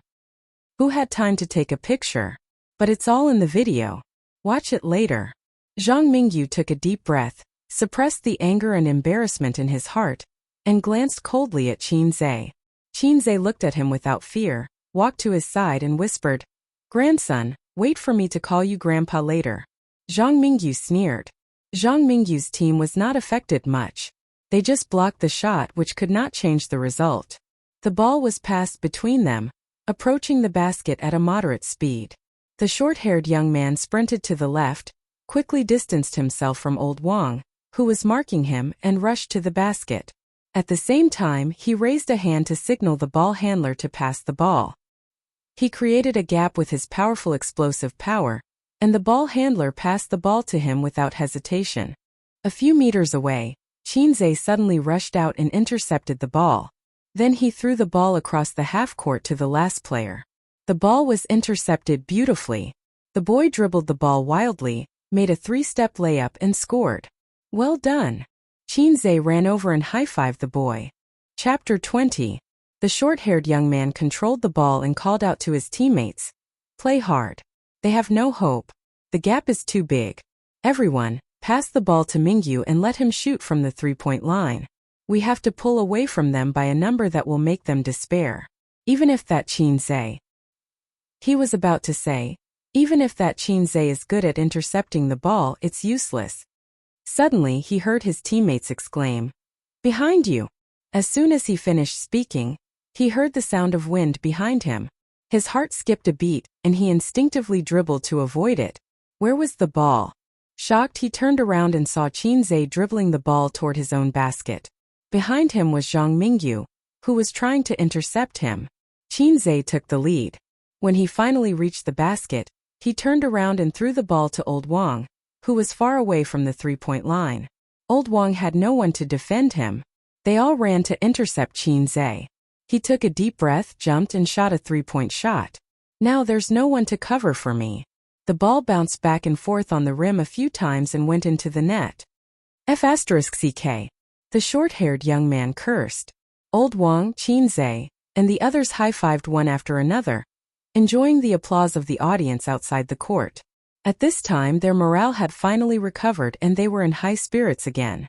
The basketball team dribbled the ball again. This time they used a strategy. After Zhang Mingyu received the ball, he ran crazily to half the court. Several players gave up on marking him and blocked Qin Zhe. As expected, they created an opening for Zhang Mingyu. He shot the ball without hesitation. The basketball spun as it flew out of his hand. Before it could draw a perfect arc, a crisp paw rang out. The basketball whistled through the air. This time it didn't fly out of the court. Instead, it was caught by Zhao Biliang. Another block.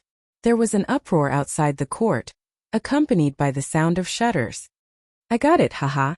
I got it too. I'll post it on the campus forum. Look at the picture." Qin Zhe jumped so high. If he participates in the school sports meet, he might break the high jump record. Zhang Mingyu was proud of his good upbringing, but at this moment, he couldn't help but want to swear. Wasn't he blocked? How did he do it? Zhao Baliang aggressively rushed to the basket, made a 3-step layup, hit the board and scored another 2 points. The current score was 22-11. There was still a huge disparity between the two sides. On Zhang Mingyu's side, he made a subtle gesture to his teammate. The player in possession of the ball hesitated for a moment and passed the ball to him at close range. He really didn't dare to pass the ball from a long distance, for fear that it would be intercepted by Qin Zhe again. After Zhang Mingyu got the ball, he jumped high in front of Qin Zhe. At the same time, he leaned back and threw the ball again. "I don't believe you can block a shot. A backward jump shot from the 3-point line. That's too difficult," the audience exclaimed. "If he doesn't take a backward jump shot, he might get blocked by Qin Zhe again. F***ck. He has already been promoted from the face-smacking king to the block king. Ah, Zhang Mingyu's pose is so cool, I love you. Pa!" In response to the audience's cheers, there was a clear and familiar sound. It was the sound of a blocked shot. Qin Zhe leaped into the air. His jumping power was out of control. Once again he threw out a powerful slap, sending the basketball flying. The girls' cheers came to an abrupt end, followed by the sound of gasps. A block! A block again! Do you have to be like this? Are you born to block shots? Zhang Mingyu's eyes were dull. The boy grabbed the ball and ran away, and he got another 2 points.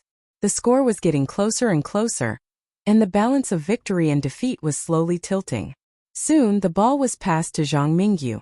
Qinzhe didn't open his arms to make a defensive posture. He smiled and said, "I'll let you shoot. I can block you until you doubt your life." Zhang Mingyu panted heavily, and his eyes were full of anger. He instinctively wanted to shoot, but when he saw Qinzhe's calm face, he was terrified for the first time. How is his stamina so good? His face is not red, and he is not panting. If I shoot, he will block my shot again. After a moment of hesitation, he glanced at the short-haired young man approaching from the corner of his eye. He gritted his teeth and passed the ball. Seeing this scene, the audience laughed out loud. Hey, Zhang Mingyu just wanted to shoot, but he gave up. Haha, he doesn't dare to shoot. Let's see the shadow in Zhang Mingyu's heart. Ha ha ha. After the short-haired young man received the ball, he dribbled the ball past his teammates and successfully scored a point. Cheer up, everyone. Let's finish it quickly. The short-haired young man roared, and he felt as if the clouds and mist had cleared to see the sky. Finally, he scored a goal. He was heroic and felt that he had regained his confidence. After being blocked by Qinzhe one after another, the experienced basketball players couldn't help but feel depressed. At this time, scoring a goal was very important. As long as the momentum was back, they could beat those half-baked players. The short-haired young man dribbled the ball and was ready to score another goal to boost the momentum. Watch out behind. He heard his teammates roaring behind him. The little bastard intercepted the ball again. The short-haired young man was furious and subconsciously moved sideways to protect the ball. At the same time, he blocked the ball behind him. Hey, where's the ball? A figure passed by him, and the breeze brushed the corner of his eyes and eyebrows. Then the ball disappeared. Damn, are you a dog? The short-haired young man cursed. The ball was intercepted again. Again, it was silently intercepted by Qinzhe before he could react. On the other side, after Qinzhe intercepted the ball, he dribbled the ball quickly, bypassed the defense of 2 players, and passed the ball to the boy, who shot the ball and scored. Witnessing this scene, the short-haired young man calmed down for the first time and muttered, "I request a 5-minute timeout." Damn you! Qinzhe's first reaction was to refuse. He had something to do later and he didn't have time to play with these guys. But old Wang and the others agreed because it was a rule of the basketball court. Any party could ask for a timeout. What's wrong? Why do you want a timeout? Zhang Mingyu asked the short-haired young man. The short-haired young man looked around at his 4 teammates and said in a low voice, "That guy is too athletic. It's not good to continue playing like this." Now the score is 24-16, only 4 goals away. Zhang Mingyu's face suddenly became gloomy. Do you have any ideas? At this moment he also panicked. They were about to win the game, but he didn't expect that they would gradually be caught up. Looking at the momentum, there was even a possibility of capsizing. Have you noticed that Qinzhe basically didn't shoot the ball except for intercepting and blocking? He just passed the ball when he intercepted it. So far his score is 0. It can be seen that he doesn't have the ability to score, or at least his shooting skill is very poor. As long as we can stop him from intercepting the ball, the victory will be ours. After a pause, he saw everyone's eyes lit up and looked at him. The short-haired young man smiled proudly. I have an idea. At this time on the campus forum, someone posted the pictures of Qinzhe blocking several shots. In an instant, it attracted hundreds of comments, and then it was pinned by the moderator. Surprising flying man. Holy Mother Mary! He can jump so high? What a talent! Hurry up, take the beads. Well done, this Qinzhe has some skills. He slapped Zhang Mingyu's face again. Ridiculous, he didn't win. The final victory is still Zhang Mingyu.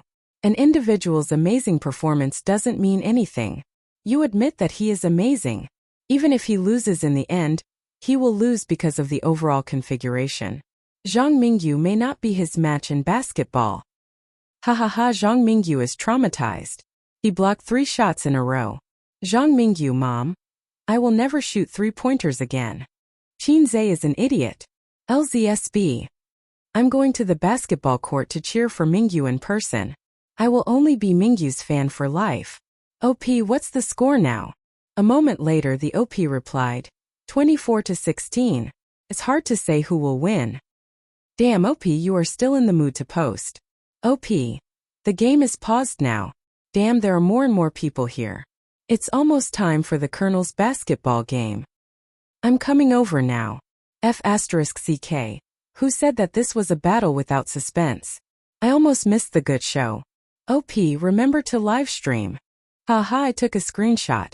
If you have the guts, post your girlfriend's ID. Screenshot 2. Chapter 21. When the game started again, Zhang Mingyu stopped outside the three-point line to stall Qin Zhe.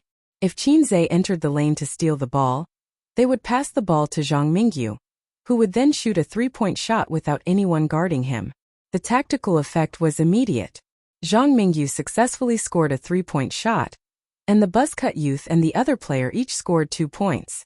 At this time, the score on the court was 31-22.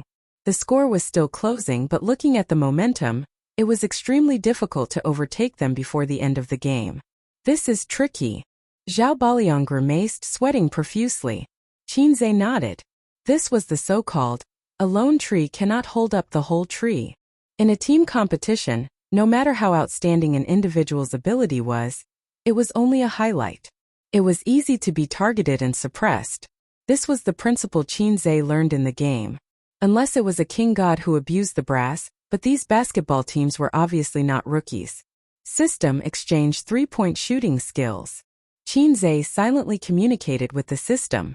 A few meters away, the ball was moving in the hands of the opponent. As long as Qin Zhe guarded against Zhang Mingyu, they would not let the ball go to him. Qin Zhe moved his feet, and the powerful explosive force pushed his whole body forward. He intercepted the ball like a gust of wind and dribbled the ball to attack. The moment the ball was in his hands, there was no longer the previous jerkiness and stagnation. Instead, there was a smooth feeling as if he was the innate king of the court.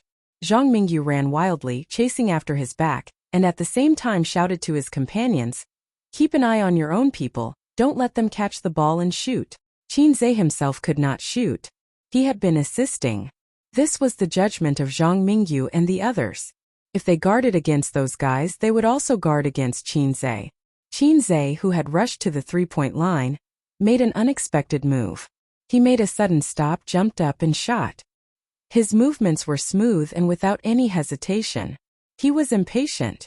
Zhang Mingyu was not surprised. Instead, he was happy. Whether it was a match between two masters or two armies, as long as one side was anxious and impatient, it would not be far from failure. In this case, the more Qin Zhe shot, the more mistakes he made. At most, he could win with 10 goals, and the difference between the two sides was close to 10 points. The explosive power and jumping ability that he was so proud of were countered by us. It would be strange if he wasn't anxious. Joy surged from the bottom of her heart. Zhang Mingyu's eyes followed the spinning ball as it rose and fell at the highest point. After the basketball drew a perfect half-arc, it entered the net. Zhang Mingyu's pupils shrank instantly, and the surging joy disappeared in an instant. How could this be? This was impossible. Fuck. He heard the short-haired young man cursing angrily not far away. A moment later, the entire venue erupted into applause and cheers. Three-pointers would cause cheers no matter where they were. Qin Zhe's lips curled into a confident smile. What I'm proud of is not my jumping ability or my explosive power, but the great enlightenment, river crab technique. So what if you are max-level players? Can you block my hack? This time Zhang Mingyu served the ball. After being suppressed by Qin Zhe several times, he gave up the idea of being active on the basketball court. If he was not active, it would be difficult for Qin Zhe, who was guarding him, to be active. Our side is full of masters while your side is full of rookies. Thinking of this, Zhang Mingyu felt a little better. He thought that the goal just now was a stroke of luck, a stroke of luck. A group of people rushed from their own basketball court to Qin Zhe's basketball court. Using tacit cooperation, they easily scored. The short-haired young man applauded and said loudly, "Good." Next, it was Tong Ziji's turn to serve. He passed the ball to Lu Ziqiang based on the principle of proximity. Lu Ziqiang dribbled the ball wildly, and was intercepted by two people under the basket. Qinzhe came around from the three-point line and shouted, "Here!" Lu Ziqiang hesitated for a moment. It was not easy for him to break into the inside line. If he just passed the ball back to the three-point line, wouldn't it be a waste? Out of the corner of his eye, he saw that Old Wang and Tong Ziji were being closely watched. Zhao Baliang was under his own basket on the other side. Zhang Mingyu was temporarily left behind by Qinzhe, and was a few meters behind. Only Qinzhe did not defend for the time being. He gritted his teeth and threw the ball out with force. Qinzhe jumped and caught the ball. Out of the corner of his eye, he saw Zhang Mingyu rushing to him. He made a fake shooting motion. Zhang Mingyu immediately jumped to stop him. "Even if I know you can't shoot, I won't let you shoot easily." But who would have thought that it was Qinzhe's fake move? He missed. The moment he landed on the ground, Qinzhe jumped up and shot the basketball. Zhang Mingyu's eyes were fixed on the ball. "I don't believe you can still score." Whoosh! It was in the net. Another three-point shot. "Good job, Qinzhe." Zhao Baliang shouted under his own basket in the distance. Old Wang and Tong Ziji Lu Ziqiang shouted excitedly. The three-point shot was beautiful. They saw the hope of victory. Outside the court, the audience was excited. "He scored again. That's amazing. He's not worse than Zhang Mingyu. Qinzhe is so good at three-point shooting. Why didn't he do it before?" Don't tell me he's pretending to be weak to defeat Zhang Mingyu. Zhang Mingyu stood there in a daze, gritting his teeth. He glanced over Lu Ziqiang and the others who were cheering and fell on the faces of the short-haired young man and his teammates. Everyone looked gloomy. It was not a big deal to be lucky, but if Qinzhe was really a one-man team master, the situation would be troublesome. His steals were unpredictable, his blocks were powerful, and his three-point shots were accurate. How could they play? The short-haired young man came over with the basketball. He didn't start the game directly, but whispered to Zhang Mingyu and the others, "Just play fastball and keep the same tactics. Don't worry about anything else. We're better than them in terms of physical strength and scoring skills. And we're temporarily in the lead. If we play fastball and don't give them a chance to breathe, we'll definitely score 50 points first."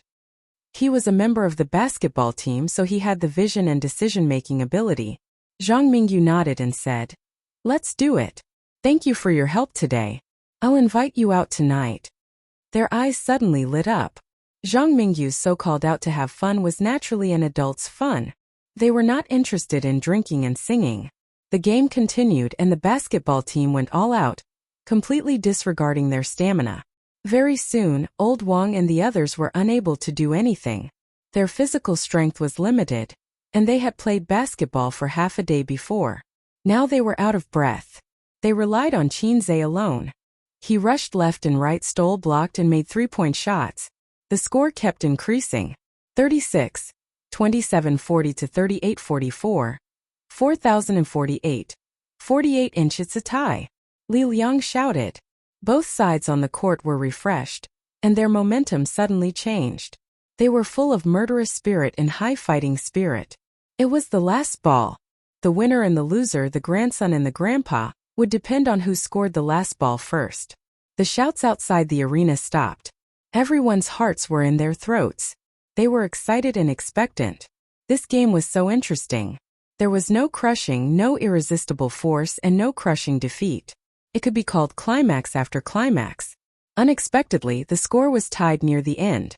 It was more interesting than the school basketball team. Zhang Mingyu's supporters, more than a dozen glass-hearted girls, clenched their fists tightly. The short-haired young man ran out of the line with the ball and slowly exhaled, calming down his excited and complicated emotions. Zhang Mingyu nodded slightly to him, indicating that he could serve. Qinzhe silently stood in front of Zhang Mingyu, making the short-haired young man give up the idea of passing the ball to Zhang Mingyu and pass the ball to another teammate. On the campus BBS. OP, more than 10 minutes have passed. Is the game over? Not yet, but it's the last moment. Not long after, the OP replied with a message notification on his phone. It's so exciting, so exciting. You can't guess what the score is now. 50-20. Don't joke. Didn't the OP say it's not over yet? 49-9. Puff. The OP sent a "oh my god" emoji. 48. Are you serious? I'll go. I'm not well educated. Don't lie to me. Oh, not bad. Don't stop me. I'm going to the basketball court. OP, who has the ball now? The OP replied, Zhang Mingyu. Then it's over. Whoever has the ball first will win half of the game, let alone the basketball team. Let's broadcast the result. We want to see Qinze call him grandpa. Yes, we can't lose this part. We want to see the face-slapping king get slapped in the face. Although Qinze is good at basketball, I don't think he has any hope. After all, Zhang Mingyu's side is all from the basketball team. First of all, I'm not a girl. Zhang Mingyu is my buddy. He's not in school today. Otherwise, I would definitely go to the court to cheer for him. I don't know who Qinze is. Does he deserve to trample on Zhang Mingyu? He should take a look at himself. There's no such thing as fair or unfair. He's good, but Zhang Mingyu is not bad either. In a basketball game, it's all about the overall quality. Qinze can't do it. At this time, the guy who had the ball dribbled and rushed forward. His basketball uniform had the number 55 written on it. As soon as number 55 rushed to the inside line, he was stopped by Lu Zicheng and Tong Ziji. Number 55's eyes quickly swept over the position of his teammates. There was one under the basket, but there was a big guy, Zhao Baliang, beside him, staring at him so hard that he couldn't pass the ball. Zhang Mingyu was being watched by Qinze, so he couldn't pass the ball. There was only one guy who was unguarded. The guy who was guarding him, Lu Zicheng, was guarding me. Zhu Yunfei, the short-haired youth, was behind me. As his eyes turned sharply, he saw Lu Zicheng reach out to grab the ball. He made a prompt decision and pretended to throw the ball to his unguarded teammate. Qinze had been staring at him from the beginning to the end. He immediately saw through his purpose. The powerful explosive force pushed him to rush to the fish that slipped through the net. He had been waiting for this moment. However, at this time, number 55's action of throwing the ball froze slightly. This was just a fake action. He threw the ball backward. I've also been waiting for this moment. I know your explosive force and jumping ability are amazing. How could I not guard against you? The short-haired youth mysteriously rushed out from behind him. Number 55 tacitly blocked Tong Ziji and Lu Zicheng for a short time. In this way, there was a gap. The short-haired youth dribbled the ball and rushed to the basket in big strides. 1 step. 2 steps. He leaped up and made a one-handed slam dunk. Qinze's pupils shrank. Lu Zicheng, Tong Ziji, and Old Wang turned their heads in horror. They saw him jumping high and rushing to the basket. Their eyes were full of anxiety and despair. They lost. A one-handed slam dunk. The hearts of the audience were instantly in their throats. They were just waiting for him to score, and then they would cheer loudly. At this time, if the picture was fixed on the short-haired youth's face, his expression was particularly ferocious. This time I must score. At this time a roar shook his ears. Do you think I don't exist? At the same time, Zhang Mingyu and others exclaimed, Watch out behind. Damn it. It's this sentence again. It was like a curse that evoked the shadow of the short-haired youth. He immediately felt something strange behind him. But at this time he was in mid-air. It was too late and impossible for him to take any precautions. Pa! A hand came from above and slapped away the basketball in his hand. Oh my God! Someone exclaimed. In terms of high jump, I only admire Qinze. My little heart can't take it anymore. Wonderful, wonderful. The best player of the game, Qinze. Qinze, go to hell. Zhang Mingyu, go to hell. Zhang Mingyu, go. Zhang Mingyu, go. After Qinze landed, his back was covered with a layer of cold sweat. He almost lost. The task of 300 points was really not that easy. It could be said to be the most difficult task he had ever encountered. Even if the system cheated, it was not certain that he would win. Once he lost, Qinze's points would be in the negative. He had 320 points before, and the cost was 40 points. His remaining points were 280. He couldn't afford to lose. He couldn't afford to lose. Zhao Baliang, who had been watching from the beginning, saw the basketball falling from the sky.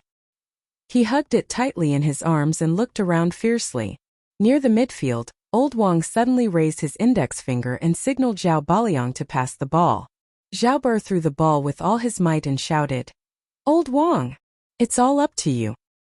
His shout brought the dazed Zhang Mingyu, the short-haired youth, and the others back to their senses. Their faces changed greatly. The game was not over yet. Zhang Mingyu shouted, "Stop him!" The short-haired youth shouted, "I'd rather foul. Stop him." Old Wang was like a weasel that had stolen a chicken. He ran very fast. Behind him was a group of basketball players who were like hungry tigers pouncing on sheep. "It's too late. They are faster than me. I can't run to the inside line to shoot." Old Wang stopped in his tracks. There was no time for him to adjust his body. He jumped and shot. Someone behind him bumped into his back aggressively. They didn't care about the foul, or it could be said that they deliberately fouled him. Old Wang staggered forward and fell. During the fall, he kept looking up at the trajectory of the ball. It must go in. At this moment, no one cared about the intentional foul. The whole court was silent. Time seemed to have stopped. Everyone's eyes were fixed on the ball. Other than that, there was only the sound of their own heartbeats. It was a shot. In the next second, a few girls covered their eyes but peeked through the gaps between their fingers. The ball hit the basket and bounced out. It's a hasty shot. It won't go in. It was almost a shot. Damn it. My heart can't take it. Does it have to be so exciting? Ah! Some girls even screamed. Old Wang fell to the ground and hammered the hard cement floor. Regret and despair came to his mind. Lu Ziqiang, Tong Ziji, and Zhao Baliang opened their mouths slightly. They felt as if their spirits had been sucked out. Their hearts were empty. Get the rebound. Zhang Mingyu was excited and wanted to scream. We haven't lost yet. We still have hope. The crew-cut young man was also excited. The other teammates also cheered and jumped up to grab the rebound. Ah, behind! A girl suddenly shouted outside the court. Hearing this, the crew-cut young man's hair stood on end. It was like a nightmare. Zhang Mingyu's body stiffened. In the hundreds of onlookers, there was a figure in the hundreds of pairs of eyes. It was like a cannonball whistling in the wind. He passed Zhang Mingyu and the crew-cut young man in an instant and jumped at the free throw line. That figure was like an eagle spreading its wings and soaring into the sky, about to strike the sky angrily. He caught the ball with both hands, and his body leaned back in midair, just like a strong bow. Then, he turned from a soaring eagle to an eagle pouncing on its prey. Slam dunk! Bang! The dull and loud sound spread across the court. The ball on the ground became weaker and weaker. However, no one cheered. Everyone's eyes were focused on the board.